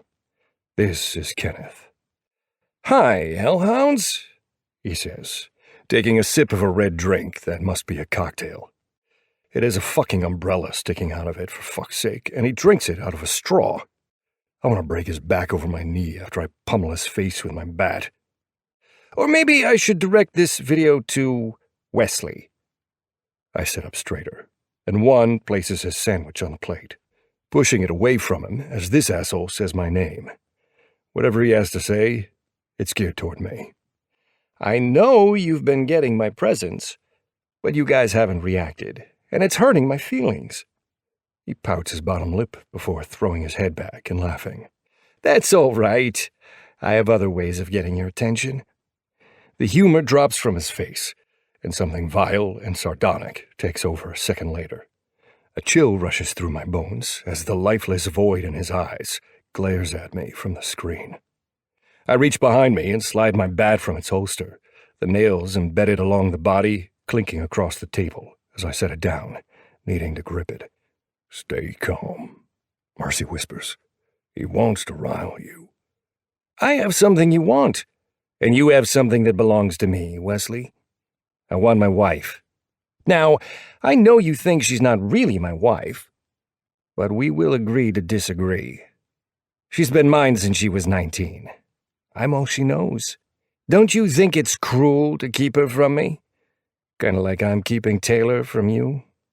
The screen changes to another room, and Taylor is next to her boyfriend. She's crying, mascara running down her bloodied face. There's a dirty rag tied around her mouth, and by the looks of it, she's bound to the chair she's in. It's muffled, but it sounds like she's saying, "I'm sorry." "Taylor," I whisper and stand, dashing over to the front of the TV. "I'm right here, Sisteroo, I'm here." I talk to her even though I know she can't hear me. It makes me feel better. I feel like I'm with her. "Damn it, Taylor, what did you do?" I lean against the counter and grip it as I watch her and her piece-of-shit boyfriend struggle against their restraints. She's wearing one of my shirts, the one that says Ruthless Hellhounds on it. It's new. I just had them made for the club, and I haven't even worn it yet. But when I brought her here, I gave her a few since I burned the trailer down with all of her clothes in it. It makes sense how he was able to figure out where we were so fast, and how he knew Charlie was here. Isn't she delightful? Kenneth walks behind Taylor and runs his hands down her neck and chest, stealing touches that do not belong to him. One is out of his chair next, and the wood scrapes across the floor. His boots pound against the ground as he stands next to me, his fists clenching at his sides. That damn soft spot he has for her is going to be the death of him. "She's so pretty, Wesley." He bends down and runs his nose over her cheek. "I might need a taste for myself later." The boyfriend yanks against the binds and curses at Kenneth behind the rag in his mouth. I can see his efforts to try and protect Taylor, but I still don't like the guy. She wouldn't be in this mess if it wasn't for him. Taylor closes her eyes and squeezes them shut as he pulls out a knife and starts to cut the material of her shirt and yank at it, splitting it right down the middle. Her screams yank at my heart, and I have to look away while one watches in fury as Kenneth continues to touch her. I punch the counter until the skin around my knuckles stings. I don't have to see the screen because I'm looking at one's face and his jaw is tense, and he has that look in his eyes, wanting to shoot his bullet.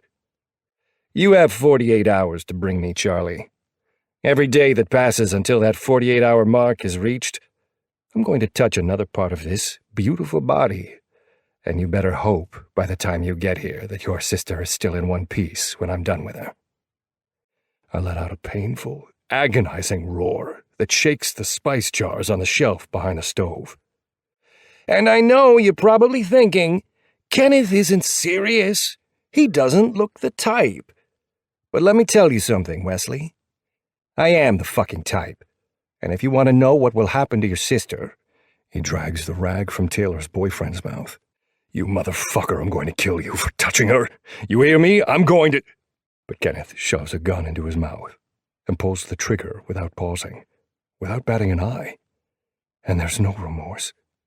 Blood splatters against the wall along with brain matter, and a few of the guys groan in disgust behind me. Not me. I fixate on the scream leaving Taylor's throat, and the blood splashed across her cheek. She wails and fights against the restraints, but she isn't going anywhere. Taylor eyes her boyfriend, who is dead, cheek against the table, and head turned in her direction, staring up at her with vacant eyes. "Your sister will end up like my best drug runner here, who told me he wanted to get out. Can you believe that? No one gets out. No one. Charlie is no exception. The clock is ticking, Wesley. Charlie will know where to come." He turns off the video, and I'm left staring at the scapegoat logo. "Whistler?" I turn around so fast to see Charlie standing there. She takes a few small steps forward and pauses. Her shirt is drenched in sweat, and her skin is glistening in the sun pouring in from the window behind her. There's sawdust in her hair and clinging to her jeans. Her chest rises and falls as she tries to catch her breath, whether it is from exertion or working or what she's just seen. "We need a plan. The sooner we act, the better, Marcy says, turning off the TV. That symbol. I've seen it before. What is it? Charlie asks, timid and tired, yet she isn't backing down. Her steps are quiet as she comes forward. No one says a word. It isn't up to them. It's up to me. It's been my job to keep her informed, and I haven't. Someone better start talking. She looks around, and the guys glance away. Now! She screams, and the desperate edge has me taking her hand. She pulls it away from me, and I know I've fucked up. That trust one was talking about earlier, it's fading, and there's a small window of opportunity for me to save any chance of us making it through this. Getting trust once is a miracle, but twice? That's damn near impossible. Chapter 18. Charlie. Come on, Cupcake. Let's talk in private. No. The word leaves my mouth for the first time in years. I've never been able to say it before, but I know I can say it to Whistler because he won't hit me or punish me for standing my ground. Cupcake. He tries again and reaches for me, but I back away until my back hits someone's table. Sorry, I tell them, and see Tutu and Birdie giving me a sympathetic smile, one that doesn't show teeth. A genuine grin always shows teeth. Without them showing, you can tell everything a person is thinking or feeling. And right now, these two bikers feel bad for me. Tutu pats the top of my hand, and the hawk caws at me, which has me flinching. I have no reason to be scared of a bird, but that motherfucker is huge. Its talons are the size of my hands. No, Whistler, tell me now. I don't want us to get distracted, and I'll lose my nerve being alone with you. And before you tell me why you haven't. He doesn't try to touch me, but he does stand closer. I only wanted to keep you safe. I didn't want you to have to worry about it. That's why you took me to the beach. It's one of the reasons. All the others were selfish because I wanted to be with you. You wanted to go to the beach, so I took you. Okay. What's going on that's so important for you to have to lie to me? I cross my arms and wish I was wrapping them around his waist to hold him instead. He looks so heartbroken, stricken. Is he mad that he has been caught, or mad at that he wasn't honest? The 2 members from your dad's crew? The 2 that died in the car accidents? God, yes, how could I forget? They were new and had just started working for us, young and hard workers. They didn't die in car accidents. Kenneth killed them and dropped their bodies here as a warning. I gasp, pressing a hand to my stomach as it begins to turn from the horrid truth. He wanted me to return you. I obviously wasn't going to allow that to happen. But now he has your sister, and he killed her boyfriend. She's being... I swallow when I remember his hands touching her in ways she didn't want to be touched. I felt those same hands on me, and each swipe of his palm or glide of his fingers felt like being burned, tainted and ruined for anyone else's touch. You can't recoil, or he tightens his hold. You can't ask him to stop because he'll try harder. You can't say no because Kenneth only hears yes. Taylor's boyfriend worked for Kenneth. Worked for him? He's a lawyer. I replay the video in my head and remember the logo. What was that sign at the end? Does it have to do with that? Whistler sighs and nods. Kenneth has a big drug empire, and it reaches across the country. He calls the kingdom he has built scapegoats. I say so softly, I barely hear myself finish the statements. You know? No, I mean, I shake my head. Yes, I've heard him talking with his father, but I didn't think anything of it. I thought they were talking about needing a scapegoat, like a beer or a vacation. Well, they created a scapegoat instead. A small pill. It's light purple, isn't it? With the logo on it. Tears prickle my eyes as the memories play like a flip book in my mind. I've taken it before. I just thought it was for my anxiety. Kenneth made me take them to calm down so he could... I turn my head away and become cold when Wesley's hand slides across my arm. It really messes you up. You're there, but you're not at the same time. It's like you can see what's in front of you, but you can't feel anything. It almost paralyzes you. I never wanted to take it again. I said I didn't want to, but he wouldn't listen. I took it every week for a year before I was finally able to stop. I haven't taken it since. He was using you as their test subject, Mercy says. I guess so. He's invested a lot in you then. No wonder he wants you for himself again. He thinks he will be able to make you do whatever he wants you to. You mean getting the product out there faster if it means he can use you to test it. I don't like how Mercy says it, but it doesn't make it any less easy to hear. It's easy to take advantage when someone isn't that bright, I say sadly. Don't ever talk about yourself like that again. Do you understand? You're fucking brilliant. You're strong. You're amazing. You were taken advantage of by a cruel man who knew how to manipulate and use fear as a tactic to get you to do what he wants. But you are fucking unbelievable. Do you hear me? Whistler grabs the sides of my arms and dips his chin to look at me through the frames of his dark lashes. You're unbelievable. And I've seen how much you've grown being away from him. You're strong on your own. You don't need me or anybody to stand on your own 2 feet. And we aren't going to hand you over to him. No fucking way in hell. Your sister needs me to show up, Whistler. There's no way around that. She'll die if I don't. He turns away from me and shouts, swiping the contents off a table. Beer bottles fly across the room and shatter against the wall, and the smell of alcohol invades my senses. I'm not risking you. He spins around and clutches his chest. You can't risk her either. You don't think I know that? I'll think of 100 different plans because risking you is not an option. It's not. I don't care if it kills me. Why? It's the only logical plan. Give me to him and it will all be over. I explain as if it is so simple. Why? Why? He yells louder. Because I fucking love you, Charlie. He sounds so desperate, pleading, and the look in his eyes is one I haven't seen before. Vulnerable. I love you. He hits his chest in tandem with his words. I'm not giving that up, not for fucking anything. Do you understand me? I don't care if I have to burn this entire earth to the ground or sacrifice myself. Risking you is not an option to me. Wesley. I take a step forward and glide my hands across the top of his, curling my fingers around his and pull the tight grip he has on his cutaway. Unclenching his fingers, I press them against my cheek. Wesley. I choke out his name through tears. I love you, Cupcake. Damn it, please don't make me give you up. I won't survive it. I love you too, Wesley, I finally manage to say back. He jerks away and grips my face tighter than he ever has, his eyes darting back and forth between mine. His lips claim mine, and as his tongue sweeps inside my mouth, I forget where we are and why we are standing here in the middle of the room until someone clears their throat. Whistler breaks the kiss, and a few light-hearted chuckles surround us. Please, don't do anything that will risk me losing you, he begs, hushed yet trying hard to keep his happiness at bay.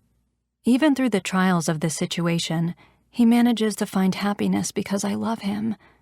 I've never had a man feel that way about me before. I'll save you. I'll save my sister, and I'll kill Kenneth. I promise, Charlie. I believe him, and while I understand his wants, there is a part of me that wants to kill Kenneth myself for everything he's ever done to me. The moment is interrupted when Princess barges through the door, a stranger in his grasp. Princess has a cut above his eye, and he tosses the man onto the floor. Found this asshole lurking while making rounds, he says. Whistler pulls me behind him, and Mercy pushes by us and kicks the guy to his back, then wraps a hand around his throat. Who are you? He asks. What's this? He turns the guy's arm over, and there's a fresh tattoo of the 𝐏𝐥𝐞 logo. One of his grunts? Mercy throws his head back, and the sound is boisterous and anything but funny. It's ironic, a forced, sardonic laughter. Oh, you're a stupid son of a bitch, aren't you?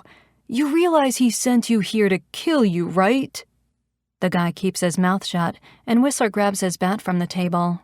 The nails protruding from it dig grooves into the wood. He uses it as a walking stick until he is by the intruder and places the end of the bat against the man's chin. He applies enough pressure for the nails to draw blood. A red drop dribbles down his chin. Did you really not think this through? Coming to a biker's clubhouse in the middle of the day? Kenneth must not have told you what happens when the enemy graces our doorsteps. Let's give you a proper introduction." Mercy pulls the man's arm back and twists it until there is a sick crunch. "You're going to tell us everything you know, aren't you?" "Fuck you!" The guy glowers, spit spraying from his mouth as he speaks.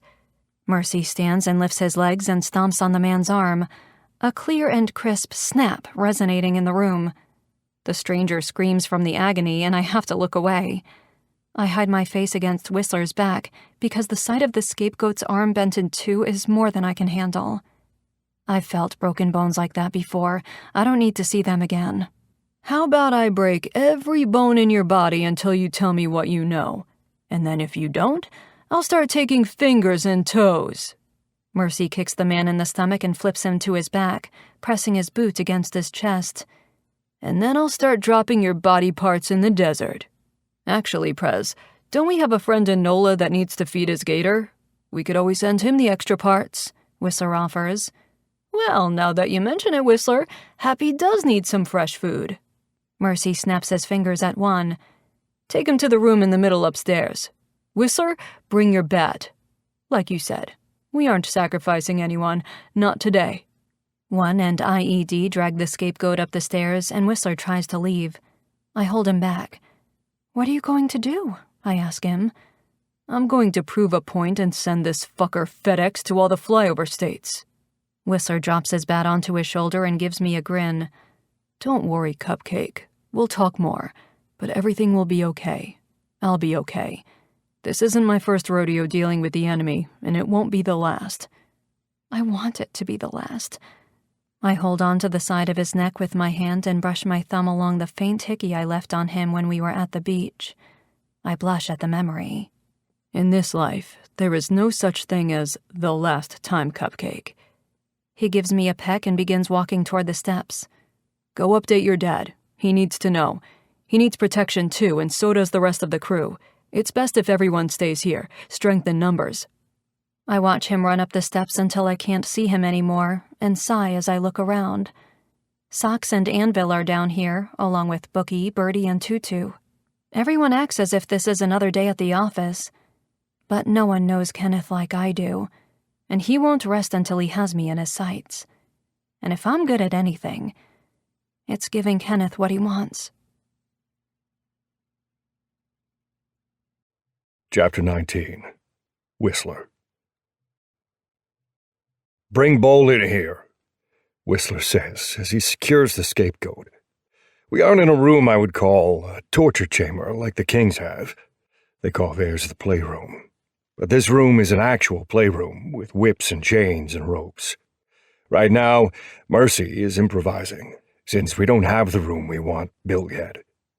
It's going to be part of the clubhouse, so we have this fucker bound in rope, BDSM style. And I'm doing my best not to laugh. His limbs are spread out like a starfish as he hangs from the ceiling. Mercy can turn him, and the rope will spin so the stranger is in front of someone else, and they can have a turn. A violent turn, not a sexual one. Clarification is important to me, since we are in a fucking sex room. Jesus, if the Kings found out about this." Princess leaves the door open, and I can hear him clomping down the steps. The scapegoat doesn't say anything. He glares at Mercy while Prez smiles. I'm studying the room, and the longer I stay in here with a half-naked guy strung up like a deer ready to be skinned, the more awkward I feel. There's a bed behind him, draped in silk sheets, and the walls are a dark emerald velvet material. "Prez, are you sure you want to do this in here? It's a nice room." I mumble out of the corner of my mouth so no one can hear me. "I know it isn't conventional, but this room is soundproof," Prez informs, slamming the door shut when Bolt and Princess come back. "And we need to make sure there isn't a soul nearby that can hear his screams. That's why it's the only room I didn't have renovated up here." Prez spins our guest until the rope is tight, and then lets go. The scapegoat turns into a blur as he quickly spins in a circle as the rope loosens. I fixate my stance and practice swinging my bat while our captive slows. When he finally comes to a stop, his head sways, and his face turns pale before he vomits. The white, chunky foam slides down his chin and chest.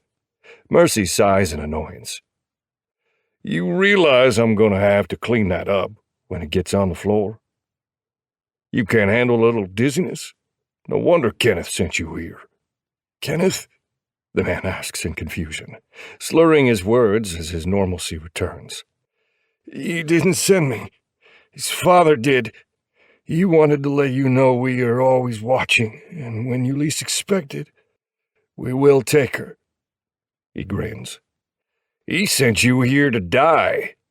Bolt charges forward and slams 2 metal rods into the scapegoat's thighs, and blood begins to trickle from the wounds and down his legs. He screams, and Bolt's dark laughter has my fingers curling around the handle of my bat. The fucker is twisted in the head. It grips the back of the scapegoat's head by the thick of his hair and attaches a red clip to one rod and a black to the other, similar to when someone charges a battery. I like my prisoners well done. He lunges forward and bites at the air. He steps back and flips a switch on his machine. A low buzz causes the lights to flicker, and sparks fly across the wires before our prisoner begins to tremble from the electricity coursing through his body. Mercy flips the switch again, and the electricity comes to a stop. Prez, I was just getting started, Bolt pouts. Don't want him dead just yet, Mercy says, keeping his eyes on the smoke coming from the rods embedded in his legs. He plays with the knob that adjusts the electrical waves. Turning it to the right will fry the guy. Where is his father? The guy doesn't say anything. Listen, you not saying anything only hurts you. You say something, you get to leave here alive. You're lying, the scapegoat sneers. Am I? Mercy drags a chair from the corner, spins it around, and sits down. I don't know what you know about me, but I'm known for my mercy. It's true. He's so much nicer than all the other dark-hearted people in the world. I tapped the end of my bat on the ground. Like me. I wouldn't let you walk out of here. Never said he'd be able to walk. Mercy twists the knob ever so slightly and flips the switch. The jolts hum as they travel across the rods, and spit begins to fly out of our new friend's mouth. When the vein in his forehead begins to pop, Mercy adds just a little more, and Bolt cackles, staring in obsession as the scapegoat gets electrocuted. Prez turns the knob to the left and ends the torture. Whistler, get in a swinging position. I grin, knocking the tips of my boots with my bat out of habit like they're cleats. See, you're going to want to speak, Mercy warns, gripping the guy by the neck. I don't do well with men threatening to abuse women, and your bosses do just that. You work for them, so you can't be much better. So I'm going to ask one more time. Tell us what we need to know, and you'll live. Or, Mercy eyes me, giving me permission to do what I'm best at. I stand to the side, and the guys begin to stomp their feet, which fuels me. I swing my bat slowly as I practice, and the scapegoat's eyes widen when he sees the nails in my bat. Stepping a bit closer, I grip the handle and zoom in on his lower back and twist as I swing. The whistle is clear like the wind howling on a stormy day. The loud crunch of my bat hitting him is music along with his screams. Giving the bat a wiggle to dislodge the nails embedded in his skin, it finally comes free. He's screaming, his lower body limp. He was standing on his tiptoes, but now his feet are curled under, scratching against the floor. Yeah, walking out of here is out of the question. I'll have every single one of my guys ruin you until you're nothing but fucking bait. Kenneth's wife knows, he says. You want answers? She's got them. I don't like the sound of that. Wife. She doesn't belong to Kenneth. She belongs to me. I swing my bat again, in the same spot as I did before, and the guy cries out. Sobs, actually. Oh, he must still be able to feel his legs. They aren't married, and we aren't asking her because she's been through enough. We're asking you, I stayed, placing my bat under his chin to push his head up so he's forced to look at me. Blood drips thickly from the nails as I meet his eyes. Please, he begs. I needed money for my family, and Kenneth offered so much. Money? Is it money that'll make you talk? I have money. If it's what you need, it's yours. Aw, so nice of you, Prez. Princess Oz. I'm a nice guy. I'll tell you. I swear I'll tell you. The man breaks. Damn, that was fast. I wanted to have more fun. Bolt grips the rods and yanks them out of the scapegoat's thighs, and the pain is too much for the little guy to bear. He passes out. Damn it. Mercy stands and punches the guy in the face, which does nothing. He hangs limp. Can't handle a little roughing up and he's hanging out with drug lords? Mercy scoffs. I don't want to waste time, so I need you to go talk to Charlie and see what she knows. Prez, come on. I don't want to bother her with this. She doesn't need to be more involved than she has been over the last few years. The difference is that she'll know. I want to attack before he has time to fucking blink. I'm not going to sit here and wait for another dead body or video or another one of his grunts to show up. I want to take care of this problem, now. Do as I say, or we will have problems, Whistler. I curl my lip at him and lean my bat against the wall and nod. Fine. But don't be surprised if she doesn't know anything. I take one last look at our captive and head out the door, annoyed he conveniently passed out before we got what we needed out of him. Not knowing where to search for Charlie first, I keep left and go inside the bedroom she's been staying in with me since we got back from the beach. I hear water running from the bathroom, not the spray of the shower, but the rush of the faucet as the tub fills. The door is cracked just enough that I can smell the lavender bubble bath. The hinges creak as I step inside and see her in the tub, her hair up in a messy bun with a few loose strands framing her face. She's puffy-eyed from crying, her cheeks red and her lips swollen from her nibbling on them with her teeth. I'm going to have to break that habit. Her lips are too perfect for such abuse. Cupcake, what's on in that gorgeous mind? What's wrong? I kneel on the ground and double-check my hands for any blood. When I don't see any, I wipe her tears away softly. She flinches. I'm sorry, she says, bringing the bubbles closer to her chest. For what, Cupcake? I snag the loofah on the side and dip it in the water and begin to gently scrub her body, starting with one leg. She stares up at the ceiling, her head leaning against the back of the tub. It reminds me to buy one of those pillows for support. Her bottom lip wobbles. For everything. None of this would be happening if it weren't for me. I should go back and your issues would be taken care of. It pisses me off that she thinks like that. Boots and all, I climb into the tub and pull her towards me. She sniffles and stares at me with bepuzzled brows. What are you doing? Your clothes! I don't care about my clothes. I care about you. The water is hot and helps relieve the stress, but the looming question hangs over my head that I need to ask her. This isn't on you. This is on him. And don't forget, my sister is just as much involved in this as you are. So really, I'm the common denominator. If I wasn't around, this wouldn't be happening to the people I care about. And I do, babe. I care about you and her. I wrap my arms around her and pull her closer to me, settling her on my lap. Her legs wrap around my waist and her arms around my neck. So beautiful. Anyone who has ever hurt you was a damn idiot, and anyone who dares to hurt you again will have to go through me. The water sloshes as I lift my hand to her neck, then skim my fingers down and trace the swell of her breasts. I need to ask, what do you know about Kenneth, Cupcake?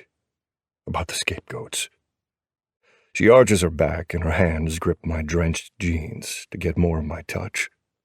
I stop skimming her flushed skin, kissed by the hot water, so she can focus.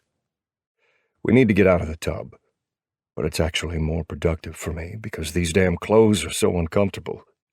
Once I get the answers we need, I'll pick her up and lay her down on the bed if she lets me. We've had sex twice since the beach, and each time she's tied me up and rode me to the high heavens. I'm not complaining. She can fuck me, use me until she's spent, and ride my cock until she's seeing stars. As long as she gets hers, I'm happy. But damn it, I want to touch her. She leans her head down on my shoulder, and her breath drifts over the side of my neck. I don't know anything. I'm sorry, Whistler. He didn't share anything with me. He wasn't the sharing type. Anything. It doesn't have to be anything specific. Did he meet his dad anywhere? Go anywhere for long periods of time?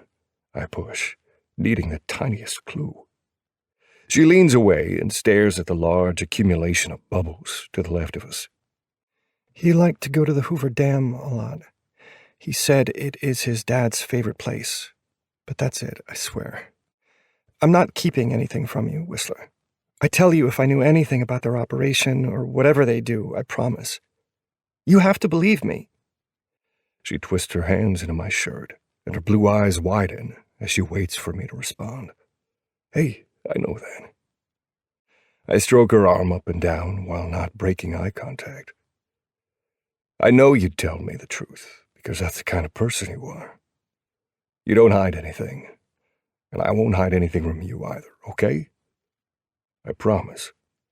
I kiss her lips and groan when I feel how they give and melt against mine. Thank you, Cupcake.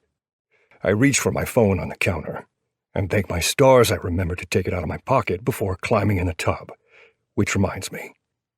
There's water all over the floor from it sloshing over the edge. I text Mercy the information, and his reply is immediate. Sending Bolt, half-pint, #moose, and tutu to survey. We will reconvene tonight. I toss my phone across the floor through the wet puddles accumulating, not giving a damn about the plan, the target, the kill, or the scapegoat hanging in the BDSM room. I don't give a fuck. My only care, the only person I give a damn about right now, is Charlie. I stand up, keeping my hands on her ass as I lift her out of the water. Her legs are wrapped around my waist, and she has her arms tightened around my neck as I step out of the tub, a waterfall cascading into the tub from her body and my clothes. I step out, not giving a damn about the mess on the floor either. I'll worry about it later. Managing to hold her with one arm, I use the trim to hold myself up as I kick my soggy boots. As I walk, every step squishes against the ground, and I notice the bedroom door open. Oh, fuck no. No one is allowed to see my girl naked. I kick it shut, then lock it for good measure. The air in the room changes, but there isn't a desperate edge or a suffocating amount of lust. The energy is fragile, delicate, and unsure. But the desire grows. I can feel it. Dripping in water, I lie her down on the bed, the comforter becoming wet, the water spreading as the material soaks it up. I cup the back of her head, and my world stops and starts again as our lips meet. She's shaking, but she isn't cold. She's terrified. Tie me up again, Cupcake. I only want you comfortable, I say, delving my tongue between her lips, the soft tangle of her tongue getting lost in mine. No. She shakes her head. No, I want you. I have since the first time. I was just scared. But I don't want to be afraid anymore, she admits, her trembling palm resting over my heart. I don't want to be afraid of us. I feel like she's holding back something else, but I can't tell what it is. I'll take care of you, Cupcake. I drag my hands down her body, languid and lazy so she can say stop. I'll always take care of you. When I reach her hips, I grab onto them and hoist her into the middle of the bed. She gasps, and I freeze, waiting for her to say the word stop. I will stop, too, every time. But lust is swirling her baby blues into whirlpools. She lifts up and slides my waterlogged cut off, then grips the hem of my shirt and yanks it over my head. She tosses it to the floor, and all I hear is a wet plop. My breaths are harsh as I flatten her against the mattress and look my fill of what's mine. All fucking mine. Those tits, those freckles, the dip in her waist, and her tight cunt. All of her belongs to me. I pluck her nipples, rolling them between my fingers, and watch her writhe and moan. Her arms smack against the bed, and she fists the comforter, stretching her neck back with her eyes shut as she enjoys the pleasure. Only ever pleasure. That's all she will feel from me. Whistler, she moans, her ribs pressing under her flesh as her back bows. I bend down and pause before taking her nipple into my mouth. I look up at her and see her blissed-out expression, her hands still clutching the blanket. I latch my mouth onto her cherry-red bead, moaning as I flick my tongue across the tip. Every inch of her sweetness is my favorite dessert. Wesley?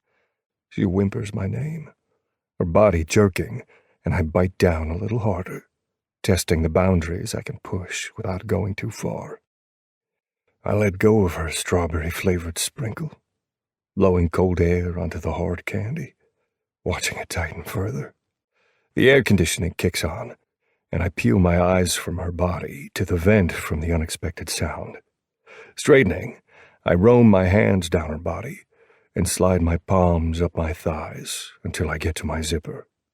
She props herself up, and her shaking hands unsnap the button while I lower the zipper. I'm slow, cautious, and don't want to scare her away. But she doesn't seem to be going anywhere. Charlie isn't tearing at my clothes. She's reserved, but she's trying to break free from her fear, and I'm not going to rush her. Charlie rolls the waistband of my jeans and tugs them down my legs until I can kick them free. Her mouth opens and she leans forward, flattening her tongue against my shaft, then swirling it around the head. Charlie licks the tip and leans back, swallowing the bit of pre-cum she gathered on her tongue. She moves her hair out of the way and lies down onto her back, spreading her legs and offering herself to me. I have to take a minute because there's a weight on my chest making it difficult to catch my breath, and I look at her, amazed. I know she's never offered herself to anyone like she has with me in this moment. Men have taken, and taken, and she's given herself to me. Me. Out of everyone in the world, she picked me. I'm the luckiest guy alive. I swear, I'm always going to take care of you, even more than I take care of myself. You'll always be my priority. I roll my hands up her smooth legs, and her eyes water the closer I get. We don't have to, Cupcake. There's no pressure. No. She pulls me down by wrapping her arms around me. No. The words ghost over my ear. I'm not scared. I'm happy. I'm relieved I'm with you. I trust you. She kisses my cheek and drags her lips across the edge of my jaw until she's at my mouth. I trust you. The words are whispered across my lips. I pull myself closer, crawling until I'm settled over her, lifting one leg over my hips while sliding one arm under her back. The first thing I notice as my fingers spread between her shoulder blades is how soft her skin is. I could lie here for hours just like this, body pressed against hers, lips teasing mine, her skin reacting to my touch, and I'd be the happiest man alive. If hurting you meant feeling happiness, I'd forever want to live in misery. I tell her before dropping my lips to hers, kissing her as if my life depends on it. And it does. My life depends on hers, on her happiness and well-being. We kiss lazily, sliding against each other, dancing our tongues together before I reach between us and line up my cock with her entrance. I don't dare take my eyes off hers as I inch forward, the head of my cock nestled inside her. Removing my hand and placing it on her shoulder, I press forward, inhaling a strangled breath at the same time she does, the further I stretch her open. Her nails turn to claws as they dig into my shoulder, and I groan from the pinch of pain. I could take anything she gives me, and it won't ever change that the only thing I'll ever give her is pleasure. Oh, God, Wesley. So good, she mumbles, relaxing at last when I'm as far as I can go. You feel so good. You're so much deeper like this. Her hands drag down my back and squeeze the globes of my ass, pulling me closer, which surges me forward. I'm pressed inner to the hilt. I don't say anything. I can't. If I do, I'll come too fast. She feels incredible, but it's how we've worked up to this moment that has me hanging by a thread. The bed begins to shake as I quicken the pace and snap my hips. One hand gripping her tit, the other squeezing her thigh. I rock against her, faster. She cries my name, the long column of her throat on display. I can't ignore it. I dive down and lick across the pale skin, moaning as the lavender clings to her. I planned to go easy, slow, and work our way up to hard, but my control slips. Harder and faster I plunge into a tight heat, cloaking myself in her nectar. Every second that passes, she becomes wetter, and her sounds, her body's reaction to me, it's all for me. No one else, not because of anyone or anything else. There are no outside influences. Just me. I'm making her feel like this. Hungry, starved, and impatient for my cock, just like I am for her sweet cupcake. I curl my hands around her shoulders and use them as support to hold on to her harder, forcing myself to move faster. God, I'm desperate. Wesley! Oh my God, more! Please, faster, damn it! I don't know what happened to my plan, but hearing her cry out for more has everything damned to hell. You want me harder, baby? I pull out, my cock coated with her icing, and slide my fingers through her folds. Bringing my fingers to my mouth, I suck them clean, satisfying my sweet tooth. Yes, she hisses, lifting her hips to impale herself on my cock again. So much for gentle. I can't deny her anything. In the blink of an eye, I flip her onto her stomach and plaster myself against her back, running my cock between her ass cheeks. Maybe I'll fuck you there one day, too. Own you in every hole. I bet you'd like that, wouldn't you? I nip at the shell of her ear. Yes, God, please. Take me now, I don't care. She bends her lower back, pushing her ass up, which causes my perfectly aligned cock to sink into her hot, wicked depths. I growl, holding her shoulders tight while I stare at where we are connected, watching her fuck me from the bottom.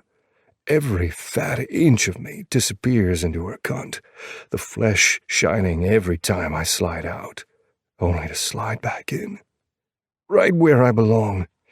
You keep doing that and I'm gonna come, I warn, gritting my teeth when she ignores me, flexing her muscles inside. Fuck! I cry out, and my orgasm barrels inside me. I yank out from her heated grip, breath heaving, chest rising, fist clenching.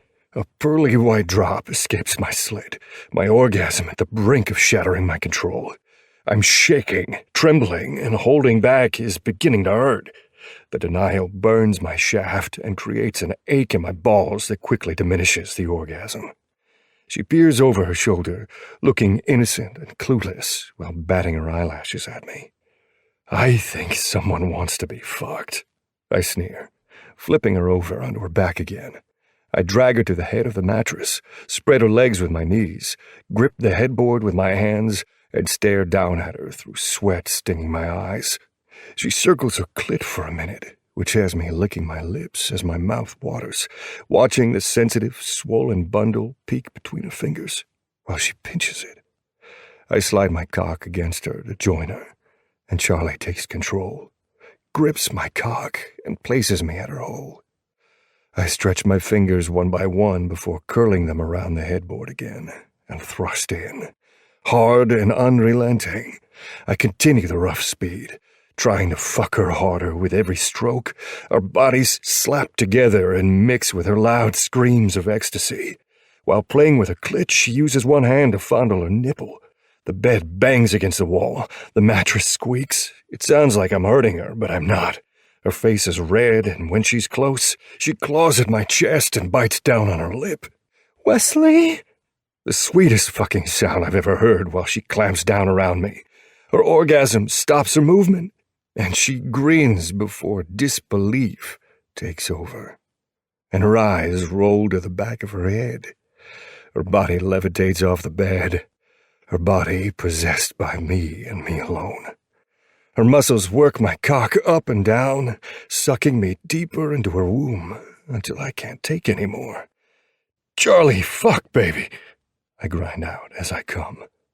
I continue to use the headboard to push myself deeper with every jet that leaves me, planting myself so my cum stays and lingers. We gasp for breath as I fall to the side of her, not wanting to crush her with my weight. I groan and kiss her shoulder, holding her as if I never want to let go. And I don't. We fall asleep, tangled up in each other's embrace. The last boundary has been crossed, and I feel closer to her than I ever have. I'll never abuse her trust again, not when I'm right where I want to be. If someone ever asks me what my favorite memory is, the answer's simple. Here, with her, naked, spent, tangled in sheets, and in love. Chapter 20. Charlie. I sit back and watch as everyone yells at each other, debating on how to surprise Kenneth. Truth is, nothing surprises Kenneth. He'll be ready no matter what they do or say or prepare. They can go in with guns blazing, but Kenneth will take them out one by one. Kenneth might be an asshole, but he isn't stupid. "It isn't going to work," I say casually, pouring myself an ice-cold Coke. No one hears me, and that's fine. I don't need them to. Kenneth will expect them to come in a group or small groups or for them to sneak in. But you want to know what he won't expect? Me, showing up alone. We have less than 24 hours. They've killed the scapegoat and sent his body to NOLA just like they promised. Mercy didn't show mercy. I suppose he only saves that for ones that matter to him. Sitting here fighting about it isn't going to do anything. It isn't going to solve anything. It wastes time. Something Whistler's sister doesn't have. There's one man that agrees with my way of thinking, and it's earned him a punch in the face from my beloved. Fuck you, Bolt. I can't believe you would send a woman back to a man that abused her so badly for so many years. Whistler has Bolt by the cut, and Bolt dips into his pocket and pulls out a taser. Zap, zap. He presses the buttons on the weapon, but Whistler doesn't blink. Go ahead. When I'm done twitching, I'll get my bat, and we will see whose weapon has more power. Prez. The argument dies down when Tutu comes in with an envelope. It's yellow, simple, but it means more harm than good. The scapegoat symbol is on the back, and I set the Coke aside, no longer thirsty. "We have another delivery," Tutu says, holding up the piece of mail. Whistler snatches it from him and rips the paper apart until he pulls out another disc. "Fuck," he curses, and turns in the direction of the DVD player, presses the button, and inserts it in the slot. "Where are those damn mob men that Irish guy promised?" Princess asks. "If we had them, I bet we could be having a different conversation with Kenneth." "Not coming," Mercy replies. "There's been an emergency and O'Crowley won't explain or give details." Fan-fucking-tastic. Whistler shoves the disc in and it whirls loudly before coming onto the screen. No need to press play. it begins automatically. There are no words, no sounds. It's just a pitch-black room. "What the hell is this?" one fusses, shoving a chair to the ground. "Taylor isn't even on the feed, damn it!" Breaths begin to sound in the speakers, and Whistler watches the TV with a hand over his mouth while one stands next to him. I hurry to his side and take his other hand in mine, wanting to let him know I'm here, when he throws an arm around my neck and buries me in his side. Waiting to see what happens keeps me staring at the screen. Whistler's hold on me tightens to the point where I almost can't breathe. Almost. I love being needed so much. "Nothing is happening. He sent this to—" One is cut off when Taylor falls to the floor. The camera zooms in on her pale face until we can see her tears and redness around her lids from crying. Her eyes dart back and forth before landing on the camera, staring straight into it as if she can see us. It's unnerving. Her mouth is wide, and I can count every tooth she has as she lets out a murderous scream that causes everyone in the room to jump or curse from the unexpected sound. Her arms stretch out in front of her, and her fingernails dig into the ground, breaking as she claws the floor as she gets pulled away, her cries echoing wherever she's at. "Turn it off! Turn it the fuck off!" Whistler cups his ears to drown out her cries, and the sound of fists hitting flesh has me crying for her. "I said turn it off!" Whistler punches the TV so hard it spiderwebs, and one unplugs it from the wall. Whistler is a strong man, the kind that takes people under his wing and cares for them until he believes they are strong enough to stand on their own 2 feet. If it were anyone else, this would bother him too, but it's his sister. He's devastated. His eyes are red as he holds back his emotions and he grips the mantle and squeezes, so different than when he gripped the headboard last night. A heartbreaking roar leaves him as the rage builds to a boiling point. I throw myself into his arms, and he doesn't push me away. He embraces me. "She won't make it another day.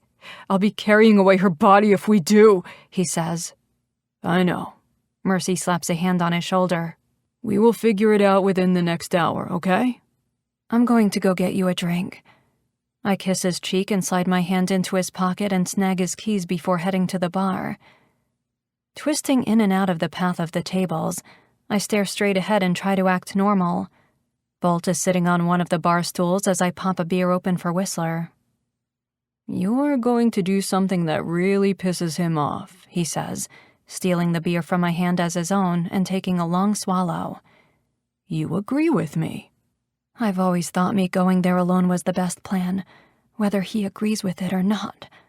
I keep my voice low so only Bolt can hear me. "I think it's the best plan too, but you wouldn't be alone. We'd just give you a head start. He won't hear of it. Listen, I'm not about putting a woman in danger. We'd protect you." "I know that," I say, softening the expression on my face. "You don't think I know he will find me? Whistler is going to lose his mind when he knows I'm gone." "When we are gone," Bolt corrects, draining his beer and slamming it down on the bar. He peers over his shoulder to see his brothers arguing, their voices rising again. "If we leave now, they won't know." "You're coming with me?" I chirp, sounding more like Luke Skywalker than myself. "I'm the only one that agrees with you, and do you even know how to drive a motorcycle?" He quirks a thick brow at me, judging me. "Yes," I scoff, crossing my arms in defiance. "I've seen Whistler do it enough. I can figure it out, but I'm not about to look weak in front of a man." "That right?" "Yep," I say, popping the P. "Well, let's see how you ride then, Miss Charlie." I take a peek at Whistler, who is in one's face now, his best friend. I can't let any other relationships he has to get ruined because of me. If he'd just let me be the plan, everything would be taken care of.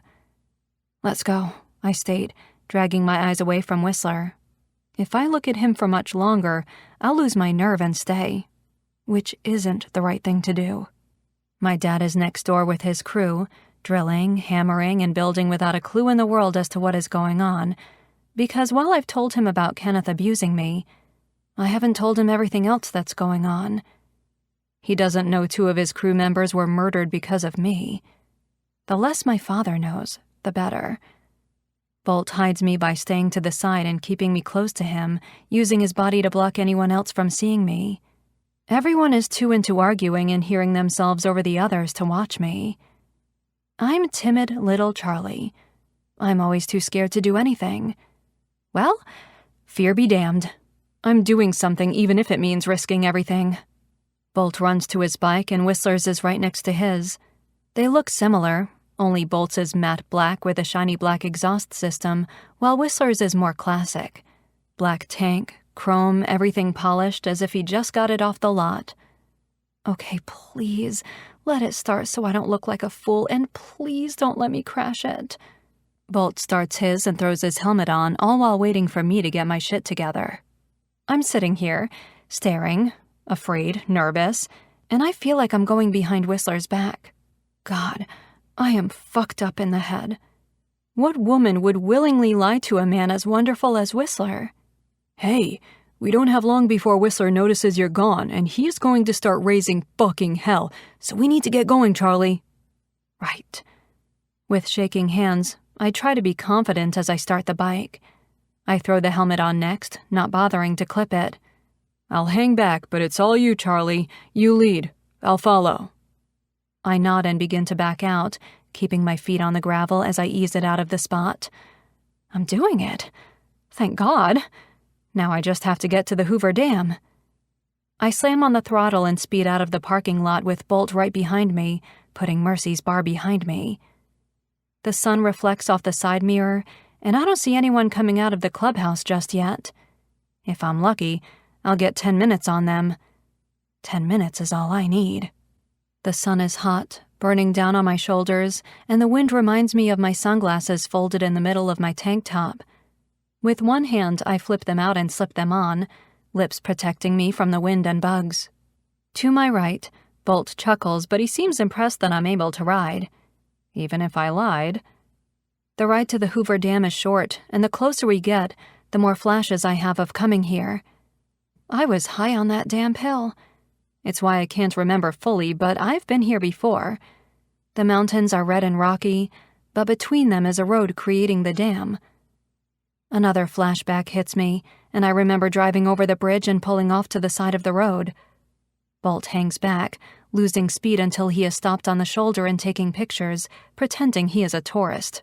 Yeah, that won't work with the cut on. He seems to have forgotten that minor detail. My fists tighten, and the bike jolts forward as I accidentally push on the throttle. I glance to the left at the body of blue water. My lost focus has the bike swaying. Jerking my head so my eyes are on the road, I panic and overcorrect. The heavy metal wins. I slam on the brakes and the back tire fishtails in a half circle, burnt rubber filling my nostrils and smoke clouding my line of sight. I cringe as Whistler's bike scrapes against the road, and when my leg hits the pavement, I let go of the handlebars and tumble, rolling away from the motorcycle. Damn it! I hold my arm when it begins to sting, and my jeans are torn and rubbed raw from the road. My vision swims for a second, and I can hear another bike grumbling. I know it's Bolt. Charlie! He rushes off his bike and drops to my side.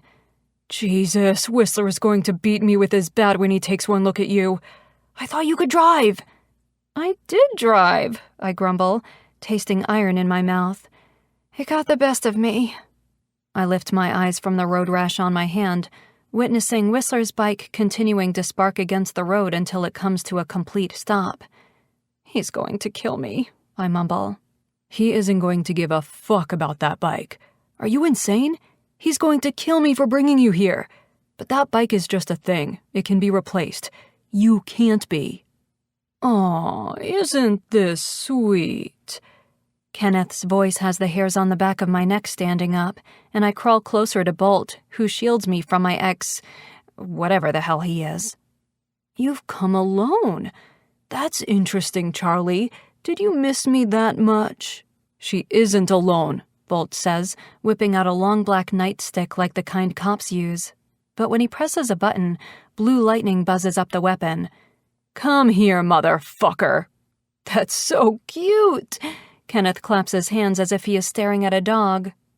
But it's going to take more than that to stop me from taking her, you, and making you watch as I finish off Whistler's sister.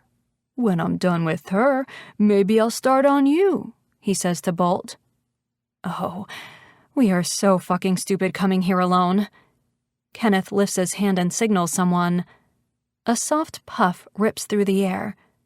Bolt grunts and falls to his knees, staring down at the tranquilizer in the middle of his chest. He sways and I crawl around him. Bolt rips the small dart from his chest and throws it on the ground. There's a green tip along with a vial that has a small 𝐏𝐳𝐞 logo. Bolt doesn't stand a chance. He grins and takes my hand. They're on their way. We did exactly what we wanted. He begins to slur. What's that? I pinch back the tears in my eyes as his eyes begin to close. I know he is just going to sleep, but being on my own with Kenneth scares the hell out of me. The element of surprise isn't gone. He won't expect anyone else now. Bolt manages to sigh his last words before falling asleep. No, Bolt, wake up, I whisper, shaking his chest. That tiny fucking dart can't take down a man like him. Wake up, please, I beg. I think I'm going to cry. Kenneth pretends to sniffle, and the sound of his expensive loafers clicks against the road. The sparking nightstick is only a few feet away. If only I could... I lunge for it, but Kenneth's foot is faster and presses against my neck, pinning me to the ground. I always knew you were a stupid bitch, Charlie. Always wanting to save the day when you can't even save yourself. So sickly sweet. He bends down and backhands me, picking me up by my throat with his hand, squeezing tight. You're also a whore, he says, grabbing my waist and rubbing his cock against my thigh. How many of them have you fucked since you've been out of my sight? I thought just the one, but now you bring him here, and I have to wonder. Do you like men taking their turn? He spins me around and pushes me against the concrete wall, shoving my head over until all I can see is the water below. What if I fucked you here, showed you how much you're mine, then had some of my men take their turn? After you're ruined, maybe I'd dump your body here, but then again... He drags a hand down my back. I'm too obsessed with you to give you up. I stomp against his foot and ram my elbow into his gut and run. I run as hard and as fast as I can, but he has always been quicker than me. He reaches out, and the bony digits of his finger curl into my shirt and yank, ripping it. Come here, you fucking cunt, he snarls, getting closer. My leg is killing me, and I pump my arms, staring down the empty road. The sound of a gunshot rings out, and I duck my head, turning my head to the right when the bullet hits the rock. I see a door built into the mountain up ahead. I bet that's where Kenneth's headquarters are. If I can get there and get to Taylor, find her somehow and get her free, she can go home. I'll be able to get free eventually because after experiencing real love, after experiencing what good really is, there is no way in hell I'll ever stop fighting again. I'll always do my best to get back to Whistler. Thunder rolls above us as a storm moves in, the clouds large and rolling over one another. Rain begins to spatter along the top of my head. I don't know if it is wishful thinking or more thunder, but I swear I hear bikes in the distance. I'm tackled from behind, and my chin smacks against the road, clanking my teeth together. I struggle and dig my fingers into the road. Why do I notice it isn't smooth and black, but rough with chunks of rocks and pebbles? My nails break as I claw for freedom. The rain bullets down, exploding against the road, needling against my skin in an angry pinch. My hair becomes soaked, and I scream when a knife is at my throat and I'm flipped to my back. You better fucking stop struggling, or I swear to God, I'll hit you until you're dead and cut that pretty face off. I'm freezing from the rain, shaking either from cold or fear, I can't tell. I wonder if this is what death feels like. Get up. He yanks me by my hair, so I get to my feet and he leads me toward the door. I turn to check on Bolt, but he isn't there. I blink a few times and rub my eyes to make sure, but he really isn't there. Oh God, let him be okay. The door creaks open and he shoves me inside, which has me rolling down the metal staircase.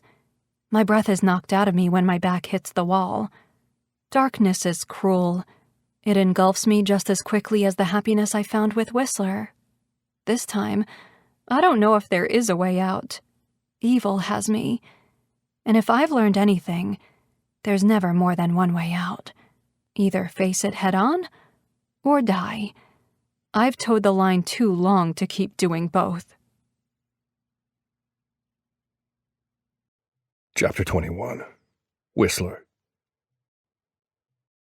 The fact that I have to sit on the back of one's bike and hold on to his waist while we drive to the Hoover Dam makes me more than irate. My cupcake, who is usually very sweet, stole my motherfucking bike. She's being a complete fruitcake right now. I mean that in the sense that fruitcakes are disgusting. I do not like them. And because her little plan excluded me, and included fucking Bolt out of all people, I have to sit here, hugging one. While the situation is serious, I'm worried and afraid for her. The guys haven't missed the opportunity to take pictures and videos. One is eating it up. He smiles and leans into my frowning face. It isn't about them having fun. It's about them trying to make me feel better. Because I'm worried sick, I'm afraid. It isn't often I'm afraid. But I can't feel anything else but fear right now. I am thinking of the unimaginable. Enemies are bloodthirsty. But nothing, I mean nothing, is more brutal than the words and images in one's mind. I'm thinking about her beaten to a pulp, naked, taken advantage of, barely breathing, and her trying to say my name, but her mouth is too swollen to speak from being punched. And then I'm thinking of my sister on the floor being dragged, screaming, crying, hearing the punching of flesh upon flesh, and I know no matter when I'll get there, the damage to her has been done. It could have been avoided if I was a better brother. I should have been stricter. I should have put my foot down instead of listening to her apologies, because all I wanted was for her to experience happiness.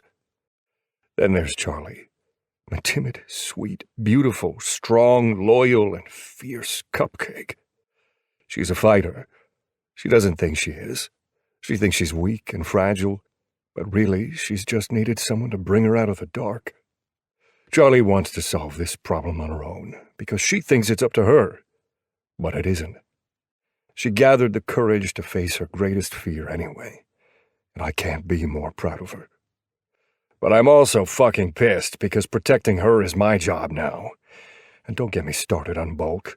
I'm gonna kick his fucking ass when I see him for supporting her trying to do this on her own. He didn't agree with me, and he guided her out the door right under my nose. I should have just skipped off into the fucking sunset by myself and handled Kenneth on my own. Instead, we dragged our asses, and now look at the consequences. Rain pours, souring my mood further. Moose holds up his fist in the air as he rides next to Mercy, and we all slow to a stop, since he's the road captain, and that's his way of telling us when to stop. A red laser hits my shoulder, and I follow it, noticing a sniper somewhere on the mountain. "Get down!" I shout, pulling one off his bike with me. We hit the ground together as a shot rings out. I glance around, jerking my head back and forth to make sure no one was hit. The rain drips into my mouth, and I swallow as I take in a breath. "Anyone hit? Is everyone okay?" "I got nicked," Driller grunts, holding the side of his arm. "You're the fucking doctor." I stay low to the ground and crawl to him to make sure he's okay. I take his hand away and let out a breath when I see it's just a scratch. "Oh, you're fine. That's good." "No shit. I'm the doctor, remember?" "That's what I said," he teases, but the joke falls short as he narrows his eyes ahead of us, and we all stare in that direction too. "I hate to say it, but I think we're here." And I have no idea where to go. IED hands Bertie a small device, something gray, but I can't tell exactly what it is through the rain. Bertie lifts his arm, and Skyhawker caws before spreading his massive wings and launching toward the sky. I watch him until I can't see him, and Bertie leans back and grins, then lifts up 5 fingers. 4, 3, 2, Like a rock falling from the sky, the hawk spears through gravity after he finds his target and releases whatever he had in his talons before opening his wings and gliding away just as fast. IED presses a button on his watch, and the side of the mountain explodes. It's a small explosion, nothing too catastrophic, but enough to kill any snipers or anyone near that mountain as rocks fall into the body of water to the left. One and I brush ourselves off and climb back onto his bike. Birdie holds out his arm, and I dip my head down to dodge the long talons nearly touching the top of my head as the bird lands on his owner's shoulder. Birdie digs into his pocket and tosses up a raw piece of meat, and the curved beak catches it and swallows it whole. I bet Skyhawker could take a finger off. Moose signals for us to move forward again, and we take a slight turn. But what I see has me jumping off one's bike. My Harley is on its side down the road, and Bolt is upright. But where's Bolt? I sprint forward, passing Mercy and ignoring his protests. The only person I'm listening to is myself. I don't see a thing. I can't hear anything over the rain. I lace my fingers behind my head and spin around, feeling fucking lost. "Did you not find anything when you surveyed?" I ask Prez. "There's a door on the other side of the bridge. I'm assuming that's what we need to get to," he says. "You're going to need—" Bolt stumbles from behind a rock. "You're going—" He tries again, and I run to him, Mercy hot on my heels. I catch Bolt before he can fall, and Mercy throws Bolt's arm over his shoulder to take the remaining weight. "Holy shit, Bolt, what happened?" "Tranquilizer. Scapegoat. Shit sucks. No wonder—" He sounds drunk as he drags his feet while we get him to the nearest bike. "No wonder Crowley didn't want it. Tried to protect her, but he doesn't expect to see you now. Kenneth thinks Charlie is a whore since she came with me. She wrecked your bike. I tried—" He guzzles a bottle of water Mercy pulled from his saddlebag. "I tried to protect her, but someone shot me with a trank. Kenneth has her. I dragged myself to that rock after I passed out for a few minutes. They must have expected to trank Charlie. The dosage only made me loopy. I'm still—" He tries to take another drink of water, but misses his mouth, and it spills down his shirt. "Damn it, I'm wet," he slurs. "It's raining. It doesn't matter," I say, and nod in agreement. A few guys chuckle because he's so out of it. "Need to go in guns blazing. He's prepared, but I can't." Bolt sits on Moose's bike. "I can't think." He presses his hand against his forehead. "Fuck, that shit gives you a killer headache." "Anvil, take Bolt back to the clubhouse and keep an eye on him," Mercy orders. "If we aren't back in 2 hours, reach out to Reaper and get his guys to help us, okay?" Anvil nods and makes his way through the bikes in his way before helping Bolt to his bike. With one arm wrapped around Anvil's waist, he looks at me over his shoulder, lightning striking over the mountain behind him. "You need to give her more credit. She's a fighter, Whistler. She did what no one wanted to admit needed to be done. Don't be mad at her," he says, before Anvil gives me a tight, departing smile as he helps Bolt onto the bike. I know she's a fighter. Charlie doesn't realize that's exactly what she is. She's been beaten down for so long, the fighter inside her needed time to heal, and now she's ready to unleash it. Fighter or not, I'm not willing to let her go into war alone. I reach behind me and slide my bat out of its holster and glare at the other side of the bridge. My knee is throbbing, but the pain doesn't compare to the agony of losing her. I'll swing until my last breath. I do something I haven't done in a long time. I run. No, I don't run. I sprint. No more waiting, no more dying, no more uncertainty. It's time to kill. I hear the bikes behind me and a few shouts to tell me to stop, but nothing can stop me unless a bullet hits me between the eyes. I jump over my fallen bike, not giving a fuck about the machine. It can be replaced. Charlie cannot. My boots hit the water puddling on the road, causing splashes to add to the wetness of my clothes. I slide to a stop, the mud clinging to the bottom of my boots, and stop just before the door. "I have your back," one reassures me with the cock of his gun. "We all do," Prez says, and everyone either has a gun or knives like Tutu. He has a bright pink knife with a ballerina on it, and so he got his name. But we don't know the story behind the blade. All I know is that he always has it with him. Wiping my face to clear the rain out of my eyes, I reach for the handle and twist, expecting it to be locked, but it isn't. It opens easily, with a familiar groan I've heard in Taylor's videos. The first thing I do is swing without looking, just in case someone is on the other side of this door. But I hit air. With slow, deliberate steps, I keep my bat at the ready and head down the metal staircase. There's water dripping and tinging against the staircase. Pale yellow lights illuminate the red walls of the mountain his headquarters are built into.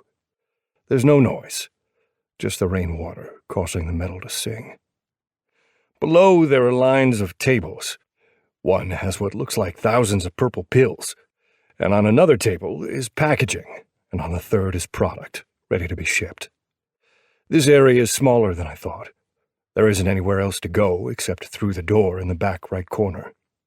Once I step foot on the main floor, I make sure to check every corner of the room, so I don't miss anything. Brighter lights turn on, causing me to go blind for a second. My eyes adjust, and that's when I see floor-to-ceiling windows going from right to left. "Whistler," one shakes me and points ahead. Behind the glass, sitting in the dark, minus a spotlight to show them, is Taylor and Charlie. Taylor's in bad shape. She's not wearing any clothes, and she's taken some hard hits. She's bound and gagged, while Charlie is being held by Kenneth. He kisses her cheek, and I slam my fist against the glass. "Took you long enough," he huffs, playing annoyance. Since I can't see the floor because it's so dark, Kenneth walks around Charlie with his hand around her throat. Her hands are tied behind her back. Her eyes lock onto mine, and it's like she's accepted her fate. The door to the right has to lead in there. "Why don't you leave the women alone and come pick on someone your own size, you sorry son of a bitch?" He grins wickedly, a villain living in plain sight, not bothering to hide his true intentions. "Oh, I plan on it, Whistler. You've ruined what's mine and what took so many years to break," he says just as I try to open the door that leads into the other room. It's locked. "She's not meant to be broken," I sneer. "I beg to differ." He runs his fingers down her body and makes a sound in the back of his throat. "She's so easy to bend to my will. Why would I want any other?" Fury unlike anything I've ever felt fuels me, and I slam my foot against the door, the metal denting, but not breaking. "Let me in there, you fucking coward!" "Maybe." He dwells on it for a moment. "I'm a coward in control, though. You can't stop this drug. My father is gone and distributing it elsewhere, planning the day to ruin Charlie's father." "Yeah, that's not going to happen. We will find him before that can happen. You think I'm here for the drug? I don't give a fuck about the drug. You have my family in your hands, and I swear to God, I'm going to enjoy ripping you to shreds." He pulls down a gas mask and cackles. "We'll see." He presses a button, and the room Taylor and Charlie are in begins to fill with some sort of gas. He elbows Charlie in the face, and her eyes roll to the back of her head as she falls on the floor. Taylor screams, and the memory of her being dragged into a dark room plays in my mind. This must be the room. Charlie, I'm coming, okay?" I'm not leaving without her. I keep trying to break the door down, but I'm not getting anywhere. A small crack begins to form, and the gas begins to leak out. Shit. The lights go out, and Taylor screams again before it fades into nothing. I begin to sway as the gas begins to affect me, and I remember Bolt saying how the trank makes you feel. I wonder if this gas is made with the same drug. I can't see since everything is dark, but I hear loud thuds hitting the ground, and when the lights turn back on, Kenneth is standing in the middle of the room, and the only man left standing is me. All my MC brothers are down, passed out from the gas, and I know I'm next. You motherfucker. I swing the bat, missing when I see double of him. Oh, you're going to be too easy. What's Charlie seeing, you dumb bikers, anyway? You can't give her what I can. He steps forward, and I swing again, missing as he turns to the left, dodging the hit. I never miss. I can give her the one thing you never could. I swing again, but this time I clip his arm, and he shouts from the nails tearing his skin. What's that? He seethes. Love, I answer, taking another swing, but there are 3 of him now. I'm getting dizzier. Idiot, he says, his voice muffled by the mask. Love means nothing. Love gets you nothing. You're wrong. One slurs from the floor, aiming his gun at Kenneth, as he shuts one eye to focus. It's everything. Love saves, you stupid fuck. He pulls the trigger, and the gunshot echoes off the walls, causing my ears to ring. The bullet slams into Kenneth's shoulder. One's first no-kill shot since I've known him. Kenneth nearly cries out, but he doesn't fall. I bet he's never fallen in his life. The grip on my bat begins to loosen as I try to squeeze it tighter. I shake my head to try and beat the drug trying to seduce me, but it's working. My bat clatters against the floor as Kenneth leans against the wall holding his arm. My vision fades to black, and I crawl to get my bat, but my limbs are getting heavier. My eyes flutter closed. I have to keep trying. For Charlie. Chapter 22. Charlie. My nose is killing me from where Kenneth elbowed me in the face. I'm not knocked out, but it does take me a minute to get my bearings about me. I shake my head to relieve the dizziness, but only make it worse. I inhale deep breaths and remember the gas filling the room. Taking the bottom of my tank top, I hold it against my face to cover my nose and mouth. Why aren't I passed out like Taylor? I drag my eyes from the floor to her, then the windows, and see Whistler dropping his bat. No. It hits me the gas isn't affecting me like the others. Maybe it's because he makes it from the drug I tested for him and I'm immune to it? Or I've built a tolerance, not immunity, because I'm still dizzy. I grip the chair Taylor is in and use it to hoist myself up. When I do, I untie her hands, her ankles, and then take the gag out of her mouth. Poor woman. She'll remember this for the rest of her life. I know I will. I'll remember every scar, every hit, every moment of feeling worthless, or when I thought I'd die. I'll never forget the baby I lost from the abuse, and I'll never forget feeling so small every day in the hands of a cruel man such as Kenneth. Taylor? I shake her shoulder, but she doesn't wake up. I can't lift her, but maybe I can turn the gas off. I just have to find the button. Fuck, I groan as I hang my head. Kenneth has it. I'll be back. I swear, okay? I'll be back. I'm so sorry, I tell her, even though she can't hear me. I trip over my own 2 feet as I head to the door, unlock it, and open it. Every member of the MC is down because of the gas, all except for Whistler, and Kenneth is bitching about a gunshot wound to his shoulder. You stupid fuck! He slams one in the face with his foot and knocks him out indefinitely. Blood flows out of his nose and onto the floor. God, I hope he is okay. Whistler tries to reach for the bat, but the more he tries, the more he begins to fall. This isn't his fight anyway. It's mine. I dash to the bat, stumbling, slamming my shoulder against the window, and bite my tongue when it irritates the road rash. My fingers circle around the handle of the bat, and I kiss Whistler's cheek. It's okay. I have it now. Kenneth's eyes are shocked to see me. You're supposed to be passed out. I guess all those years you stuffed your drug down my throat built up my tolerance. I slam the bat into the wall and dust clouds the air. His surprise only lasts a few seconds before a sneer takes over his face. You don't have the fucking guts, he says, pushing against the floor to get away from me. I lift the bat and swing, landing it right across his legs. The wail that leaves him sounds so similar to mine every time he beat me. That's for tricking me into loving you.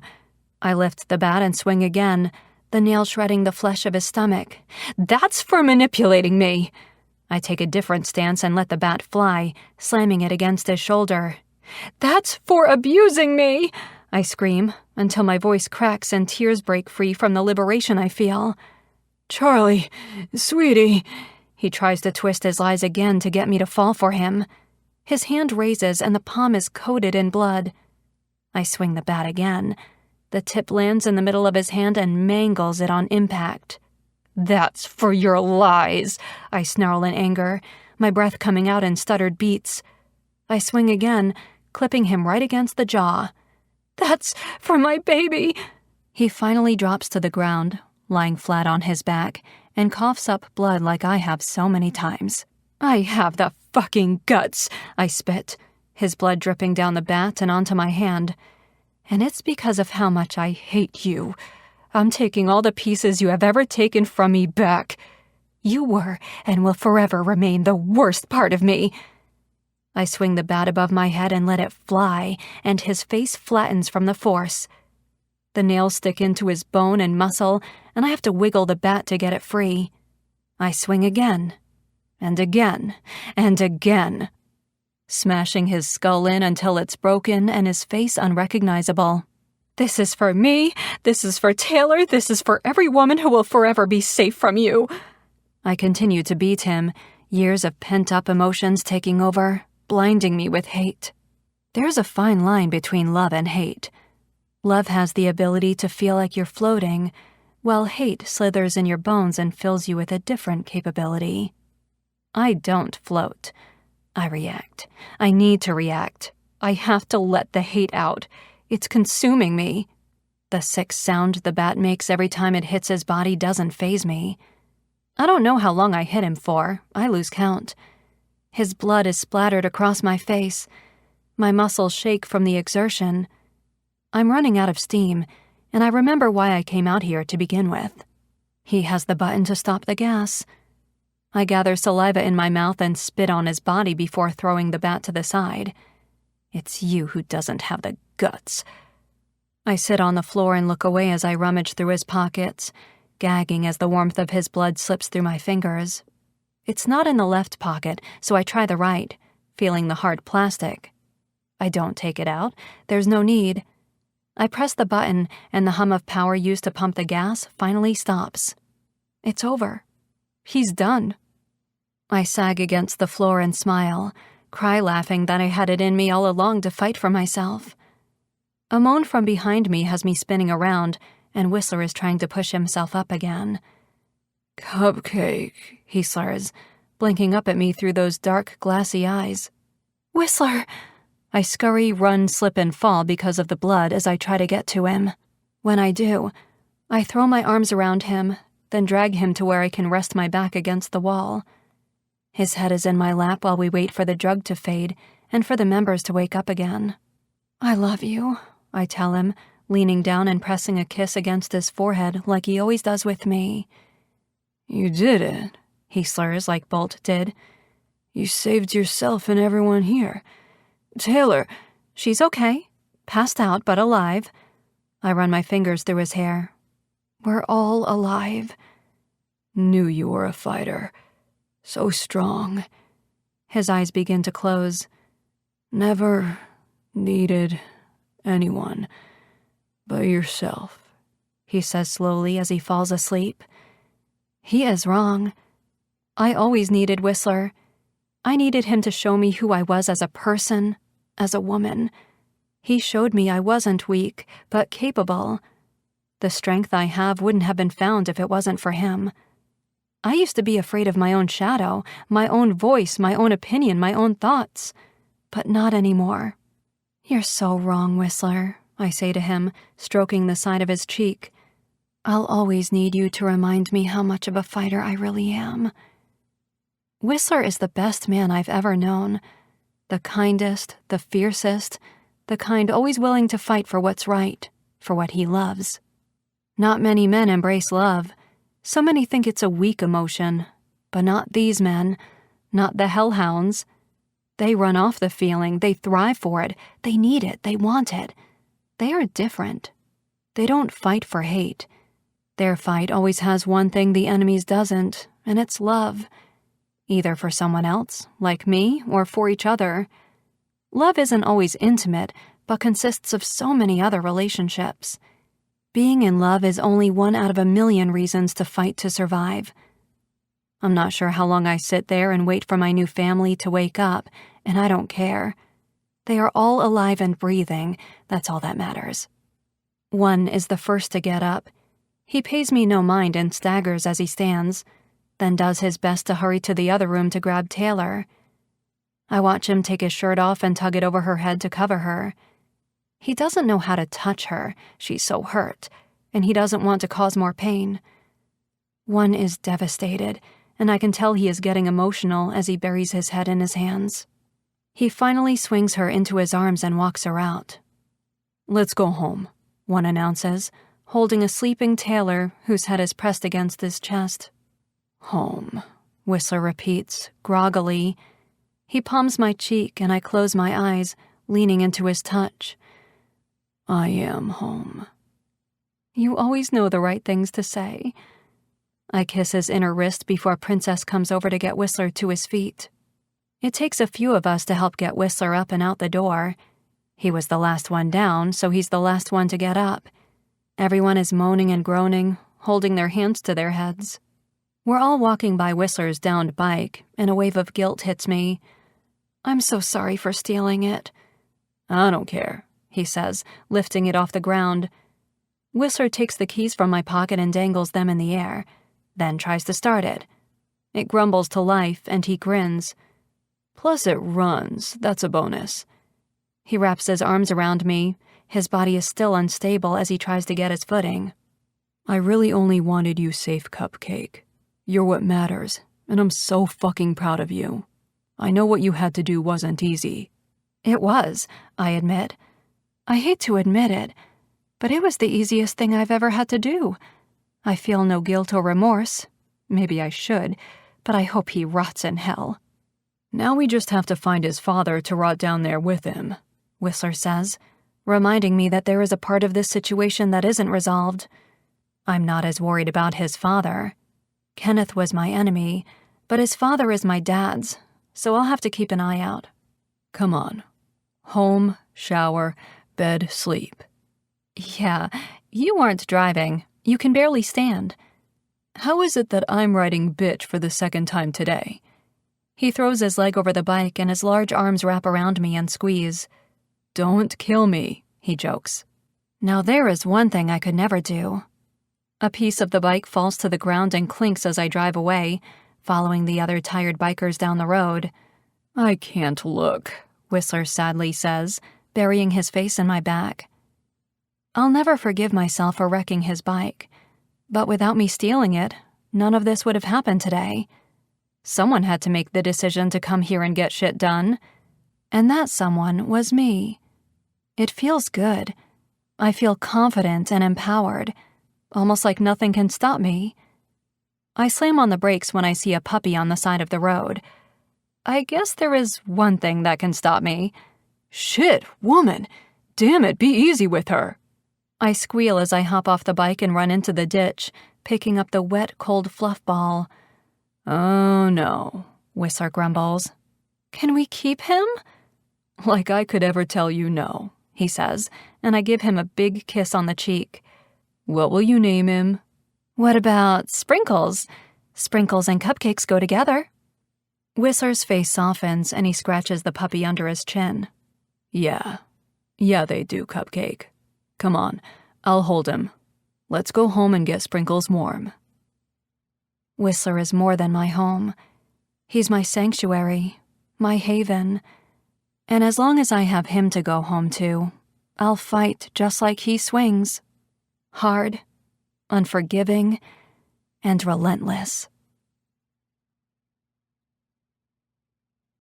Thank you for listening to Whistler, Book 2 in the Ruthless Hellhound series. Written by 𝐾𝐨, narrated by Patrick Zeller and Melissa Moran, both members of SAG-AFTRA. Produced by Blue Nose Audio. Production coordination by Candace Lawrence. Post-production by Ron Lipkin. Copyright 2021 by Ruthless Kings, LLC. All rights reserved.